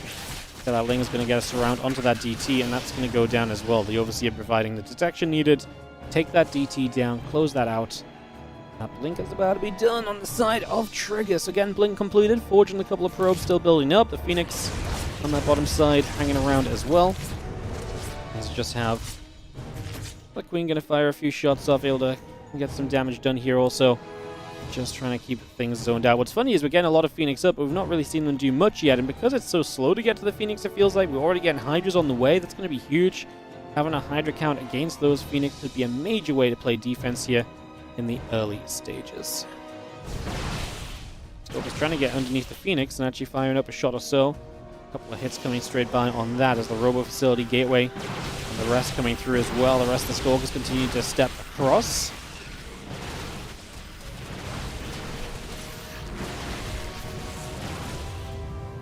And the Phoenix overhead just going to continue around. There's a lot of Stalkers still looking to push through. A couple of Stalkers taking some more damage. We are going to have ourselves the Oracle overhead. providing some detection. SOS and Nightmare have decided it's time to go. Trigger Supply is a little bit behind, but he is building techier units like the Immortal. And he's got a Stalker counter to help deal with the Phoenix, and then letting Serral kind of just Ling Hydra his way against the Stalkers of Nightmare on the ground. We do see a follow-up SOS, Robo Facility 2, and a Robo Bay coming up, so looking to get a transition here. Maybe Colossus against the Hydra count, so as the Hydra count gets higher, getting some splash damage against those is typically going to be a very good thing. As a few Lings go around the bottom side as well. Forge still coming up, Nexus on the way. Pylon building, and a cannon and some Colossus still building through as well. The Phoenix will get to the upper left side. Just going to see the cannon firing up a couple of shots. The Phoenix taking some damage. Again, a few probes going down as you just see the cannon still dealing some shots in return. Immortal settling down at the front, and on the bottom left-hand side, there is going to be the Lings getting there to try and play defense. They clean up, but only after the hatchery goes down to a DT, I believe. So Lings over here trying to find a counterattack as Serral and Trigger combined for 220 supply right now against the 190-ish of the opponents. It's not terrible, but it is a Zerg on one side, which typically has some more inflated supply. Like I say, it's Trigger's supply that lacks, but he was pretty good earlier. Now getting rid of a bunch of Phoenix for free. Mistake by SOS. Big mistake, actually, as the Phoenix take a bunch of damage. A lot of shots taken there. And on the left-hand side, we're catching, once again, just a couple of units on the ground. It's like the gateway that was there before, so just playing cleanup on that for the moment. Pushing that back and getting that settled. A couple of Vipers will continue through. The Seismic Spine's coming up as well. Just going to be having the rest of the Lings and so coming up. The drones on the way over. Just going to see the Lings getting a good surround, catching a few of those Stalkers. Damage being done. Continue to push through. Ling Hydra chasing our way up the high ground at the moment. And then the Stalker's going to be there to try and get involved as well as we try and push through. The Colossus are scary for the Ling Hydra, but maybe the Stalkers of Trigger could do something about those Colossus. If they could jump on them, that would be amazing. Again, you got to make sure you're correct, doing the correct call by jumping on them, though. Kind of an awkward combo of units to be using, really. So about a 40 supply lead overall for the Basilisk pair. Again, 2-0 up in this series, win this map, and Basilisk are guaranteed their spot into that next round already, so it's already a little bit of a factor. Something else to think on. As a GCR plus 2 missiles and Carapace, again, still just all building up. Couple Vipers coming through, the Stalkers will try and fight.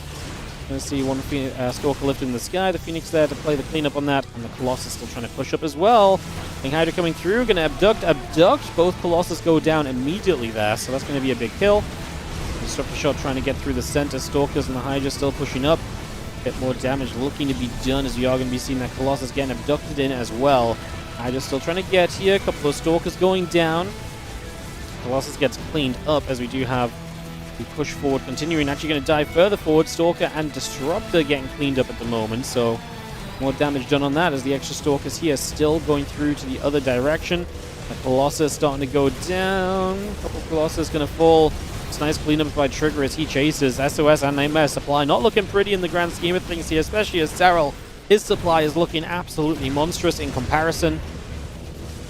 I think it's fair to say that Serral and Trigger are looking great in this opening this game or this opening series for Basilisk. I say, yeah, I mean, because they obviously won both their matches as well already individually, and they're going to win the 2v2 as well. There you have it, Serral and Trigger to take the 3-0.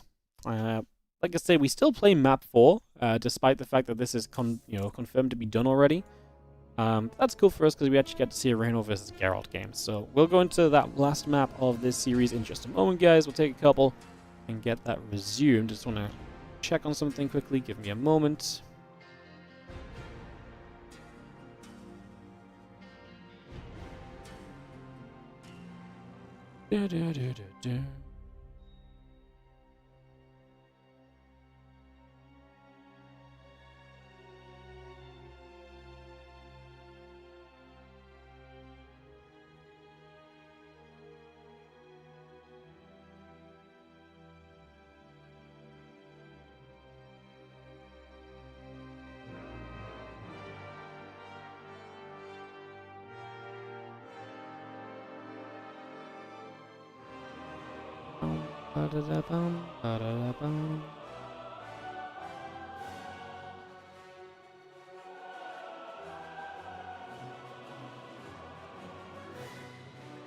Alrighty, guys.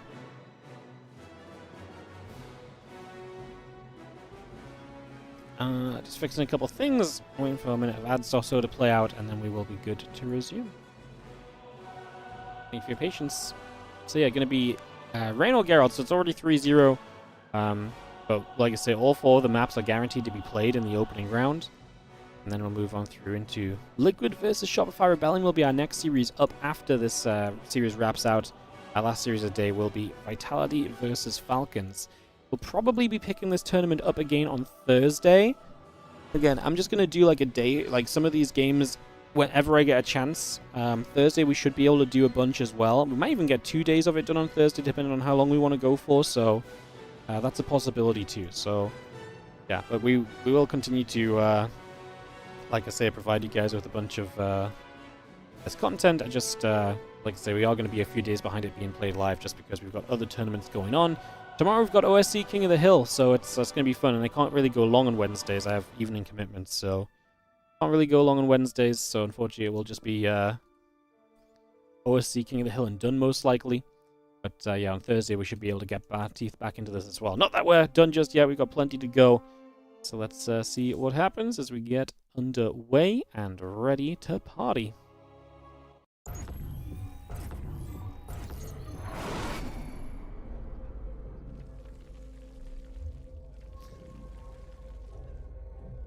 So like I say, it's 3-0. Yes, it's a best of 5. The series is done. The series is decided, but all 4 of the preset matches do get played anyway.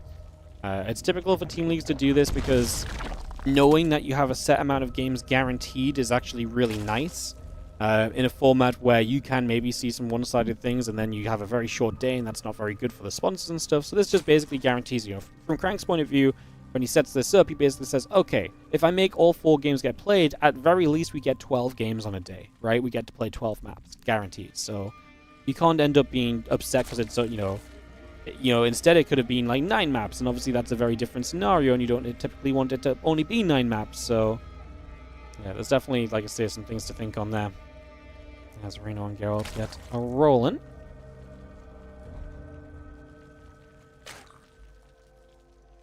For game number 4. And Reynor complete the perfect sweep, I guess, from Basilisk. They've already kind of swept them, but can he just keep that scoreline perfect, not drop a map on the way to victory? That's what we're trying to find out as Hatch Gas Pool comes up. Old Republic, I like this map from the TLMC. One of the ones I was very close to adding into my own map pool. Just decided to go with something else in the end, but really hope this one makes it to the ladder map pool. I think this is one of the better maps in the TLMC overall. It was very interesting, it's fun, it's macro-y. It's fun macro-y as well, you know. It's not just like, we know how this is going, blah blah. You know, it's some good fun. So yeah, liking this map a lot.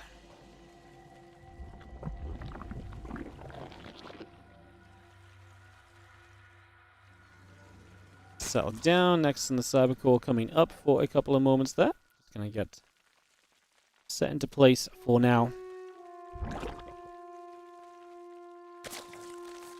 And a couple of things coming through. Nothing really wild just yet. Third hatchery is going to finish up over on this side. Just going to get that settled. And yeah, a couple of queens, a couple of lings, all building through for the moment. Cybercore next is coming online. The Overlord is going to be there as well to see what else is going on.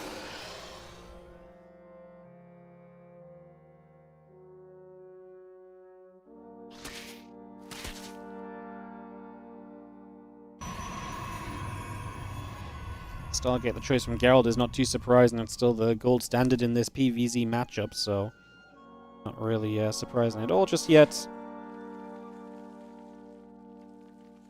Pretty typical stuff for the moment. And that Stargate coming through, the Adept and the Warp Gate coming over for a couple of moments. We just bring all of that by for a couple of moments right now. Continue to bring this up and online. Just currently the Stargate building through, the Adept and the Warp Gate coming online as well. I'm just going to see our Queen going to fight against that Adept for a couple of moments as well, just again. Get some work done for a few moments here.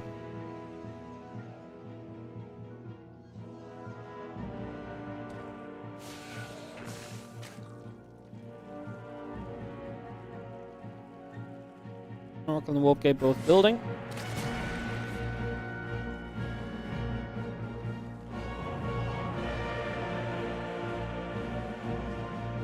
So continue to bring that over for now.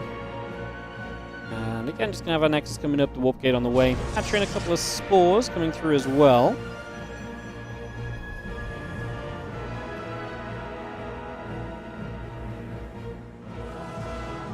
Zergling's going to threaten to come up to the high ground here for a couple of moments. Just going to poke in. Ling's going to jump onto that Nexus.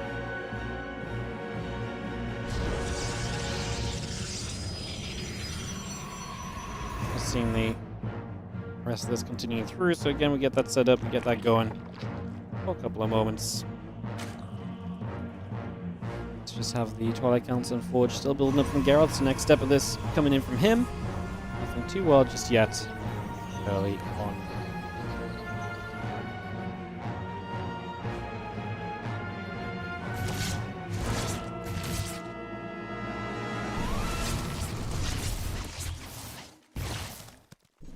Queen's going to be there. Oracle getting turned around for a couple of moments as well. It's just again getting that set up for a little bit here.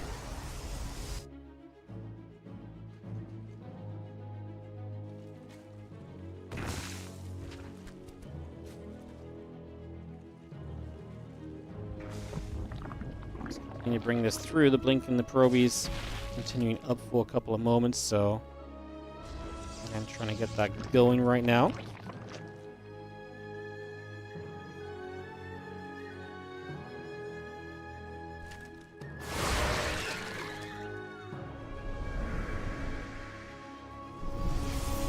Again, a few Adepts coming about, the Blink and the Probes coming up, adding on the Pylon as well. Taking a few moments.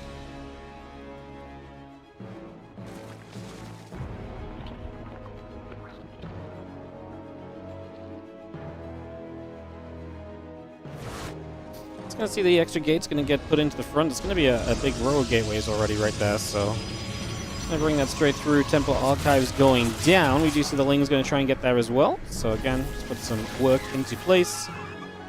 Just for a moment or two.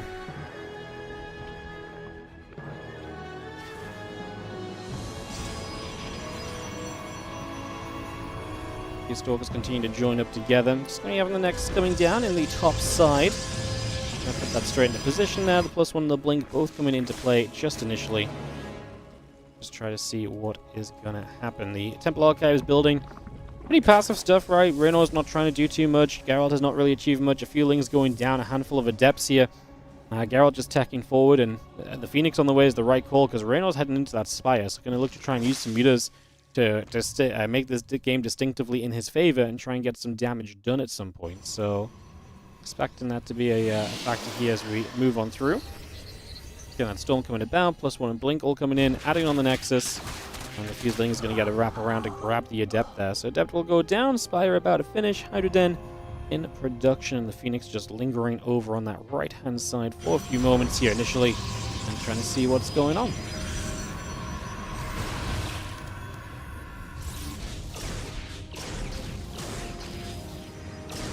He's going to shoot, a couple of shots coming about. Just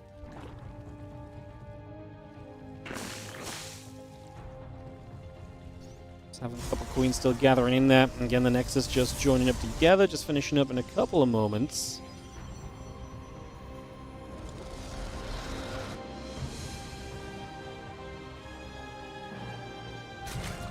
And Storm and the Charge continue to build through. Again, see the charge coming up, Fleet Beacon coming over. And just have our Hydras coming through, melee upgrade, and that Musco Augments all coming in.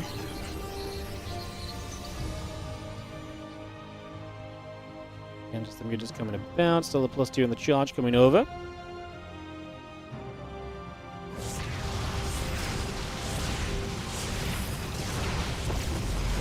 Just going to see the Mutas coming about. Just going to see those Stalkers taking a bunch of damage. We will see the Phoenix and the Stalkers continue to go through. A couple of the Mutas continue to fire up. And we're seeing, honestly, pretty good pushback on the Mutas, and Reynor does not achieve that much with them. Observer just doesn't want to watch the final Phoenix fighting the Mutas, apparently, so bit more back and forth over there. As you just see the Ling Hydra +1 missiles and that Bane speed continuing up as well. Again, the Ling Hydra going to go back over to the left side. Let's just see the Banes coming through, morphing those in. The Phoenix and the Mothership coming up. The Anion Pulse Crystals coming along as well. Continue to get that going initially. For the moment, it's going to be seeing the couple of cannons, the batteries coming down.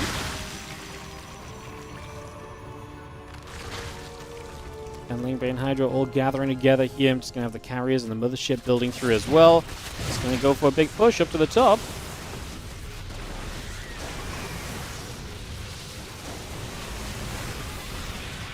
Good storms coming down, but isn't good enough right now. Reynor just making this big shove, switching into the Hydras heavily off the back of those meters. Obviously, the couple Phoenix that are still around are not going to have much value right now. There's not a lot to stop these Hydras. Phoenix going to lift what they can. The Oracle's already dead. Stalker's blinking back as far as they can. It's one of those moments where the carrier that's in production is not going to help. The Mothership's just, too far out from helping. And then you've got, again, the few meters still alive, going to put a bit more pressure on elsewhere, and just a lot of probes going down. This position is becoming problematic here for Geralt, as Reynor is starting to look very good. You can see the Ling Hydra still pushing about.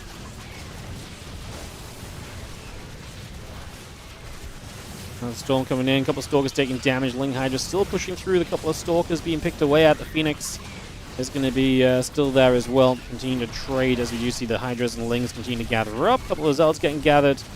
They're getting picked off right now.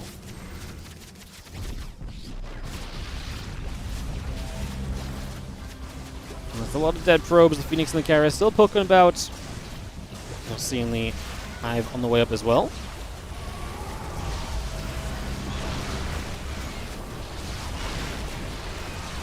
Trying to get that Mothership. It's going to be seeing that Mothership is going to fall. I mean, at this point, Reynor, I think, just has enough to see this through to the end. Looking good.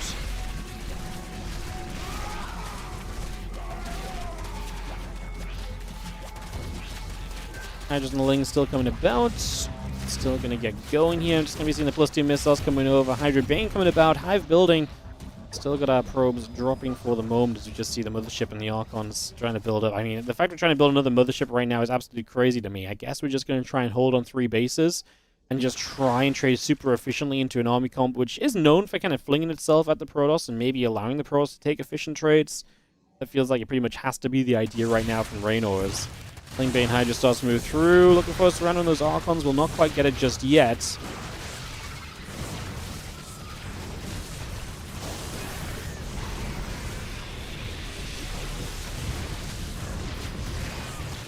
Hydra still chasing forward.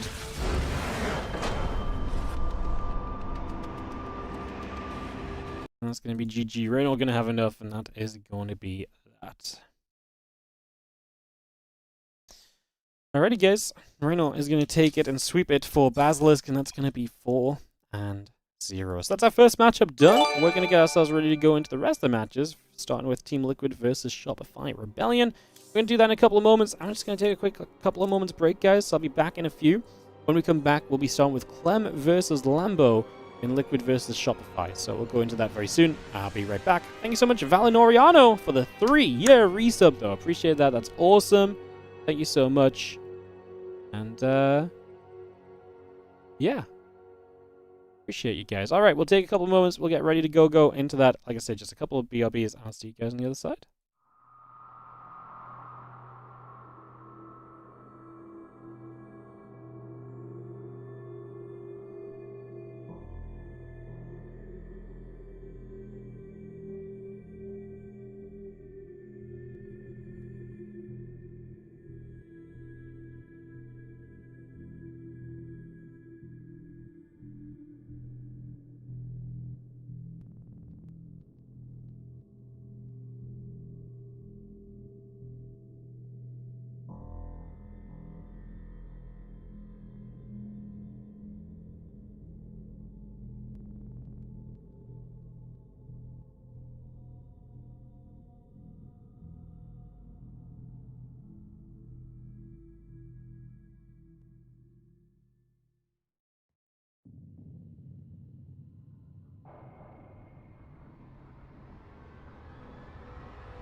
Hello guys, welcome back. How are we doing? Thank you for a little bit of patience just between series, but let's get going into our next one. Eager to keep the games rolling here as we're going to go to Clem versus Lambo to start off the Liquid versus Shopify Rebellion Best of 5 in the preliminaries of the CranK Gathers event. This says Season 2. What was the Season 1 of this event? You guys remember? Because that was just what the first... Like... Is that just what the first season of the CranK Chiswick event was called and I just never realized? Yeah, like, I just... It's called Season 2, but I don't even know what Season 1 was. I've got no idea. I think it was... Yeah, I don't know if it was called this. I thought it was just called, like, a Chiswick Invitational or so last time, but... Anyways, into Clem versus Lambo. You might have heard a little extractor tricking going on behind the scenes just then.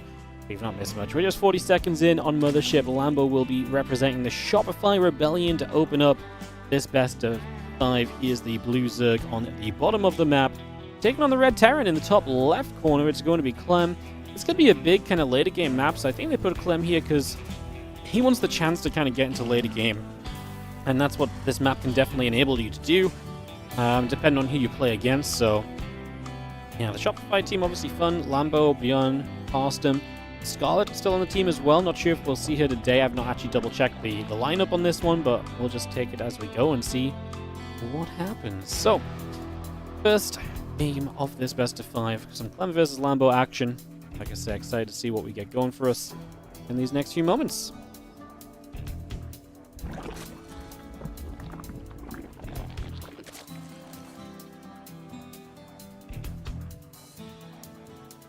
We're in the orbital. Both coming up as we take a few moments. Just going to have the command center dropping through, hatch, gas, and pool all coming in. Take a couple of seconds here to get this underway.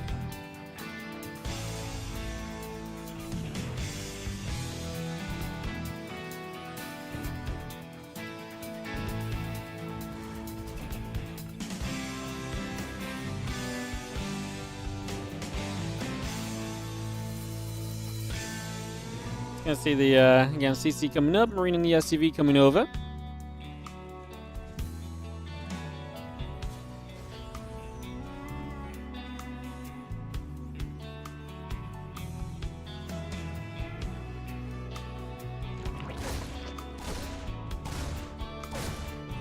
Gonna see the Reaper gonna shoot, Hatcher gonna take some damage, so we take a few hits.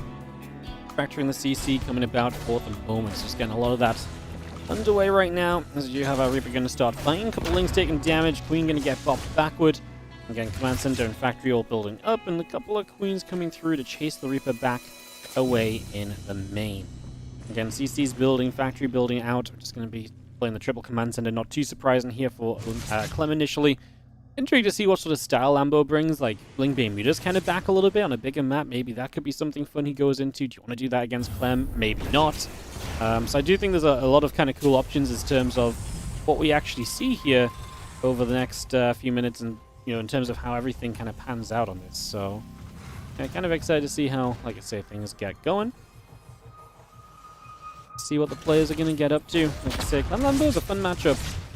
I mean, Clem's definitely the favorite, but Lambo has been really good lately. I actually really enjoy watching him when he does playing things. He doesn't play stuff a lot, so it is a bit of a treat when you get to watch him, but it is fun when that stuff kind of comes around. Reaper going to be there. Little grenade goes down. Queen going to walk past. The drone taking some damage. Link speed still building through. Stim back on the way. Command center in the barracks incoming as well, as we just have the factory moving off over to the side of the main base. Yeah, Reaper Hellion stepping to the front. The Queens are going to meet the Reapers and the Hellion right there straight away, so just going to get a couple of shots off. Clem starting to obviously try and establish control of the Hellions and the Reaper right now. It's just trying to settle down for something here. Starport halfway down, the SCVs and Marines coming through. Stimpack building moment and seeing where we can go.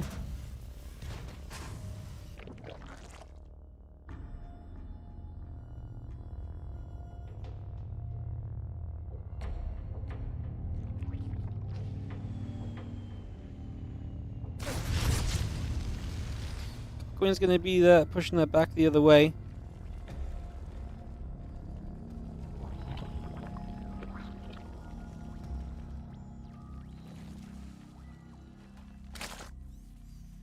Alright, drones all building. The Overlord's producing Queen on the way through. Just gonna have ourselves the... Player's gonna give us the tech to kind of really tell us what's going on. I mean, if there is gonna be a Spire, that will be what it comes off, obviously, but... Right now, no Bane Nest. Okay, there we go. Bane Nest coming down as well. So Bane Nest now on the way. Not a rush to gas from Lambo, but it takes a couple extra at this point. He already has a bit of gas stacked up, so I am actually intrigued what tech structure we throw down off this lair in the next few moments. What are we actually trying to build here? This engineering base coming through, so they're going to finish up in a couple as you see the medevacs loading, and they're going to take a boost down toward the bottom right-hand side. The Overlords are going to get jumped on. That's going to be cleaned up, and that's going to go down as the Marines take that out. The Baneling Nest still coming about. Like I say, the Ling's still producing through. And there it is. It is indeed going to be a Spire. So we are going to play the Mutas here as Lambo. It's scary against Clem playing Mutas because obviously if he gets a little bit of control, regaining control can be so tough in the larger fights if you're playing the Mutas. You have to be able to control the game and the speed with those, but that's so tough to do against Clem. But I don't mind the map for it. Like I said, I think there's a good kind of ping-pong between bases opportunity. There's not a lot of dead airspace, maybe one of the only few things, because there are air blockers in across the the upper left and the bottom left sides to make this a true triangular shape. But then the map is big enough to kind of get away with Mutas too. A lot of the time with Mutas, when the map is big enough, what you want to try and do is you want to try and get the Ling bait. You kind of want to kind of be aggressive with the Mutas for as long as possible, and then pull them back last second to deal with the Terran that is pushing you potentially. The size of the map helps a lot with that, because it takes longer for the Terran to set up and the Mutas are fast moving, so having more time to do damage before you pull back and deal with it is obviously big. Having space to get creep spread up in front of your bases is big as well. So these are things, like I said, to kind of think on and look on as we get settled here. Again, Clem and Lambo, the opening map of this series. Clem starts a second armory. Think that's a mistake. No reason for double armory upgrades, I'd imagine. Just think he's forgotten that he already started the first one and that he went for the second, getting ready for his 2-2. It's a little bit of a lapse on the brain thinking there, as the first meters are indeed on the way. Bane speed will accompany this, and we will go melee upgrades. Of course, they are later than usual because you're investing into that lag more quickly, and you're investing into the mutas. So the priority is on the mutas. It does delay your melee upgrades. That can sometimes be an issue, but then you've got the mutas to help make up for it, is generally the idea. So let's see how well this goes as the Marines take a step down toward the bottom side to begin with. A couple Crypt Keepers going down initially. Both those melee upgrades coming through. Drilling Claws on the way. I think Bangans start taking a chance to jump onto the Marines. The Marines load into the medevacs, and they're going to get the heck out of there for now. As now some Marines show up on that right-hand side, going to go in and kill off that Overlord. There's a supply block for Lambo. Minor issue. He's got a couple new Overlords on the way up. So just see the Marines loading back into the medevacs, and now going to scoot away as the Mutas trying to get on top. One medevac goes down. The Ling Muta going to be there. And still got the melee upgrades coming about there as the extra mutas coming through at the moment. Drilling Claws and 2-2 upgrades continue to produce for now as well.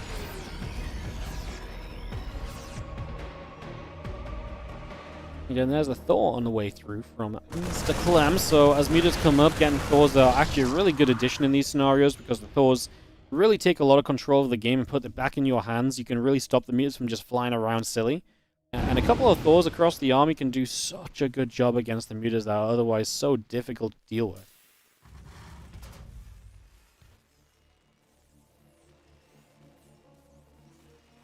Again, Drilling Claws and 2-2 coming about. Thor Widow Mines coming up. Get those medevacs added on as well.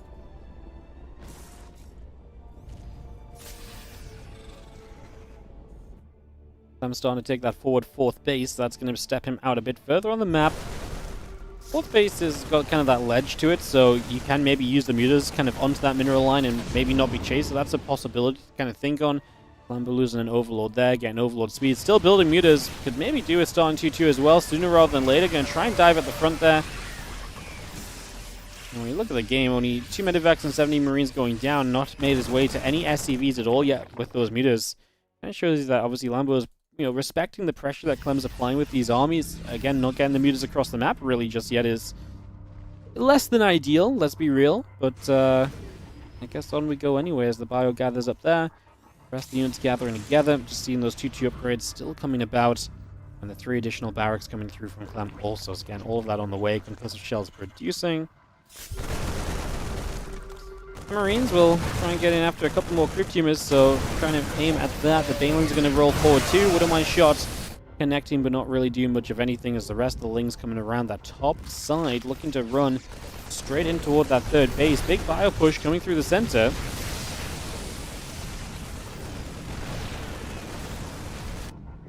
I mean, this is where Lambo actually is going to start launching some counterattacks. I mean, so far looks good. Going to get the tank on the high ground that the Lings run through.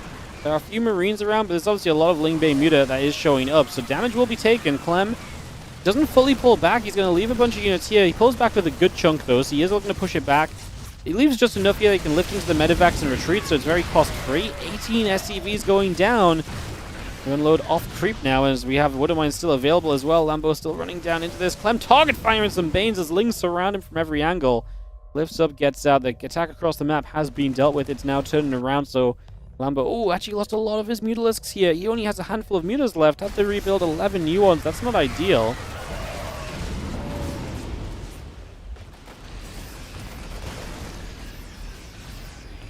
Marines in the mines gather the medevac settling. 3-3 continuing through. Marine Marauder still coming up. Just going to see the Widow mines going to go bang bang onto the Ling Bane. Fire still pushing through. Overseer's taking some damage. I mean, Clem's army supply is massive. I think Lambo's just lost a bit too much on that counterattack. Don't get me wrong, he did good damage, but he lost too much for what he's got left over, and he's never been super rich in this game either. He's going to try and break this down. There's that Thor. Going to soften up a lot of the Mutas. Will go down, but again, takes a lot of the Mutas' attention, and now the Bio was able to deal with the Ling Bane, and that's going to be GG's. Clem is going to take game 1 of the best of 5. Alright, so Clem takes that opening game and is going to set Liquid off to the advantage. So we are going to go into Beyond versus Cure for this next one, I believe, guys. So I think we can just go straight into this. Let's do it. Back-to-back games. Beyond versus Cure as we're going into Dreams and Scars. If you recognize, basically, I'm pretty sure what happens here is that the same map order is used for each round of for each match in the preliminary stage. So Mothership map 1, Dreams and Scars map 2. The 2v2 will probably be played on Gem Garden, for example. So let's see what happens with Cure and Beyond as we continue this team matchup. On the top left-hand side, coming off the back of Clem's victory, will be the Red Terran player who is now up 1-0 for his team. Oh, well, his teammate got him to 1-0. His team's up 1-0, I should say. Let's try and make it sound correct. It is Cure in the top left-hand side, while in the bottom right-hand corner, the blue Terran is gonna be Beyond.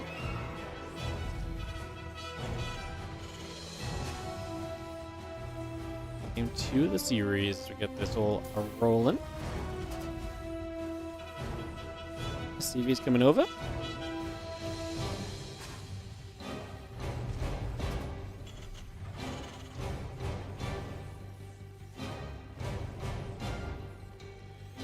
Racks coming up, gas coming through. We get settled down right now.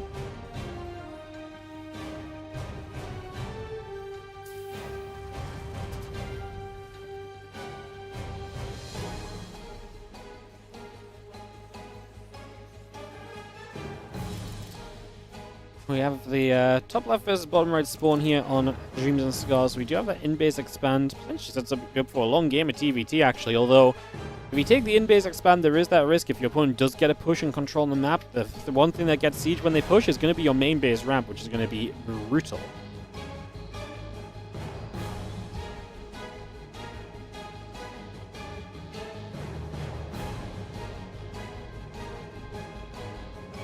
Keep it coming through. Getting settled in right now.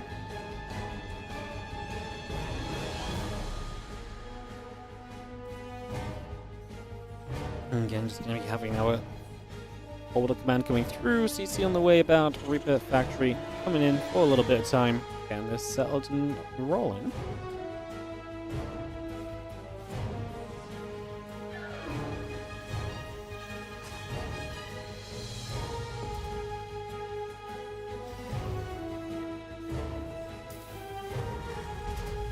Alright, Reaper and the CC coming about. Factory on the way through. We're going to go sit on the corner as we have our SCVs producing for a couple of moments. Just that Factory and the reactor coming online for the moment here.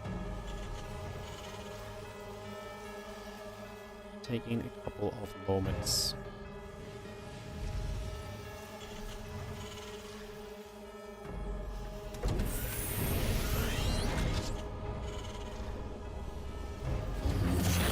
Well, the Raxus moves off the reactor. Factor goes to it. This is going to be Beyond making that swap. I'm going to get reacted Hellions out.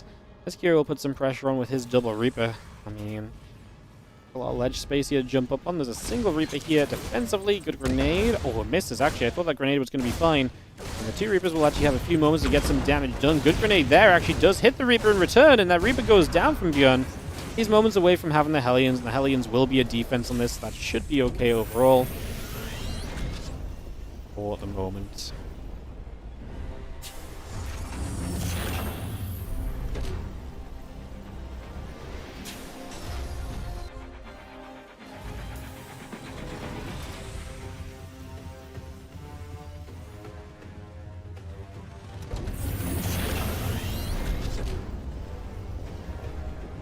Factor going to step about. Barrack's going to come through. The reactor going to be taken.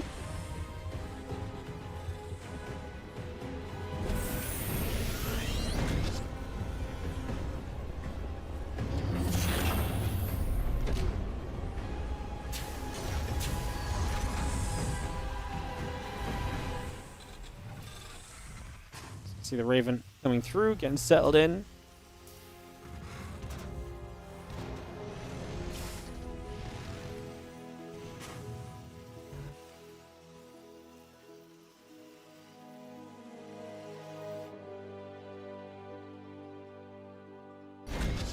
Again, Raven and the Interference Matrix coming up on both sides. The Cyclone coming through. A couple Hellions on the way from Cura as well. I wonder if there's a real possibility of us seeing like mech here, because both players just have very safe bases, and it might just be like a very slow going game to start us off, if nothing else.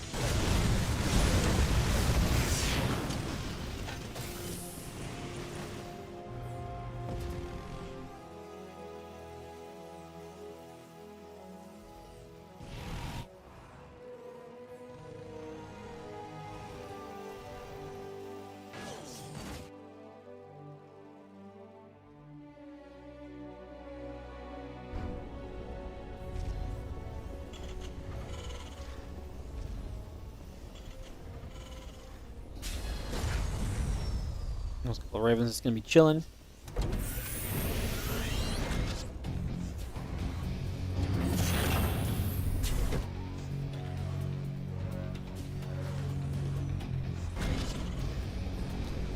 Gonna have the Vikings going about. Gonna take a couple of moments. Just gonna be seeing the SCVs continue to build. Siege tank on the way. Vikings on both sides. The Ravens are gonna get to the top of the map right now. So just gonna push in over there and get ready to shove their way in toward the main base over the next couple of moments. So triple Raven gonna start coming through. Just gonna see the Vikings, the tank, and the Marine coming up as well. It'll take a couple of seconds, and the Ravens will be jumping into the main base. All the turrets will go down. A couple of SCVs will get jumped on. Two workers dropping immediately. As just gonna see the Viking is gonna be there. Raven gets pushed back the other way. 4 SCVs dead from the initial order turret usage. As about mech, obviously that's a no on both sides, as both players have Stim now on the way. The Viking has actually put damage onto this Raven, and that's scary for Björn, because those Ravens, I mean, they're going to auto turret and they will get SCVs and zone the Vikings away, so they might be able to make a getaway, but it's going to get awkward. Meanwhile, Kira is just pushing on the map. Yeah, I mean, these SCVs are stuck in a corner right now. They can run back to the mineral line, but they're going to take a lot of damage. Like, Kira loses 12, 17 SCVs in total. He's taking damage on the low on the natural as well, as the Hellions are through. So finally getting in here with these Hellions, so they're going to be able to go for 26, 27 SCVs. Kira taking an absolute beating. I mean, this has been wild. These Hellions are trying to fight their way in for a while. They were on that natural for a little bit. I thought we were going to jump to it, but the Observer never took us there, as the Ravens escape away. 30 dead SCVs, huge damage done. And yeah, that is absolutely massive work so far from Björn. I thought he was going to be in trouble with Kira pushing across the map, but he can't do anything on the other side. And obviously Björn getting through for that amount of damage really is a little bit insane, as a couple of Vikings are going to get in after this Raven. They will clean that up. The Ravens likely overall will just go down here. We're going to still have 2 Ravens available from Kira, so that's a benefit that he gains out of all of this in the end. But man, I mean, losing 3 Ravens, but 30 SCV, so much damage done. That eco advantage should offset some of the power that having Ravens, some of the power that your opponent still having Ravens will typically have, right? So yeah, kind of a big deal. As you're going to see 1-1 upgrades coming about, the tank coming in. It's going to be having this army of Kira continue to move toward that bottom right-hand side. It's just pushing across here for the moment. How do you even recover from that? Well, it's TVT. Kira does have a faster third base on location. He's rebuilding SCVs, you know, aplenty right now, so it's pretty brutal, don't get me wrong. Like, 30 SCVs is crazy, but he's been making SCVs like a madman. And he was a little bit ahead, maybe, arguably, at first as well. He's actually still got more army supplies, so he's got potential to do something here. Raven drops a Matrix down, loses still that high energy Raven, but he will drop a Matrix on the second tank, so this is maybe how CG opponent's natural and have 3 bases working behind it, and we're going to drop Vikings down as well. Bjorn's going to lose his siege tanks. Oh, no. Bjorn might just be dead in the return fire of this, as now he's going to lose some of the production that's on the front doorstep as well. We do have one tank a bit further back. A shame he lost that one Raven that had energy on it, Cure, because then he would have still had maybe a little bit of extra to add to this. Either way, I mean, you can't really say a shame when it's been so good overall. Has the high ground vision as the 2 Hellions and the Reaper just going to sit in that corner for a couple more moments. And Bjorn losing production, man, is actually a big deal as well. 2 starports in the way from Bjorn as he recognizes the potential need to build air control to get out of this position. You've always got to wait for the counterattack in TVT, right? You've always got to wait. It's always got the potential to be a little thing as the barracks comes flying across. Going to take a couple of moments here. 1-1 upgrades coming through. A couple of Vikings nearby. Starports building up. It's going to be seeing those upgrades about to finish. The medevac's going to boost to the top side of the map. Away they go. Marine, medevac, tank gathering in the middle of the map at the moment. Still got that armory coming through as well. That's about to finish up. Upgrades coming about. Missile turrets on the way. The sensor tower and reactors continue to produce as well. It's just bringing a lot of that online as the Marines are going to take a chance to go over and drop on toward this third base. They're going to try and put some damage there or into the natural. This is the natural as well because it's on the high ground. It's an in-base expand, so it looks like the main, but it's actually the natural. You're just going to force some units there. They were closer to the main, so it actually would have been better to drop the third initially, maybe. Gun gets a few SCVs. He's still ahead on the work account in this game. This is going to be a surprisingly... it is surprisingly even, actually. Like, work accounts are similar. 20 army supply difference, but Kira doesn't have so much that he's going to be able to, like, come pushing in here anytime soon. He might even lose some units here right now, so... You know, 10 army supply difference in TVT is the kind of thing where it's like, well, a couple of my tanks fired first. So, this is a very playable game for Bjorn. The biggest concern has been getting his third base down, but clearly now he has enough to break out and push through.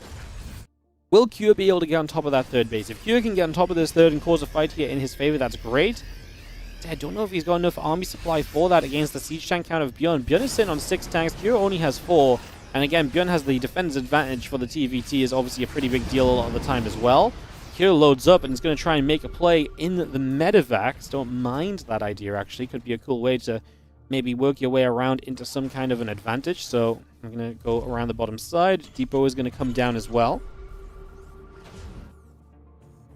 Another scan. Actually going to spot those units, which is a nice little grab of vision. So a little bit of vision right there. 2 upgrades on the way up, plus 1 vehicle weapons building as well. Still got Marines and medevacs in production currently from Cure. As these few Marines get forward, they're going to get rid of the sensor tower. And the Marines load back into the medevacs and will make their way to the top and across in toward the main base, I imagine, very soon. There's double missile turret there, though, guys. That might be something we've got to be a little cautious of. Marine tank just pulling back a little bit. The medevac's going to load up and go elsewhere. We're going to see those Marines unloading. Orbital command beginning to take some damage. Just taking a few shots. The SCVs are going to pull into this. We've got some extra Marines showing up as well. Medevacs going down. Still, 13 more SCVs going down. And Cure is behind by 13 workers again, or 14 to be exact. But Gun is doing good damage. Cure is struggling to really get in positions that can do too much. It's interesting because it kind of feels like this high ground position would be nice to kind of hit this base with, but the reality is it's a bit too far away to really do anything with. Marines chasing those medevacs as well after they got a couple of Marines dropping to force some friendly fire on the tanks. Nothing died though. Both the tanks lived and Bjorn will be able to repair them back up to HP. Nice idea from Cure. I liked it a lot. Overall, it was pretty unexciting overall. I mean, hey, you forced a repair on the tanks, and hey, that's money. Talking about, you know, repair costs and analyzing that earlier. It was definitely efficient for Cure to give up 2 Marines for those tanks to be repaired. There we go. Nailed it. Look at our repair knowledge being applied. 3 is on the way on the side of Cure. I was going to say from Bjorn as well, as he just started +3 armor, but he's missing the gas for an attack upgrade right now, so he needs to take a couple of moments and then get back to that as we come down to the bottom. Command center is going to lift off. It's going to take a move. Medevac building on the starport. And we're just going to see, again, Medevac's tank, +1 vehicle weapons coming through. Marines will move down to the bottom side as we still have our +2 vehicle weapons coming up as well. A couple siege tanks involved in that production tab at the moment. Medevac's boost to the bottom left. Chance to maybe make a dive in toward the command center there as the Medevac's going to load big time and go for the drop onto this base. Siege tank's going to be in some trouble. But the Marines are there to support, and that's going to be good enough. We lose 1 tank. There's a lot of Marines that go down, though, so I think that's okay for Bjorn. We're at the point where, you know, discussing 1 tank here or 1 tank there is not going to matter too much. It's not bad for Q to be making some plays there, but at the end of the day, I don't think it's going to be overly meaningful. Just going to see the Marines stimming up, taking a chance to step forward. Extra tanks will siege.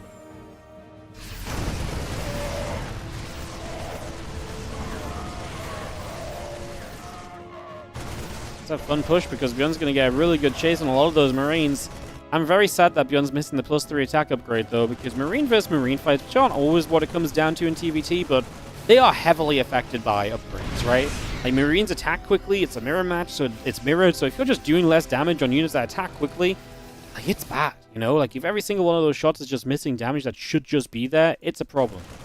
And, you know, like I say, a lot of the time in TVT, it's obviously tank lines, and so Marine versus Marine fights aren't always a thing, but we're seeing a lot of Marine versus Marine setups here so far, and it's only 8 tanks each. It's very heavy Marines, so I actually think that upgrade is potentially going to have something to say about it. I mean, like I say, it depends what the fight looks like. If we fight here and we run into each other, the tanks firing is going to be more impactful, and Bjorn having more would, you know, change things more than lacking an upgrade. But yeah, it just takes away some of the options of how he can fight, right? Because there's going to be a serious amount of time where chasing down his opponent, for example, is not going to be as viable anymore. So those are possible issues. I mean, I'm talking about this while Bjorn is set up. That third base of Cure is forced up into the sky, is forced to back away, and Bjorn is able to get a very solid push out of this so far. SCV is still getting absolutely blasted. Missile turret's doing a good job getting rid of that medevac, as we do play a bit of defense over there. 12 more SCVs being killed so far. Medevac, Marine tank, all coming up. The armor finishing from Bjorn. Just such a Bjorn move to go arm. Again, as well, the funny thing is that Bjorn always does this. He starts arm and then attack. And the reality is that attack is better to have. Like, he would rather have attack here than he would have armor. So if there was one upgrade that forgets, he's forgotten the wrong one. And like I say, it's a typical Bjorn moment. Marine tank, medevac still coming through. Marines will stim in. Extra Marines coming across. We're just going to be seeing the pullback there. As the tanks trying to siege up defensively. That's a lot of Marines. Hey, this is one of those moments where it's more about Marines than it is the tanks. I mean, this was a numbers issue as well, to be fair. As Bjorn loses 22 SCVs, going to lose that orbital command, so denying his opponent's base, but didn't kill the orbital. Actually loses his own third orbital. And that's going to be less scans available too, so that's a factor. Big move from Cure. Seen a very fun TVT here where it's a lot about the movement. It's a lot about the journey and around the map. It's been a lot of good stuff in that regard, as you just see the few SCVs there, at least on that right side base. That's the 4th of Bjorn. He actually has that orbital as well, so it is still kind of a triple orbital for him, but yeah, that obviously comes at a cost of it being exposed, so right now it makes up for the lost orbital, but it could be problematic to hold on to. Like, a single drop of Marines there right now is going to be an issue if Q gets its way into position with that. Marines just come pulling around Medevac's gathering. The orbital going to float down to the low ground there as well. It's going to see the army pressing forward. Liberated Vikings tank coming through. The Marines will continue to press up at the moment as you do see the tank going down. The rest of the Marines and the tank setting up in the center. The Vikings still building SCVs on the way. The extra Marines all building up from Bjorn as well. I'm just going to be seeing the SCVs still producing through. Again, the army's spreading around a little bit. Marine tank Viking just joining together for the moment, and Bjorn setting up into the center of the map, looking to push into the middle. We see one Marine stimming out the other way. Plenty of Marines in production still currently. +3 attack. Let's finally start. I mean, that really is a long time to go without it, but like I say, some of the fights aren't going to care about it too much. Bjorn trying to move his way up that left-hand side. Marine tank swindling its way up over here. Goes for a big stim. Trying to get in position, trying to catch Q out of position, get between Q's bases. I mean, that bottom left base is probably dead. No. jump onto that plant before us. SCVs will try and repair it, but Bjorn will kill it. Has a couple tanks firing, could just take the siege, could just kind of take the position there as well. He's going to knock down the rocks to open this access point. He can make his way back through. The Liberator here is a problem and is getting rid of some SCVs as well. Both players keep taking hits. It's been a great TVT for that. Kira has a 12 o'clock base, but that's his main base orbital relocated, so it's not an extra orbital on the map, it's just a CC that's moved, so it's nice that it's mining from somewhere, but it's not ideal. It's not like the true kind of potential of a fresh base. And again, it's not planetary, so it's a risky position. If Bjorn finds a way to put some harassment onto it, gets a bunch of the air units here. It's been a scrappy enough game that air control has not been a big factor, right? You know, this has not been a game where both players have kind of contested for air control and so on. Bjorn's main relocated, by the way, as well to that base that he lost, so he relocated that main base too. Both players are playing the triple CC game right now, still 18 minutes deep on Dreams and Scars, and they both definitely have scars after this TVT. It has been a scarring affair with both players definitely doing, I mean, they've both taken turns of slashing at the other and getting damage done, leaving wounds and leaving the other guy to recover. Like I say, great example of a TVT that's not just siege up, sit there and be boring at all. As now Bjorn did not catch the movement of this army over to the right side. SCVs are going to pull in to be the tank because, again, it's a numbers game right now and the +3 attack upgrade. Bjorn loses the main base orbital. Now he's a 2 orbital Terran against the 3 orbital Terran from Kua. And that's a bigger issue because that was one of his fresher bases he was trying to mine from. So losing access there is going to make this a lot more problematic for him as he tries to stim up. Sense Tower going to go down. The other tanks will siege. 17 SCVs dead so far. The Marines will get rid of this orbital, so we take an orbital down. So, hey, blow for blow. Hey, Bjorn could just run. I was going to say run up over here. I guess there's a lot of Marines there. Kua maybe has the potential to wrap around on this. Bjorn only has 25 SCVs left in this game. Denying economy in the very near future is actually very important because the sooner we deny this economy of Kua, the less he can try and take an advantage with it. As yeah, he's going to collapse into this from 2 angles. Bjorn has to run away with what he can, which is basically just the Marines. He's going to take a fight here. +3 just finished. He's going to try and overwhelm. Tanks need to siege from Kua. Bjorn running into it. Takes a step back. Has more reinforcements coming. He's down heavily in army supply. I think Kua taking this fight right now is extremely good for him. The medevac's doing some healing for Bjorn, but it will not be enough. The numbers game goes Kua's way, and he will chase and kill this army. The few medevacs that remain from Bjorn will not get it done. GG gets called. 20 minutes here on Dreams and Scars. And Bjorn is going to tap out to give Kua and hence Team Liquid the 2-0 lead in this best of 5 preliminary matchup. That was a great TVT.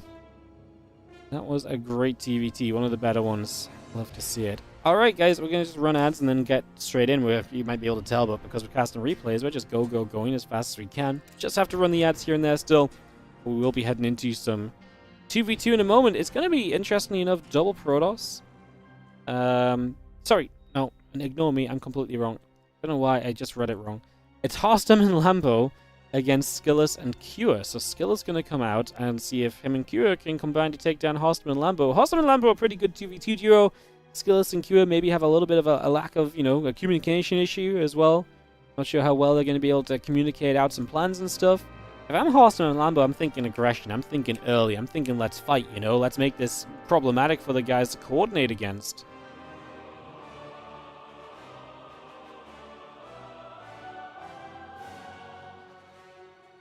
Do do do do bam bam bam bam bam bam bam bam bam. Do do do do do.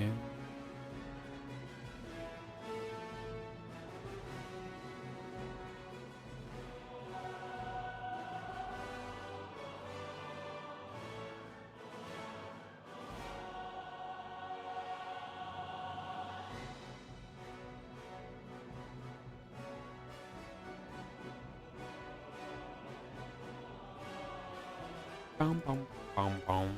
Some StarCraft music to fill a moment or two. Give it about 30 seconds, guys. We'll kick this one off.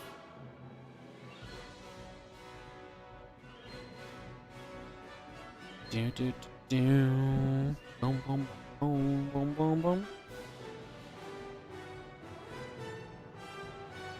Bum, bum. Ba-da-ba-bum.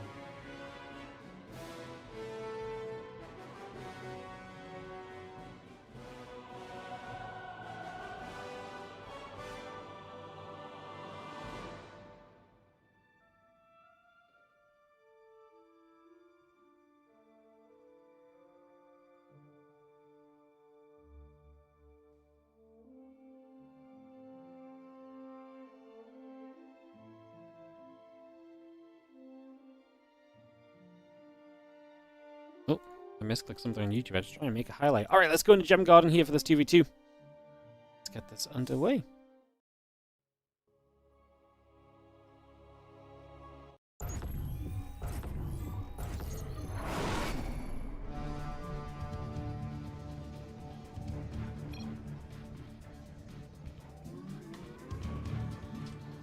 GLHF getting called as we go into this. So it's a 2-0 lead, which means that Skillus and Cura on the upper right-hand side, if they win this map, they are qualified into the top 4 of the competition.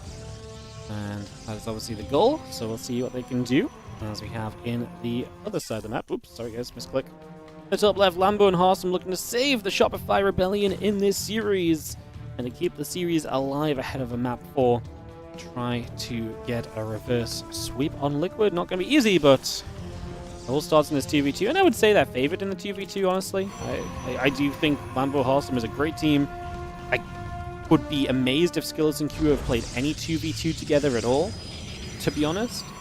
So, yeah, let's see what happens as we kick this off and we get this underway. You're going to see the gate coming down, a couple of simulators coming through on both sides, racks in the gas, getting up and running as the hatchery comes into place. Probe just going to patrol around again the hatch to the low ground, take a couple moments. And yeah, the barracks coming online, SCV in production. It gets set up and rolling.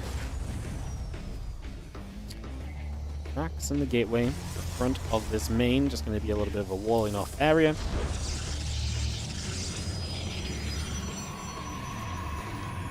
So next is just going to come straight down again, the Orbital and the Reaper will come across. Taking a few moments as the setup gets a rolling here. Just going to have ourselves a couple of probes building out, Orbital and the CC on the way through. And yeah, just trying to see where we're going to go with this over the next little bit of time. A couple of drones going to get to mining on that third base mineral line, so put some work in on that one. And yeah, Queen's drones coming through, Nexus Cybercore coming up. Get that all underway for the moment.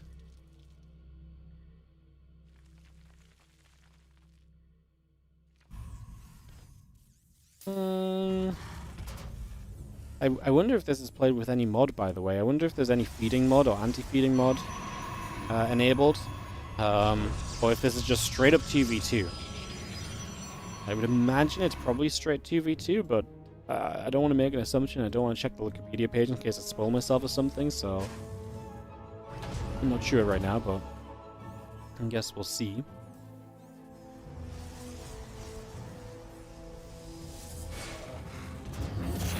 Seeing the command center coming about.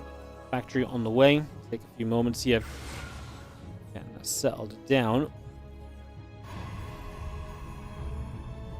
Again, Robo and a couple of stalkers coming through. Just have ourselves the Orbital in the factory coming about as well.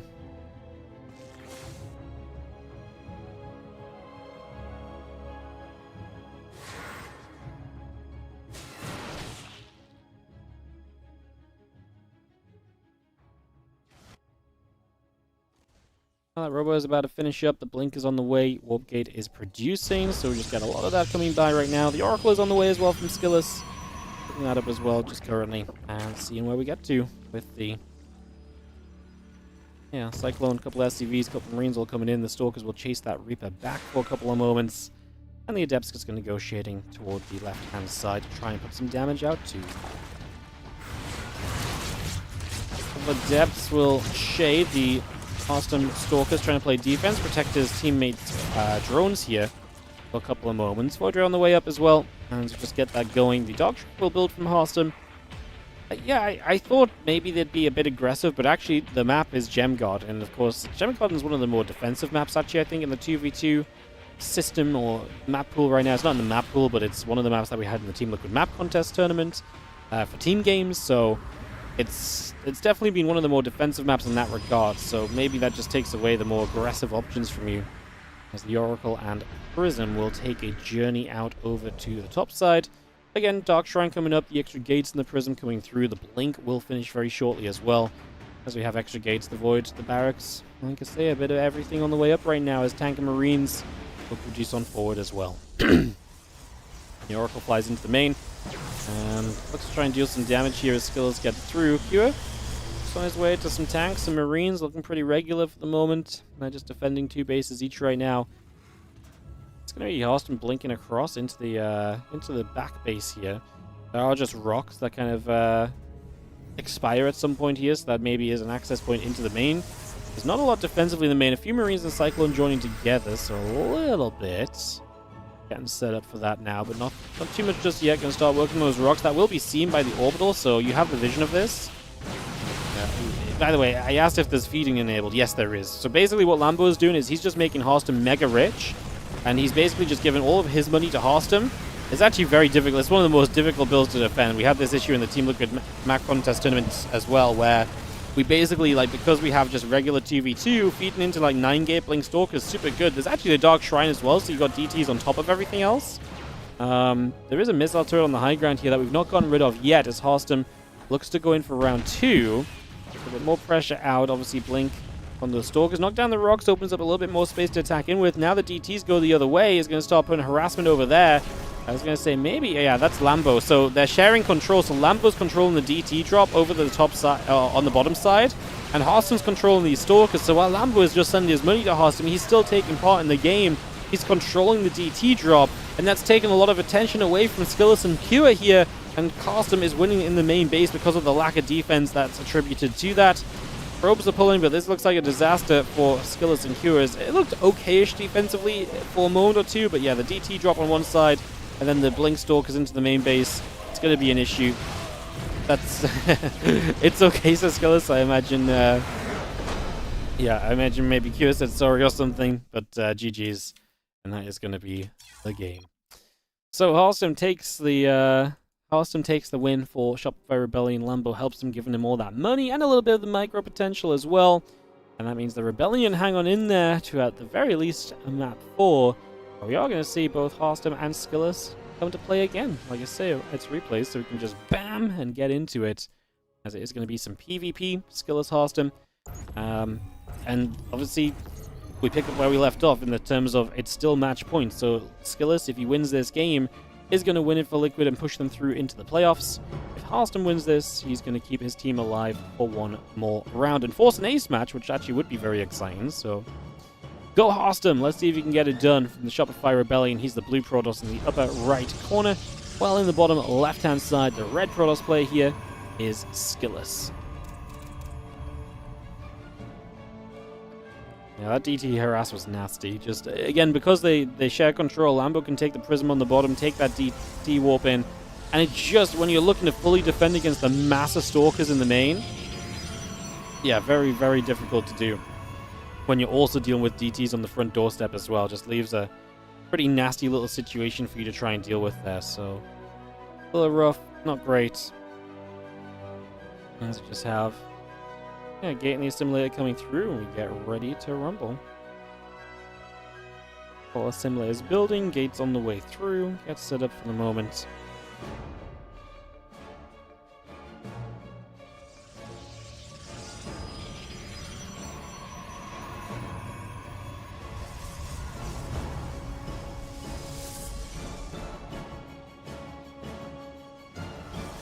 Two gateways each. Really is the gold standard of PvP, especially right now. Expanding is more dangerous than it has been for a while, so maybe something to think on there. Let's just take a second or two to see where we're going to go. Obviously, with Cybercore's finishing, that'll give us some tech, and it'll also give us the chance to build the gateway units initially, and even that can tell us a little bit of what we're going to be aiming for here.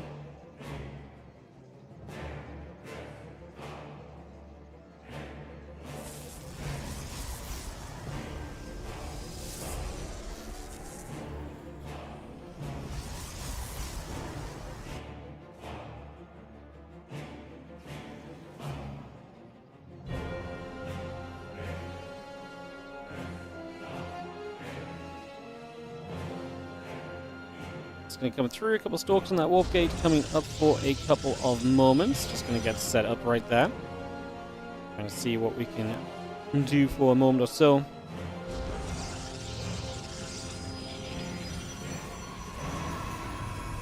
Found ourselves the rubble facility coming through. Is just going to get that set up. And let's try and see what we can get done. Rubble facility, couple stalkers all on the way out here initially. Just putting some work in to begin with. Let's just see those couple stalkers getting going.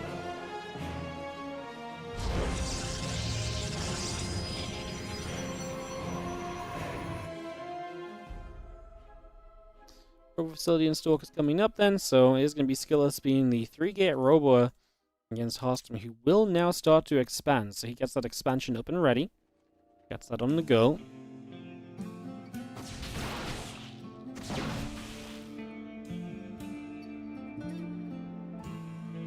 And a couple stalkers, the gateway, the warp gate, all coming about for the moment.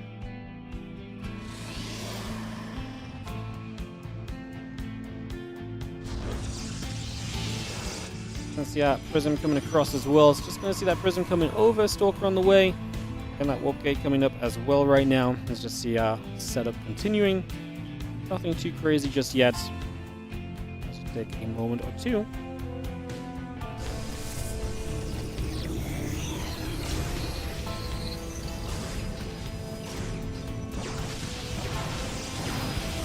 Stalker's going to set sentries, and the Stalker's taking some damage. Just going to be seeing the Stalker going down. A couple of sentries trying to help out. Good force field, going to trap the Stalkers in. That's massive, because if you can actually get kills here, it's going to make it very difficult for Skillus. One more force field squeezes them at the end. Harstem with a great start of this defense. His own robo about to be done, and that means he can get an immortal. Like, Skillus is going to have the prism, and there's obviously going to be micro that comes with that prism as well, but yeah, this is a fantastic situation right now. As the Immortal Sentry continues up, the Stalker's still moving about. Just going to be seeing the extra Stalker warping in on that natural right here. We pull back for a couple of seconds. Battery going to do some healing, keep that Stalker healthy. A few more probes pulling into the front. The Stalker's going to lift up and move back in that prism for now. The Immortal's still popping. Just a little bit of time as we get another Sentry warping in. That Immortal will pop, like I say, in just a few moments. Force field's coming down now from Skillus as he tries to take advantage of his position here. Bit of a sentry. The Immortal's going to be difficult to get into play because it's obviously squeezed on that ramp, but we are going to get down now, and Harstem pushes Skillus back for the moment. Couple more Stalker shots still aiming toward the front.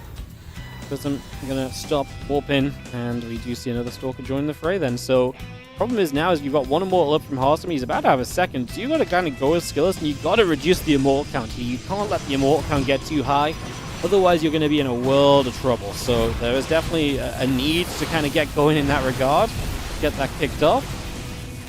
Stalker's pushing through. One Stalker going down. The Immortal continues to put some damage out. It's going to take some hits. Battery keeping it alive, though. The Stalker's having to run deep and knock down full shots off on that Immortal is an issue. And a couple of Zealots chasing is a big deal as well. The Immortal runs back to the battery. Energy recharge to keep it healthy for longer. And the Stalker count just ain't going to do it. And Skillus knows that is a failed attempt to break through. And Harstem takes game 4. And Harstem shows up, wins 2 back-to-back. 1 in the 2v2, 1 in the 1v1. And forces a cheeky little ace match. How about that? Great defense from Harstem. Started with the early force fields and the early kind of reduction of those Stalkers. But just continued to fight nicely throughout. Guys, going to go to the ace match here. Now, I actually spoiled it for myself already opening the replay because I was like, oh, I'm going to play a guess of who's going to come out. Probably Clem Björn. But it's not. And I wonder if this is why we didn't see Clem Skillus as kind of like a 2v2 combo. Because maybe Clem's not available. Because they're going to send out Kua as the ace player. Then that's kind of why I opened it, I guess. Because I was like, well, I think it's just going to be Clem Björn. And so I was very excited. I opened it. I'm like, that's not Clem. That's Kua. Which means this will be a TVT ace match going into Game 5. So away we go, as we have in the top left-hand corner. The Red Terran player, repping Team Liquid, who had the 2-0 lead, and it's now brought back to 2-2. Can he close it out? It is Kua. He already won one map against the opponent in the bottom right, Björn, earlier, representing the Shopify Rebellion. That was a crazy back-and-forth game. If this second game between the two of them is anywhere near as anything like the first, then this is going to be a good, fun time. I'm into it. I'm excited for it. And, yeah, they played a great TVT earlier. We don't see TVT all the time nowadays, so 2 players like this playing fun TVT, sign me up for more. Let's get into it and see what the hell we get. 10,000 feet, one of the maps I obviously liked from the Team Liquid map contest because I added it to the WardiTV map pool, as you've been seeing in the WardiTV October event and so on. There's a couple barracks coming through, SCV setting up, and we just have the SCV here heading down to the bottom of the map. So going down to the bottom right-hand side, just for the moment, in the early stages. Rax and the SCV building up. Reaper on the way. Orbital command will produce.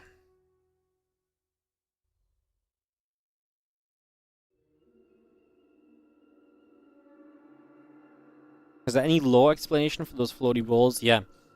This is what they do to disruptors when they die. They get made into bouncy balls for decoration. It's a forever reminder that you shouldn't bother building disruptors because they'll just die. They're useless units. Yeah, I imagine they just found a cool doodad in the editor and used it to decorate their map. Killer Smile's here quite a lot. I don't know if he's here today, but yeah, if you see him in the Twitch chat sometime, sure you can ask him. Kira red and Beyond blue throws you off for some reason. Maybe it's because, yeah, you know what? I know what you mean. I wonder if it's because Team Liquid are kind of like a blue team. Like when I think of Liquid, I think blue, you know. But I don't know if that's it or something else.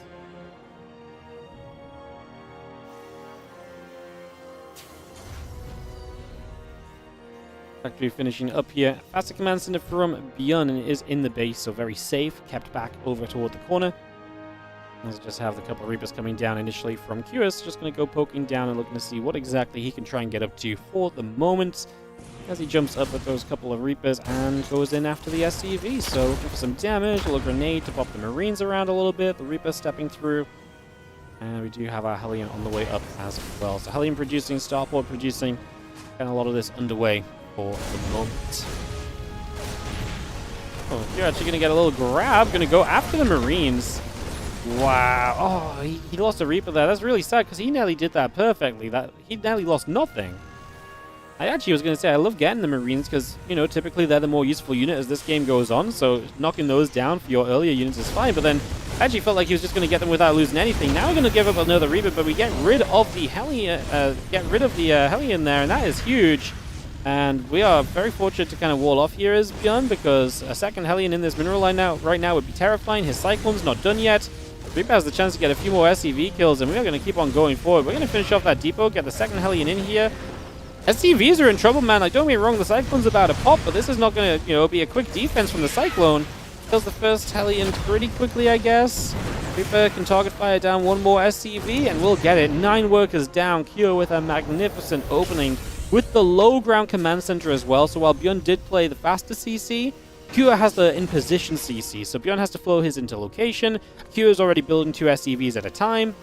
Obviously, army supplies are even after this as well. What a fantastic opening from Cure, who, being the more aggressive player, typically you don't find a successful aggression when you're fighting against the opponent who expanded in base. That obviously is not the case here. This was absolutely spot on, and this is going to be a wonderful start for Cure. So great start from him. I mean, we had a wacky TVT between these guys earlier with a lot of back and forth that did start off kind of very aggressively, and then the other guy is able to bring it back around. But man, I think this may be too much of a disadvantage that Björn has to play from because he is horribly far behind on workers. For this stage of the game, being down 10 workers is absolutely brutal. That is tough.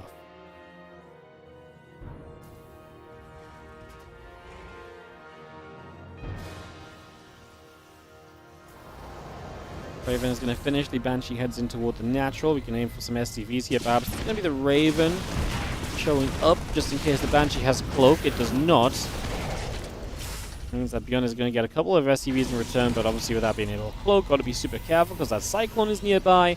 Lingering for a lock-on, that could be the end of that harassment. And like I say, Bjorn is pretty reliant on getting something done right now. He's not in the best of positions, to say the least, to start us off on this one.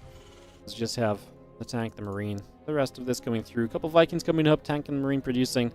Army gets toward the upper right side from Cure and just wants to figure out where it's going in the next few moments. Raven coming through, interference matrix about to complete. A couple Cyclones gathering together as we just see our Raven and Cyclone gathering on that left side as well, moving around a little bit right now. Pax lifts off, gonna swap over, head toward the reactor. Siege tank will produce from Bjorn.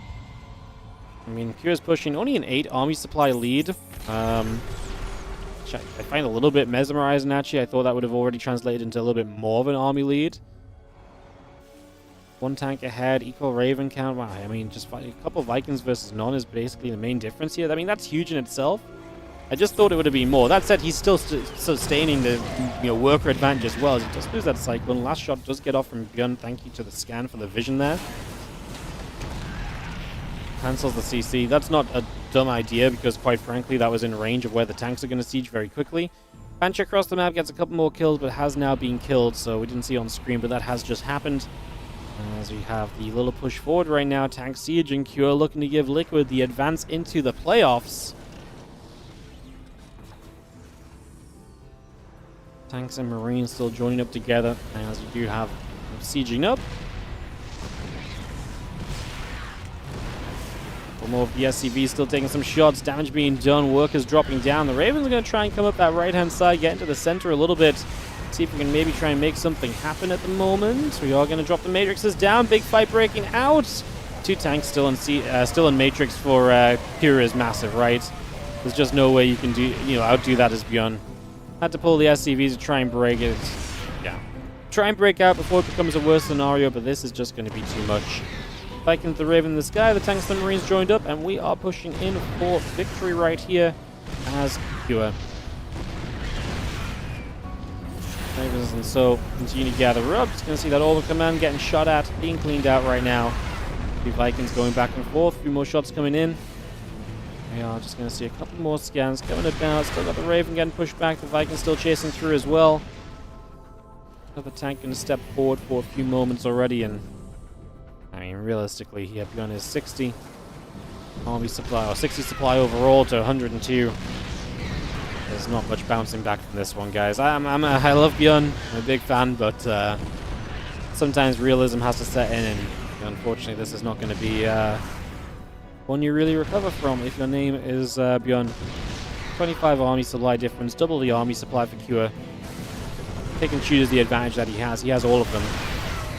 As we actually see the Ravens flanking to get in position, the Liberator sieges. Do we have anti-air? It's on the ground. The Vikings are landed. Now they're going to jump into the skies. But if you jump in the skies, get rid of the Lib, it just gives the Vikings of Pure the chance to win on the ground as well. Knock down all those tanks.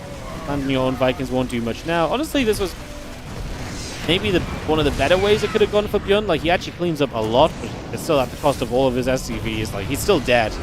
It just went better than you might have thought. GG's, and Cure gets it done for Liquid, closes it out at the end of it all, and Liquid will advance to the playoffs, joining Basilisk in the playoffs as 2 of our 4 teams. So our last matchup that we're going to cover today, guys, from this competition is Vitality versus Falcons. That's going to start off with Zaun versus Rogue. That's been a really fun one when we've seen it lately, so excited to see how that goes. I believe the other matchups on this I've taken a note of earlier are Ryung versus Bunny. 2v2 will probably, as I think, Maru Ryung versus Bunny and Rogue. And then we have Maru Solar as map 4. Hopefully we get there with that still mattering, but we will see how that pans out. We'll see you guys in a couple moments, guys, for Zaun Rogue. I'm just going to take a quick BRB, and then we have one more best of 5 matchup of the day. See you guys soon.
Welcome back.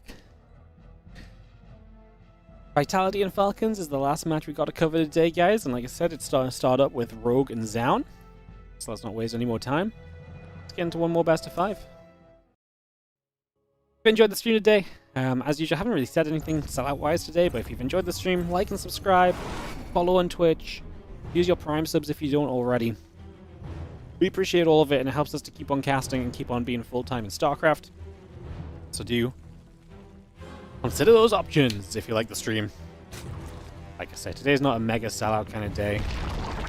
We've just been vibing today. We've been very chill today, just chittering and chattering. Actually, I mean, in the CranK Team League, we've been a bit more talking about the games, but early on we were chittering and chattering a lot, so...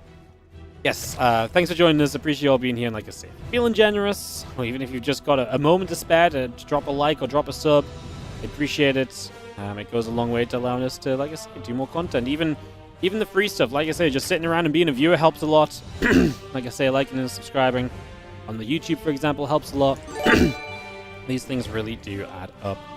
Leon the Lion, thank you so much for the 4-month resub on the Prime. You forgot you had this? Well, there we go. See? Just like that. Kaboom and bang. All of a sudden, there is a Prime sub used. Thank you so much. I appreciate it. It's exactly what we love to see. As Rogue is in the top left representing Falcons, Zaun is in the bottom right representing Vitality. Of course, the Vitality roster is Zaun, Ryung, and Maru, while the Falcons roster is Bunny, Rogue, and Solar.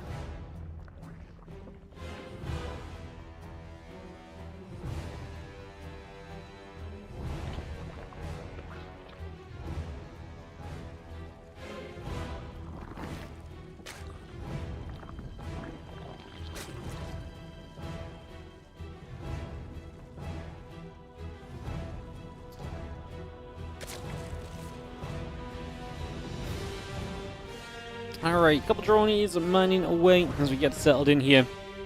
Trying to get ready to rumble. Hatch, gas, and core all coming about, so we take a few moments.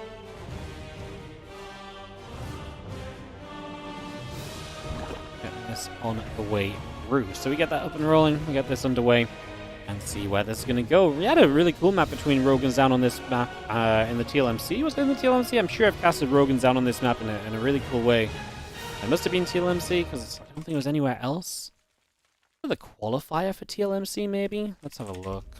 Oh, I guess I can't check Iligulac, actually, because that might tell me the result of this. Unless I scroll down really far quickly, and I don't see it. I can have a peek. Perfect. Scroll up slowly. WardiTV Team Liquid Map Contest 15. Qualifier, round of 8. Yeah, there was a great series between these two in the... Team Liquid Map Contest qualifier. I actually uploaded it to YouTube, I think, because it was that good. So yeah, super fun matchup that they had last time. It was a pretty long game last time. We'll see if that turns out to be the case here this time around. Rogue's been looking good lately. His CVP has been a bit hit or miss. I feel like every week Rogue has a new better matchup and a new worse matchup. A couple of weeks ago, his ZVP looked great, and then his ZVT looked absolutely dire. Then his ZVT looked really good, and then his ZVP looked absolutely dire, and now I don't even really know where we're at, but I do want to say, like, his ZVP has looked good recently, but, like, I guess we'll see, because, like I say, Rogue may be one of the most inconsistent guys in StarCraft right now, which is a very Rogue kind of thing to do anyway, but, yeah. Hey, what's up? Oh, I'm going to try and say your name without murdering it. Lamsey Way. Probably murdered it, but hopefully we got most of the way there. Says, thanks for casting, it allows me to focus at work. No worry, thank you so much for the $2 super chat on the YouTube. I appreciate you. Thank you so much for the $2. Glad I can allow you to focus. I'd say it helps me focus on work as well, but it kind of is my work, so I guess it's... yeah. I know what you mean, though. Is this a replay? Yes, so just in case you're just joining us recently, guys, these matches from the CranK League are all going to be replays because we're not allowed to cast them live. The reason being is that it's a tournament that's sponsored by a different streaming platform called Chiswick. That's a Korean streaming platform, so we're not allowed to live stream it on Twitch, YouTube, or anything.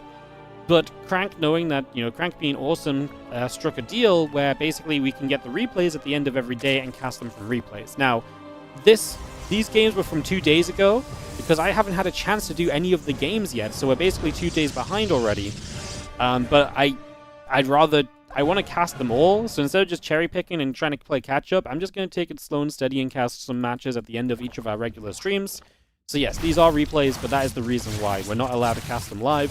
And the only reason we're 2 days behind is literally because there's just other StarCraft going on. Like, I didn't want to like dedicate entire days to casting like 3 best of 5 replays. So we have other tournaments going on, and when we get the chance, we'll do the replays of this tournament after, basically, to get the stream a bit more beefed up with extra games.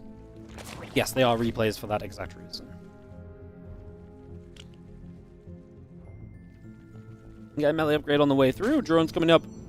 Alert in production as Rogue gets settled. Just going to see the couple oracles going to fly about. And we get ourselves the adepts shading as well. Obviously, some good damage from down there. Initially got a few drone kills as Rogue makes his way to the lair. Melee upgrade as well. It's going to be pretty Lingbane heavy. Not too surprising. It's been a big part of the ZVP as of late. So, yeah, that part doesn't really come in as much of a shocker.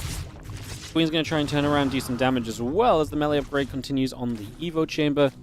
Lair building, Bane Nest building, halfway done currently. Oracle going to drop down a stasis ward. I'm just going to catch a couple of drones. He's actually going to lose an Oracle though, so not ideal, especially when it's for a stasis ward that catches like 2 drones. The adepts do shade in, but with the stasis ward gone, that is only 2 drones, right? Yeah, okay. With the stasis ward gone, it's not really difficult to come in and defend this, so the stasis ward is obviously nice if you hit some drones, but maybe even more so to help protect the adepts when they shade. But I feel like this attack from down is falling apart. Like, yes, we get some drones. 5 drones for all of that. I mean, that was a lot of units given up. 1 Oracle, 6 Adepts. He's killed 11 in total. I mean, you can't really complain. Got ahead on workers right now. You know, the Adepts are not going to scale well. It's going to be more about the Stalkers from here. They kind of did what they're meant to do. It was dealt with fairly quickly from Rogue. So while he took some losses, he did deal with the attack swiftly, which means that you don't lose a lot of lost mining time and so on, which maybe sometimes happens as well. Cancels both those gateways is kind of a fun little something as well. Cancels up some gateways and just stops those from being a thing, as our Stalkers take the chance to knock through some Overlords. Straight to Storm here from Zaun, and that's typically going to be very important in a world where we're playing, you know, with the Lingbane, and in this case, into Hydra. Storm going to be good against all of those units, even this version of Storm, which half the community is convinced does nothing at all. It is still good at the end of the day, and it still does very well in this Lingbane Hydra scenario, so you'll see that getting set to go as we just have the +1 missiles coming through, Groove Spines coming up, Bane Speed is going to finish very shortly as a couple of drones on the way as well. Well, Revelation comes down, the Queens take some shots from that. Storm is going to be done soon as the charge and the +2 continue to build into play. A couple of gates coming online, and we have the Nexus dropping down on the 4th base on that right-hand side as well, so we get that 4th base underway. Try and take this. A few links showing up should not be enough to shut that down, so that 4th will survive through those first couple of connections. Again, a couple zealots in the sentry gathering the Oracle down to the bottom side for the moment as we get settled in. And charging +2 building up. Prism halfway done. Next in the gateway is coming across. Battery, cannon, all in production. See the Hydras making their way through to the bottom right side. Lanes will work their way onto the Nexus. Some damage being done. Just going to see the Stalkers and the Oracle jumping across. The Zerglings taking a bunch of hits. We do have Ling Hydra continuing back onto the rocks now. It's a kind of fun rocks. It feels like they don't do much, but it is nice to open them up and give yourself directions to attack into from as the Zerg players. That's exactly what we're doing here as Rogue, obviously. Just kind of opening up that space, and obviously a lot of Lingbane Hydra going to test this army is down very shortly. Going to get a few Lings for free as we target down the rocks. And a Storm going down. A couple of Banes going to get hit by it. The rest of the Zerglings coming through. Another Storm dropping straight into place right there. A couple more hits coming about at the moment as well, as you just see the Lings going to get through. The Zealots able to succeed onto those for a moment or so. The High Templar continuing up, the +2 attack, the Archons on the way. Let's see those Zealots still coming across, and a couple of Hydras already taking some damage, so a lot of hits coming through right there. Maybe seeing the army coming across, a few Zerglings taking some shots as well. Hydra still being pushed forward. Finally, a Storm took a while to see the first of those. We see the Banes able to get through and connect. Rogue going to try and stay split across and ready to engage in from, again, kind of it's one direction really, but from each side of that divider.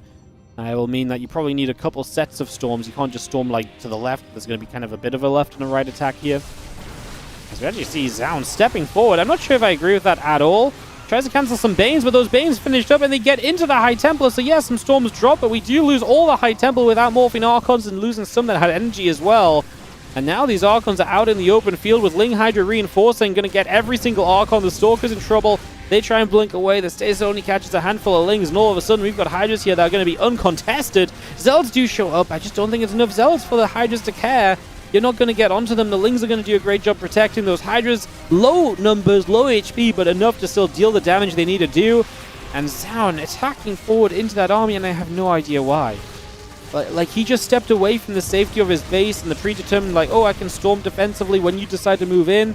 He just took away the defensive advantage and attacked into the Zerg and stepped his High Templar into morphing Banelings. Like, as they're finishing morphing, that was the real disaster of that. As Zaun is just not going to survive through this. At the end of the day, he's just not going to have what he needs to see the other side of this one, as the Ling Hydra still floods. Stalkers are going down. The probe count has already been reduced. GG's, and Rogue is going to take the opening game for Falcons. I like where Rogue was going, but I don't think the game needed to end right there. I don't think the game was on the verge of... I don't think Zaun was so pressured that he had to kind of make a move at the end of the day, is what it comes down to, I guess. Jesus. We're going to go into game number 2. It's going to be Bunny versus Ryung for some TVTs. So it's going to be some Terran on Terran next. We've actually seen a couple of TVTs already today, and that first one against QA and Beyond was actually really fun. So let's see if we get more of that as we head on in.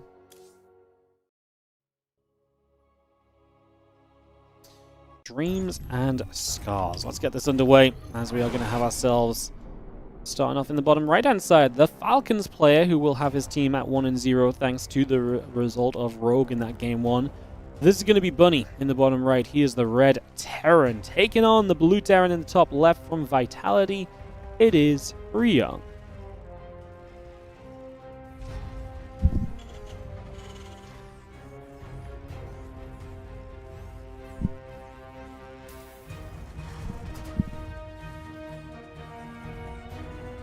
Game 2 of our best of 5 kicking off right now as we get underway. A couple of SCVs coming up.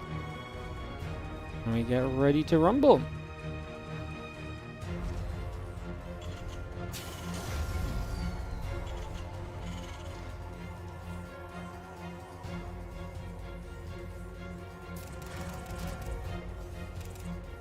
Well, maybe not the favorite here, but I just think he's got pretty good TVT.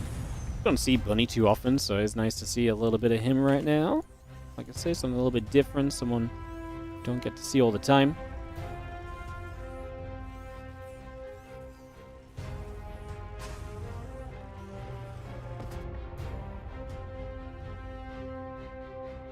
Let's take a few moments to get set up then. Settle ourselves down into this at the moment, and we just have the barracks on the way on both sides of the map. Bringing that through for now. Reapers will begin to produce and we get that underway.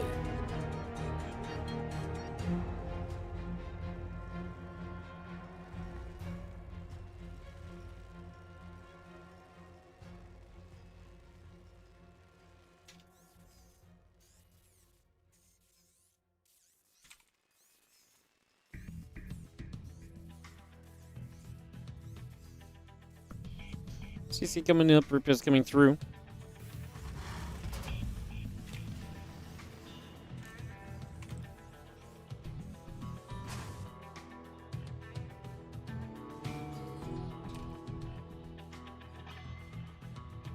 I see the Reaper coming over, SCV coming about. That's the factory coming over as well. Just getting settled at the moment as the Reaper and CC builds on up.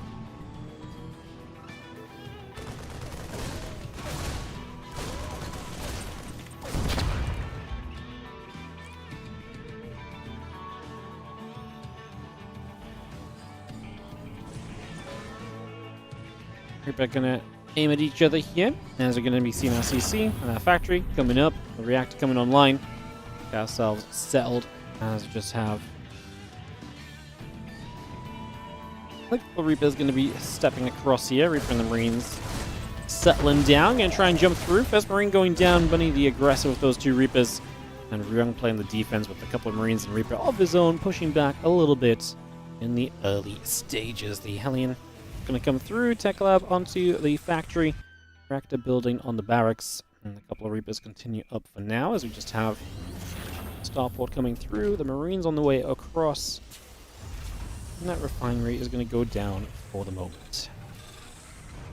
Just dropping that straight into place for now. Yeah, not much going on really, just getting set up, Starport on the way. Out of Bunny, sorry. Ryung going to play the second barracks before Starport, so a little bit more biocentric. Third racks as well. Continuing to come through for now. That's going to be having the SCVs continue to build. So again, cyclones coming about, barracks building up, command center on the way. Couple more SCVs in production too, as we just set up for now. CC will complete.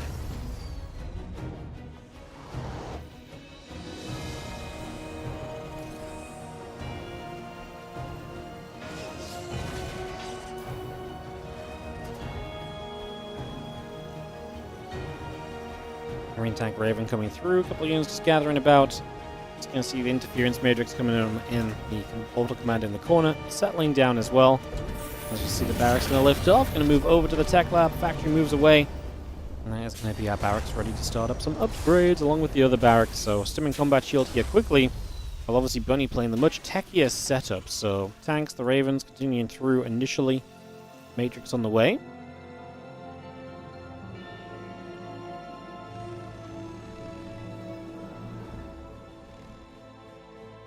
Raven comes through, and just comes up.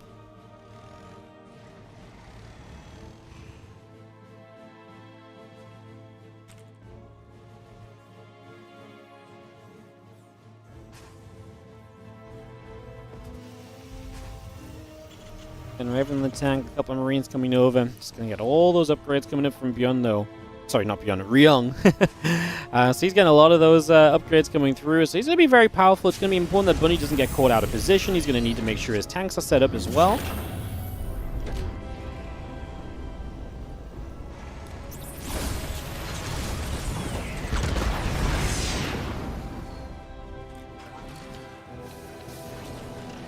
Cyclones there, Reaper still gathering. The couple of Vikings just sitting there on the starport. The two tanks will begin to siege against him. Combat 1-1 upgrades, all building for the moment as we just have two Marines stepping over. Cyclone just going to step there as well. And yeah, on this Dreams and Scars map, which has been an interesting one. I thought you could spawn different places here. I think Harstem just lied to me. Maybe that's for deeper in the tournament, as the couple of units just going to gather up. Stim's still on the way through the attack upgrade building. Like I say, it's really going to be those upgrades that are going to carry Ryung, whereas it's all of the tech from Bunny. So what does he have in comparison? He's got 4 tanks to none. There's not a single tank for Ryung. You know what's actually really bad is if Bunny gets in position here and Ryung doesn't stop him, because then those tanks are going to do absolute work. Like I say, we are upgraded on the Marines. As Ryung, he's got Stim and Combat Shield at least. Tank's going to siege preemptively here. Auto turrets to buy some time as Ryung kind of gets blasted. And now that you're already halfway in position, you just move those tanks up a bit, and this third base location is going to be in trouble. And Bunny has a heck of a push coming toward Ryung, and like I said, Ryung has some good upgrades, but that's not going to save him right now. A faster third base of his is obviously now going to get pushed back, and Bunny will reset the third base timing. Still heavily behind on upgrades, but man, those tanks are going to do work, especially now that they're in position. Why the hell does Ryung just not have tanks? Like, I can understand going heavier on the bio, but to not build any tanks for this long in TVT, like, I mean, that's crazy business to me.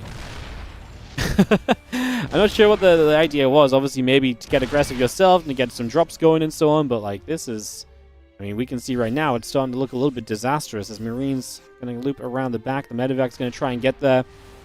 The army of Bunny just pressing forward as the Vikings will hold the skies. Raven's going to be right there as well. As we just have all the shots going through. Starport's taking hits.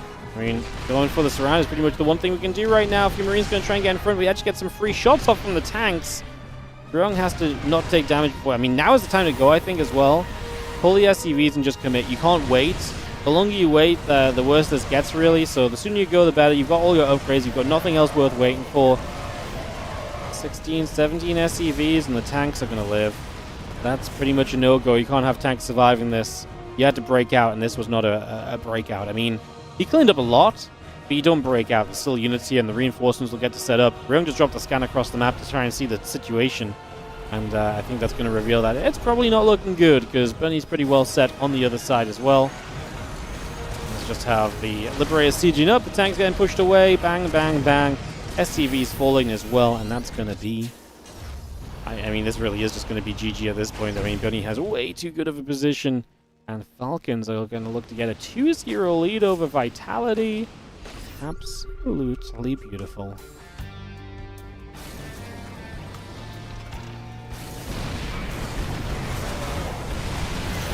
Points coming on both sides. The Medivac's going to get blasted. Again, Liberator's just going to bap away. It's going to be GG's. Bunny takes the 2-0 lead in this best of 5. I say Bunny, but obviously, again, being this team, Falcons take that 2-0 lead just in case someone's like, wait, but Bunny didn't win 2 games. Because someone's going to say it for no reason, so I'm just going to get ahead of it. We will take a couple minutes here, guys, for the ads and then get ready for more StarCraft still coming through. Games continuing on this beautiful beautiful Tuesday of StarCraft 2 action. It's been fun. It has been enjoyable. And we've got maybe only a couple of games left. We'll see if the 2v2 can go the way of Vitality. I mean, if Vitality win the 2v2, and then you go from the 2v2 and, you know, Maru beats Soul in the 1v1, that's doable to force an ace match, right? I mean, we're definitely not out of this here as Vitality. It's just never great to be 2-0 down, to say the least. It's going to be Ryung and Maru teaming up against Bunny and Rogue. So Terran versus Terran Zerg.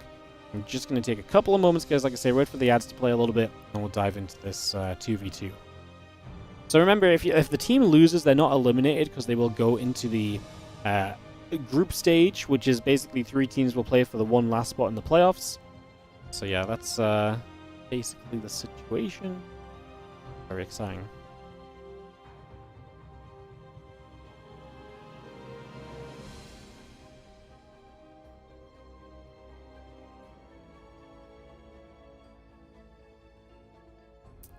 Alrighty.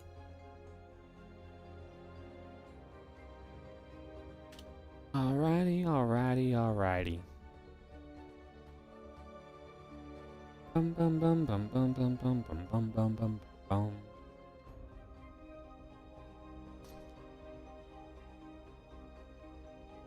I think we can probably get started. We got 90 seconds on the ads. Loading game. 10. Yeah, we'll be fine. Who's gonna cheese at the start of a 2v2? Surely not. I mentioned earlier, Pros is a pretty good kind of same race combo, but actually Terran is pretty good as well, right? Because one guy can play Bio and one guy can play Mech, so there's some very different styles that you can kind of lean into. See what happens as the Zeren Turg did I just say the Zeren Turg combo? It's been a day, guys. We are 6 hours deep, so forgive my brain. The Zeren Turg combo, aka the Terran Zerg combo, on the left-hand side of Gem Garden will be Rogue and Bunny representing Falcons.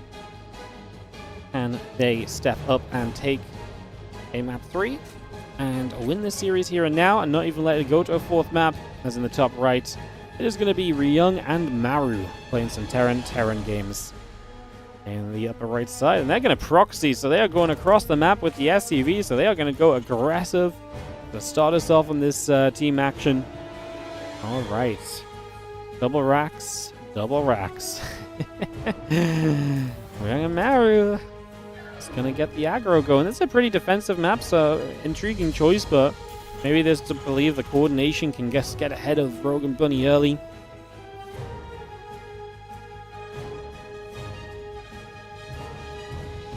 Oh, Rogue.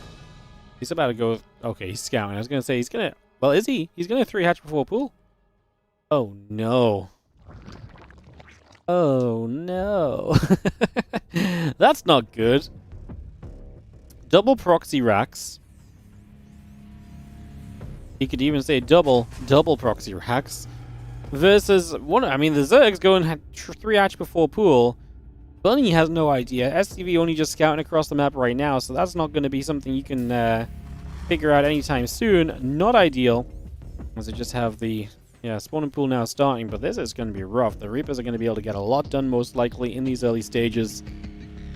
Bunny's going to have a lot on his hands to try and defend because he's the only guy with the unit for the near future. I mean, this is difficult because it's not just the lateness of the Lings, it's obviously lateness of the Queens. There's no gas on play for Rogue. It's pretty tough, man. The Overlord sees the units coming, so at least now you're kind of aware of what's up. Bunker starts from Bunny, and if they can delay that bunker, then I think Maru and Ryung are going to have a very good time as those units gather up together. Couple drones pulling back, the units on the low ground start to put some damage out. Bunker's on the high ground, we can delay it. One Marine and one Reaper at the moment, they're being very cautious. They don't have their extra units here just yet, but I mean, they're bunkering the low grounds. They're basically looking to get a kill on this hatch of Rogue. If they kill that hatch, but then the other hatch goes up and they don't deny that, maybe that's somewhat kind of doable or playable. Rogue going straight to the Roach Roar now, getting gases online. Trying to get the Roaches up in this situation. Obviously, Bunny trying to tank the majority of the damage here. That bunker finishes, and that means we can bring that back to life just for a little bit of time now as the units go to the low ground. And away they go. Roach Roar will finish soon. Just going to be having the Reapers and the factories coming about. Reapers ready to jump into those bunkers and put some more pressure in here over the next few moments.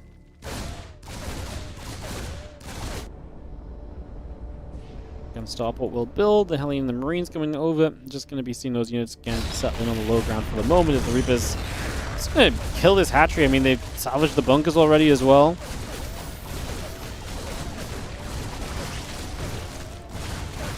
The Gridlings will go down.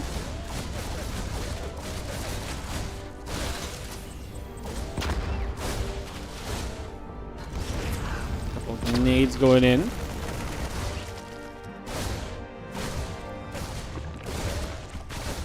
And drone's going to be chased, the spine's coming about, so Spore's coming up to try and keep drones alive. So this hatchery is seen now.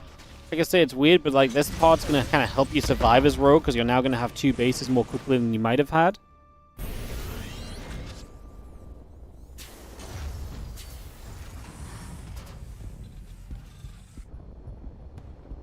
Matter of fact, Cyclone Marine still building, the link speed coming about, the drone on the way through.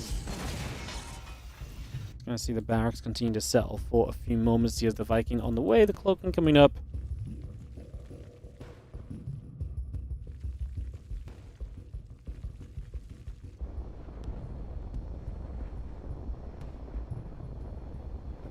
Just gonna see those Reapers just moving around, still gonna be the early control. Cyclone's on the way behind this, cloaking on the way as well. As the Terrans try and get themselves into a little bit of a different position right now, trying to see where we get to.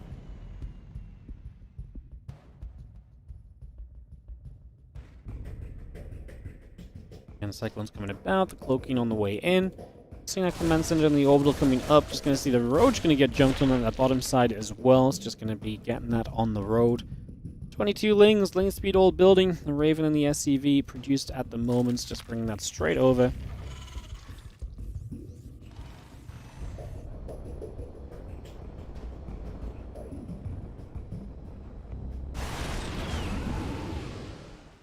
I see that Viking going to come about, Medivac getting chased.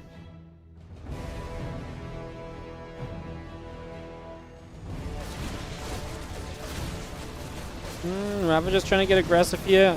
Bunny's going to get in a good position to cut off some of those Reapers, and the Ling's getting a catch as well, so all the Reapers going down there for Ryung. It's going to lose a lot of numbers initially.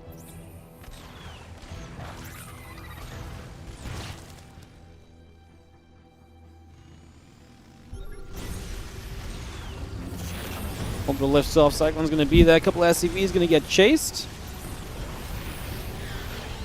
Going to see the Ling Ravager pushing forward. He's going to actually get to this high ground. I mean, great opportunity to do some counter damage, and they are getting it done at the moment. Rogue and Bunny pushing forward. A couple of battles to remove some of the defense as well. That Banshee is a big part of the defense right now. We are going to get it away from the Cyclone. That Cyclone's super low. Medivac kind of low as well. Like, Bunny is playing with fire with a bunch of his units, just keeping them alive just about. Combining though, I mean, they're going to push, you know, Maru and Maru and Ryung back up to the high ground for the 1 base. And the supplies are looking good for Bunny and Rogue, so the counterattack is looking great initially. Early on. King Ravager still continuing over.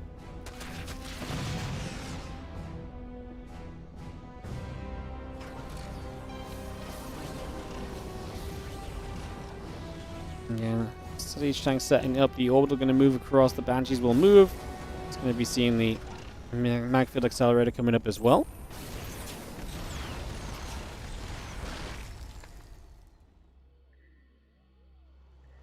And drones, Queen, all coming through. Factory on the way on both sides. So just trying to see Bunny tacking up a bit further. So he's actually going to continue into more factories. He's going to play mech as well. You already see mech coming up on the side of Ryung. Maru's going to play the bioengineering base and barracks. So we are going to see the double Terran team taking different directions from this point.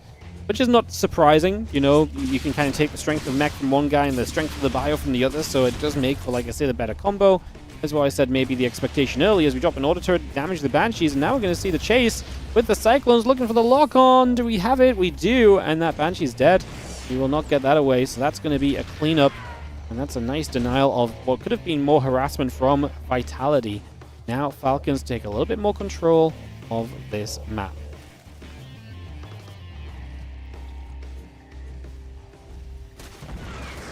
Helling's going to get over there. Helling goes down. We take the watchtower for a couple of moments.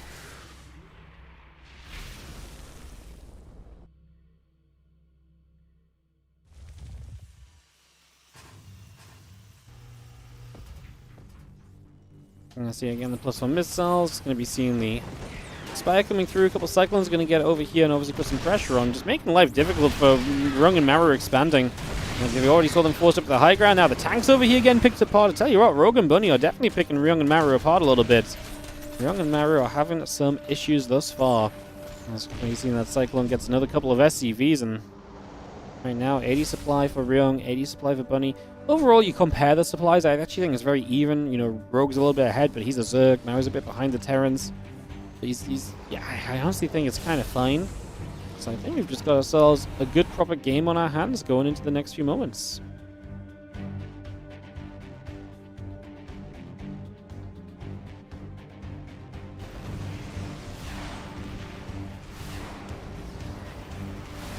Gonna see the Viking gonna shoot. Just gonna chase the Overseer away for a couple of moments as well.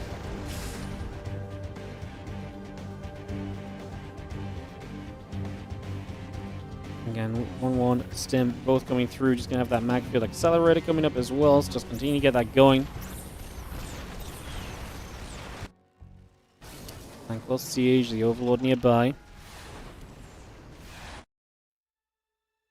Raiders will go up to the top, ready to move in toward the upper right-hand side of the map. So he's making some plays. I like it because it's going to keep this kind of, you know, when you're playing 2v2, something like Mutas can do such a great job of just controlling the map and keeping both players on the other side pretty honest for a while. So it'll be fun to kind of continue watching this as the Cyclones get some lock-ons. Mutas will take some damage. You're going to get rid of a siege tank there, pick that off, open up that orbital for a little bit.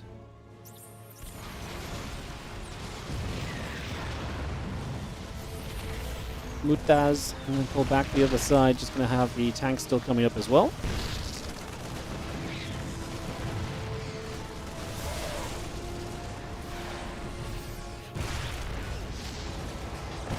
And a couple of Ravagers going to come about. Siege tank will take some shots. Just going to see that knocked down. The tank there in return going to fire it back at the Ravagers for a few moments. So we get some damage done. Just going to see the Thor in position. Going to push the Mutas back the other way as we continue to settle in. I'm just going to be seeing the bio able to siege up on that right side, and that's allowing Maru to play defense. Ryung's getting up toward 4 bases now. Maru 3 base Terrans, so I'd say across the board we're looking pretty reasonable for this to, again, be the double Terran surviving through. Rogue and Bunny, obviously, we already talked about them surviving past that early stage aggression, so got really a game on our hands. It's going to be fun to see what the Mutas do in the later stages. Considering we've got a mech player who could just build us some Thors as well, you got to imagine that would be something we add on to a little bit.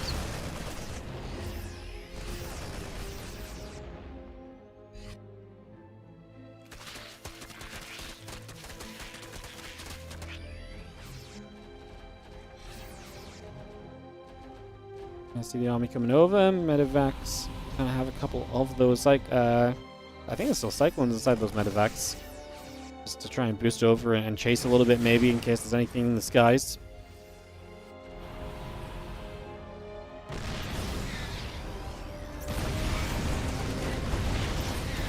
Army still pushing up this high ground. Just going to be seeing the Hellions and the Cyclones in some trouble. Tanks are going to get siege. Continue to push forward. We're going to be having that orbital command lifting up. The Mutas are going to fly in, getting after a bunch of those SCVs as well. Marines getting after the Mutas as in return.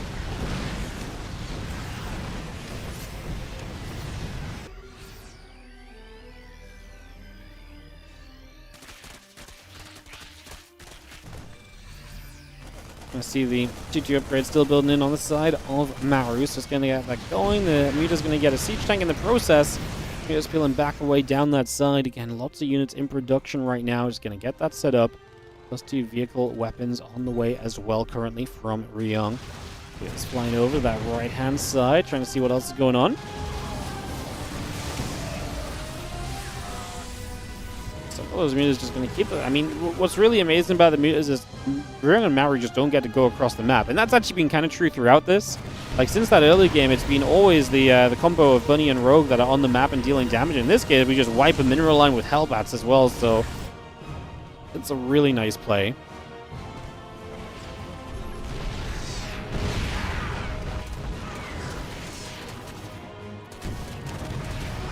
Wing's going to run through, just going to have ourselves the mutas still nearby.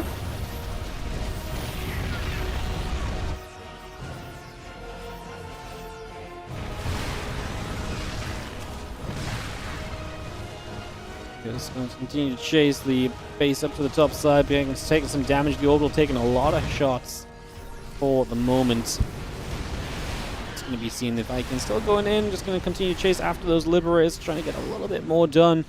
We have our +2 vehicle plating, vehicle weapons and plating on the way up. I mean, Ryoung's kind of dying though. He's just running out of supply fast. The harassment on him, denying his bases, has been absolutely massive. Some Banes trying to roll in over here. I mean, Bunny and Rogue can start, aiming themselves towards Maru's bases. Bunny's a bit limited because obviously he's a mech player, so he can only really go in one direction. He's going to get jumped on. The mutas are going to come and feast on these medevacs. I mean, they were kind of getting cleaned up anyway. Anti-arm missile on the units trying to come down the ramp. Bunny tries to hold his own. Maru is going to break down and knock Bunny down. Is there enough anti-air still here? I honestly don't know if there is. It's a very Marauder-heavy army. As the mutas just fly in, the few Marines that are left behind go down, and now we're just going to work our way through everything else. A couple of Vikings fall, and the mutas are just going to have an absolute party. It's a muta party here on a gem garden, as they are feasting on all of these Marauders. There's a Thor that shows up. I think we can just dive on that every magic box a little bit, let them split themselves up. Marines are spawning and dying, and now Lings are going to reinforce, and obviously Marauders on the low ground will not love fighting against Lings. Some more mutas, some Banes as well, and that's going to be the GG. Falcons are going to 3-0 Vitality as Rogue and Bunny, a terrifying team in the 2v2. GG. Ooh, how about that? How about that? Well, guys, that means Falcons will advance to the playoff matchup. We will still cast map 4 because map 4 was still played no matter what. All 4 maps get played, basically, so we will still get to cast one more map here. And it's nice because it's Maru versus Solar, so that's a cool matchup. It's just a shame that it's not really actually going to have any impact on anything. So that said, we still obviously will cast it. We just give it a minute for some ads, and then we'll kick right on into Game 4 for our last game of the day. Appreciate you all being here. It's been a fun one. It has been... actually has just been a fun day of StarCraft. I've enjoyed it. And yeah, we're back tomorrow with OSC King of the Hill. Been enjoying those events lately. That's been a lot of fun too. So yeah, looking forward to all of that as we get ready to momentarily rumble. Rumble onwards. Yeah, just in a few moments. Give it a second, guys. Give the ads a chance to do their thing. And yeah, because we know it's one last map, it really is just one last map. There's no ifs or buts, no saving us, and maybe a draw into a rematch or something, but yeah. Do do do do do do.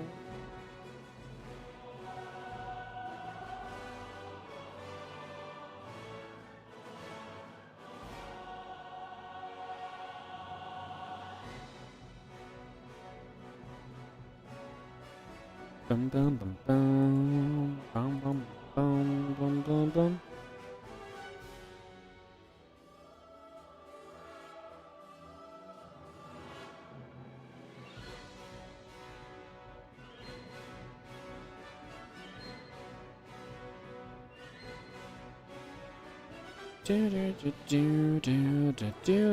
Where are we at? 1 minute 20? Let's do it. Alright, Maru versus Soul to wrap up the day, guys. Let's get it done. Like I say, obviously, Vitality will be heading to that the group stage, while Falcons will be heading to the playoff bracket. So, it's actually a nice way to say. You lose, you go to the group stage. You win, you go to the playoff bracket. So yeah, it's already decided that Falcons are going to the playoff bracket. Can Solo just get the clean sweep and take a map of Maru? I mean, Solo's been really good lately. He's actually been a really excellent ZVTer. It's always a pleasure to watch him play. He's actually such a fun Zerg because he always ends up having to just hang on in there by, you know, the skin of his teeth and just survive. But yeah, it's fun to watch. It's fun StarCraft as he takes on Maru in the top right, the blue Terran, as we get underway for Game 4. Like I say, the series is decided, but we still get to watch the game, which, hey, Maru Solo ZVT, we can't complain about a map of that. So let's sit back, enjoy, and see what happens. See what takes place as the drone gets into place, drops the hatchery onto the natural to begin with. And that will be our starting point for this game. Now we're going to go multiple racks at the front, so it's going to be multi-racks Reaper to start us off here to begin with. In the early stages, not a bad start initially.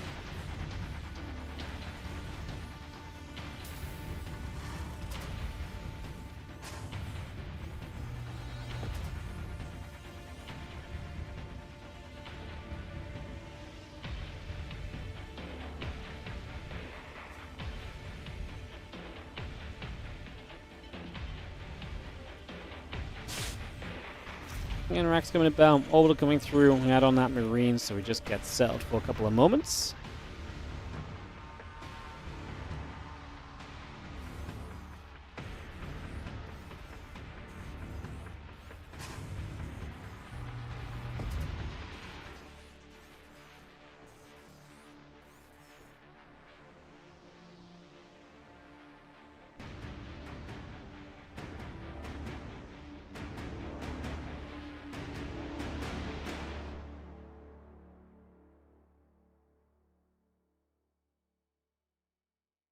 Take a moment to breathe. It's been we've been pretty back and forth, just going.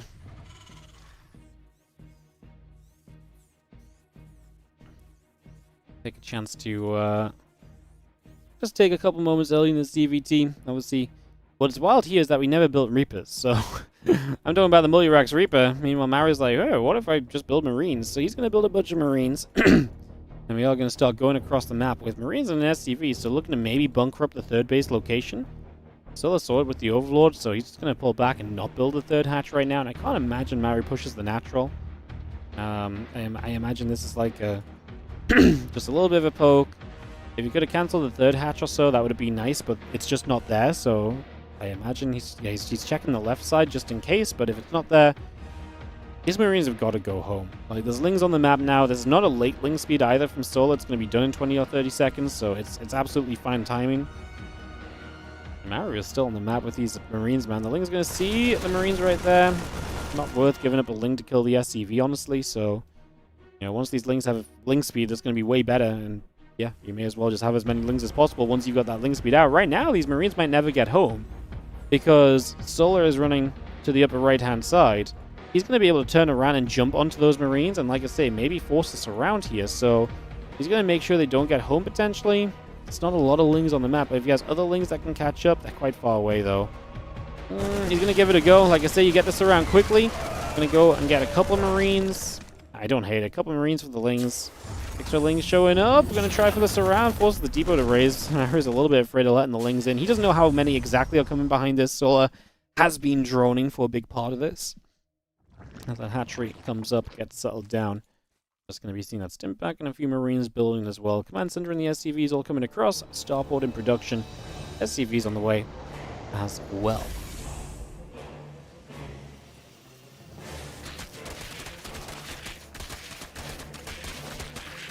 What's the point in the game for? So the TLDR is, I imagine that basically CranK made this a rule because the maps are predetermined and the games are predetermined in terms of, like, the 4 players get set out already. So A, the players are here and expecting to play anyway. So they're already here. And then B, like, from the sponsor point of view, basically it means you can guarantee there will be 12 maps on this day instead of there potentially just being 9 maps. And it just makes a big difference knowing you've got some guaranteed amount of games. Because otherwise, maybe your sponsor's not happy, it's not long enough of a day. And when you kind of run a format like this, it's just a little risky that it could go very quickly instead of speedy. So for the sake that the players are already here and expecting to play, then yeah, it just keeps things consistent. It also means you're more likely to kind of take a certain amount of time for the first series, so then the guys that are playing the second series aren't like, you know, you don't have a lot of downtime because they weren't expecting to play so soon because the first series was super fast. So there's just some admin reasons. In this case, there's no extra prize money for winning the game or anything. Just a little bit of pride. I mean, yeah, TLDR is just to help the tournament format out a little bit, so.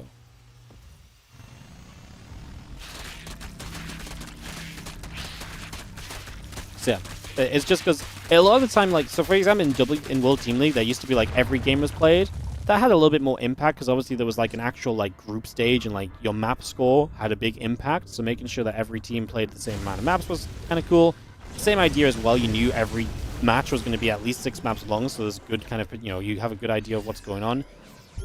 There's also just the fact that it means that you don't have disappointed audience, right? Where, you know, everyone's waiting to see Maru solo and it's like, well, it was 3-0, and it's like, oh. But now I feel bad for cheering for the team that I wanted to win because they 3-0'd, but now I don't get to see this cool game. So now I still get to see the cool game, so it's very much so we just get to watch an extra game of StarCraft as these Marines have stimmed in with the Hellbats tanking.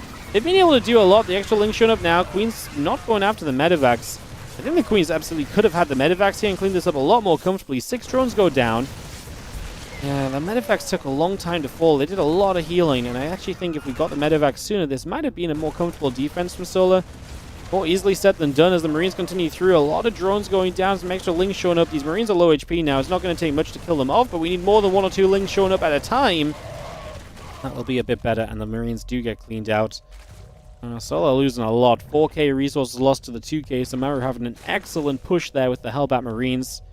And that is going to be... that. That puts Solar into a very difficult place. So definitely playing from behind here in the early stages of Old Republic already. Marine's going to get there. Oling going to take some damage. Melee upgrade, bailing speed, all coming up. The drones and the queens are in production as well. One upgrades building from Maru, so he's going to have an upgrade lead here. Honestly, if he goes with these next 2 Medivacs, or like, and just commits, he might get there before Bane speed is done, and that might be very difficult to deal with, actually, especially after you've taken a bad trade early. Don't forget, we lost, like, you know, a load of the queens, so injects will have been affected. There's not going to be a massive queen defense available either. So these are all factors to kind of keep in mind here as the Marines and the Medivacs work their way down to the bottom right-hand side of the map. Alley upgrade halfway done, Baneling speed coming up. Ling Bane continuing through. Drones coming about as the Marines are going to step forward. A couple of creep tumors just going down. Jump onto this hatchery for a couple of moments. So Hatch going to take some damage. Ling Bane running across. Getting the Lings around the right-hand side there. And the Banes do connect. What a connection from Solar. He needed a good fight, and that's going to do it. Nice wrap around from the Lings. The Banes get to connect as well. Very nicely done as we just have the Hydra Den about to come through. The Infestation Pit coming online as well. +2 in melee upgrade building. The Marines and the Medivacs continuing across.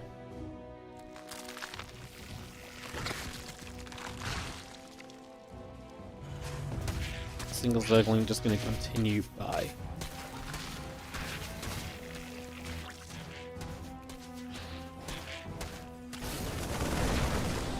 Marines is going to fight, so again a little bit of opportunity here.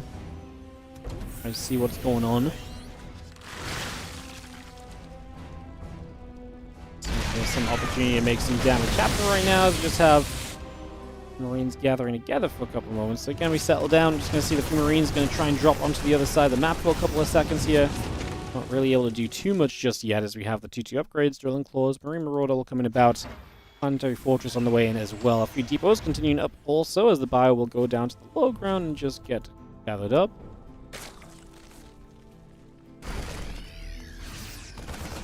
Marines get in after the creep team is here. As obviously clearing up creep is a nice thing. Maru holding the supply lead in this game. Solo on his way to that lurker den, man. On his way to that lurker den, so he's going to be on those lurkers soon, and I mean if he can survive till then, there's always a chance. You know, Solo with lurkers is an absolute beast. He can always turn the game around if he gets lurkers out, so yeah. Let's see what happens as the Marines step up. Just going to get rid of a couple of creep tumors.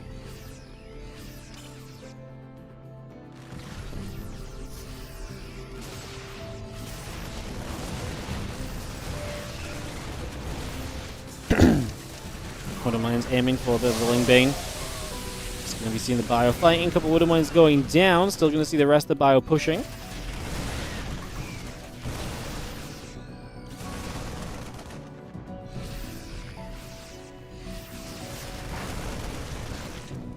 Bio's going to push. A little scan coming through.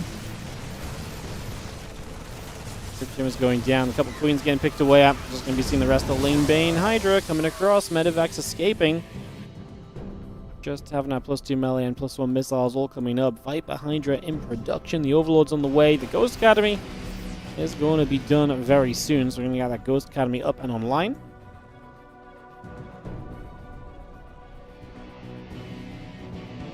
Got some Ghosts available. Obviously, we're in the later stages now, so it makes sense, especially as Lurkers are very soon going to be available.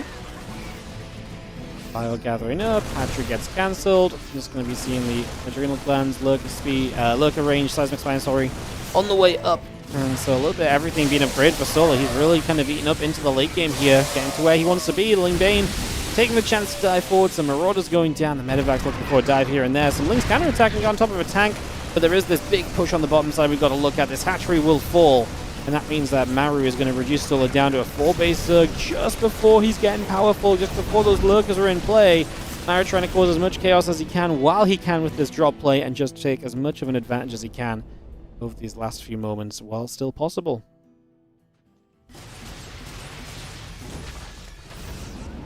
Things coming over. And the rest of the Banes morphing up right now. You see that Medivac at least going down from the Spore. The Ling's going to get their Marine drops. The Ling Bane still chasing. Hydras and Lurkers coming through too. Again, 3-3 upgrades coming about. The Libs and the Ghost coming on in. Just going to be seeing our vehicle plating coming about right now. Ling's going to take the chance to knock through some rocks on the sides. Open up the right-hand side a little bit. As the Lurkers are burrowed, we are going to start hitting. The SCVs in trouble on that forward base. Maru has Ghosts, but not too many of them just yet. Liberator's on the way too. He may lose this forward base. He's going to get reduced down from a 4th to, I'd say 3 bases, but it looks like he's got the 12 o'clock coming online shortly, so probably still a 4-base Terran and other bases building as we speak. So I don't think he's going to be in too much trouble in terms of having the bases unless Solar can spin up here and get rid of this planetary super quickly. 13 SCVs going down, so Maru drops down to being a 64 worker Terran, which is fine for now, but probably wants to rebuild some of those, and he's already got some in the production tab. Solar, as soon as he hits that hive tech, just gets aggressive on the map, steps up, gets the Lurkers active and busy. Do you see the +3 melee, the +3 carapace all building up as well? The rest of the Ling Bane continue to come through as we just see a couple of those Widow Mines going to get burrowed up for now. Bio going to take a couple of shots. Ling's taking some damage. Ling Lurker going to move up to that top side and just jump onto the planetary fortress. A bunch more SCVs in trouble. So yeah, we're going to get rid of this one. And we've already replaced that other base that's just being killed. We're going to see the Blinding Cloud as these bio units on the bottom side just run in. I hate that fight for Maru. I've got no idea what he thinks he's achieving there. That was a give up the base and reposition scenario, not a run in late. The Blinding Cloud had no reaction to it from Maru as well. He just let his units run further into Lurker fire.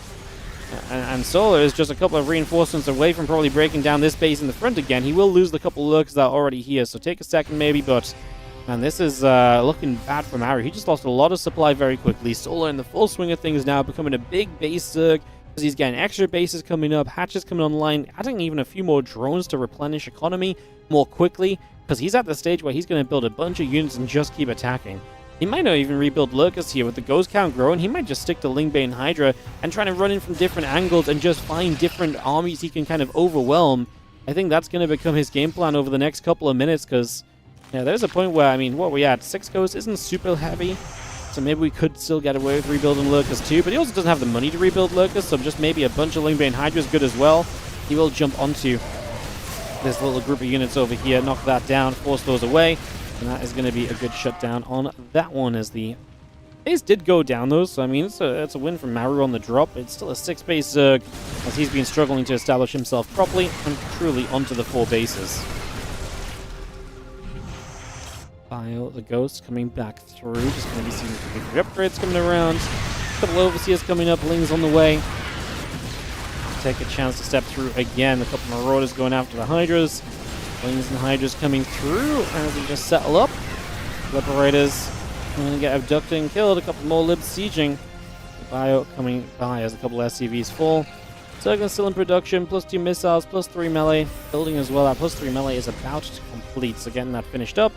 As the Nidus network still coming online. Extra Lings producing. +2 vehicle weapon plating. Gonna be a part of that. On top of everything else.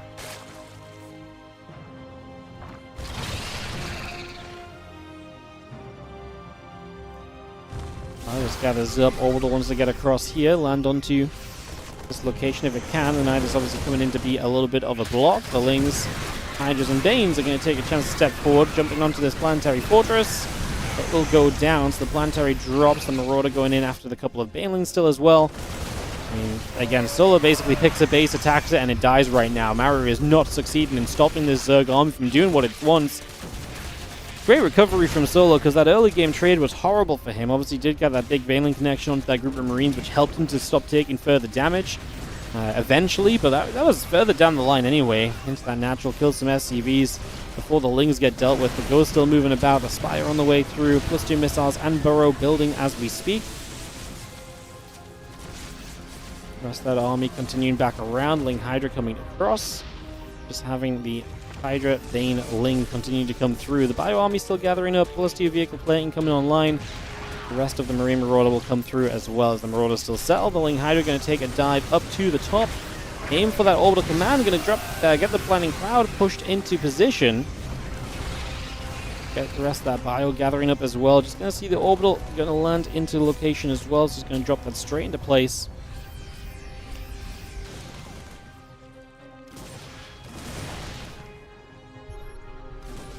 Still moving over. The Ghost going to be there as well. Hydra Bane taking the chance to run at the front door already. Getting a few Ghosts spreading out. The Ling Bane Infested joining up. Cover upgrade, +2 missiles on the way through. A couple of Banes trying to connect onto that Bio Army. A couple of the Marines are going to be there to fight back as well. Widowmine still stepping forward for now. Now we're going to be seeing snipes coming about. The Banes are connecting, rolling into this. Actually going to get a couple of Widowmine shots going up toward the Medivacs. The rest of the Bio here still from Maru is going to try and push in, sniping what we can, trying to get snipes off on the Hydras. Those trying to do that thing as more Hydras streaming up. There's a Fungal though, going to hit the Ghost. We have a follow-up to kill any of those Ghosts? We do not. That Fungal could have been nice before he sniped all the Hydras down. And Maru's push will get rid of this base, but he's a 33 SCV Terran. This army is all he's got. That's what he's reliant on to win this game, and that is not realistic. If we take a second to rebuild here as Soul and then attack with everything, that is going to get wiped out quickly. I mean, yeah, he won the fight when we were kind of trailing a few Hydras in and he could just out-snipe them. That's not going to be reality for long. Even the Lings alone surrounding now is scary. We're going to get the the lift up to escape, but then the Fungals are chasing. Lurker in position here, going to hit this base the moment it lands, and Maru just says GG. Solo outmassed him and outproduced him and just outdid him here in this matchup, and that's not something we say a lot about Maru. But Solo got the better of him and did just look like the better player across the course of that game 4. 4-0 for Falcons. Vitality, man. What happened? Disaster. Absolute, utter disaster. Not what I would have said I was expecting in the slightest. GG's. Alrighty, guys. I appreciate you all. Thank you so much for being here and hanging out with us. It's been a very fun day of games. I'm gonna wrap it up right there, and yeah, I'm gonna wrap it up right there and call it a day. So thank you so much for joining us. It has been, like I say, a whole bunch of fun. Just thinking if there's anything I want to say. I don't think so. I think we're just gonna be obviously heading to the OSC King of the Hill tomorrow, guys. So that's going to be tomorrow. So yeah, that will be tomorrow. OSC King of the Hill action. And I will see you guys there for that. It's been a long day for me. So thank you so much for watching. Nice longer stream, but not super long. Like 6.5 hours. It was pretty nice. I'll see you guys tomorrow for some... My voice is giving up on me. I'll see you guys tomorrow for some OSC King of the Hill. I'll see you guys there. Thanks for watching. A set of ads on the outro will host people up, and I'll see you guys later. Bye.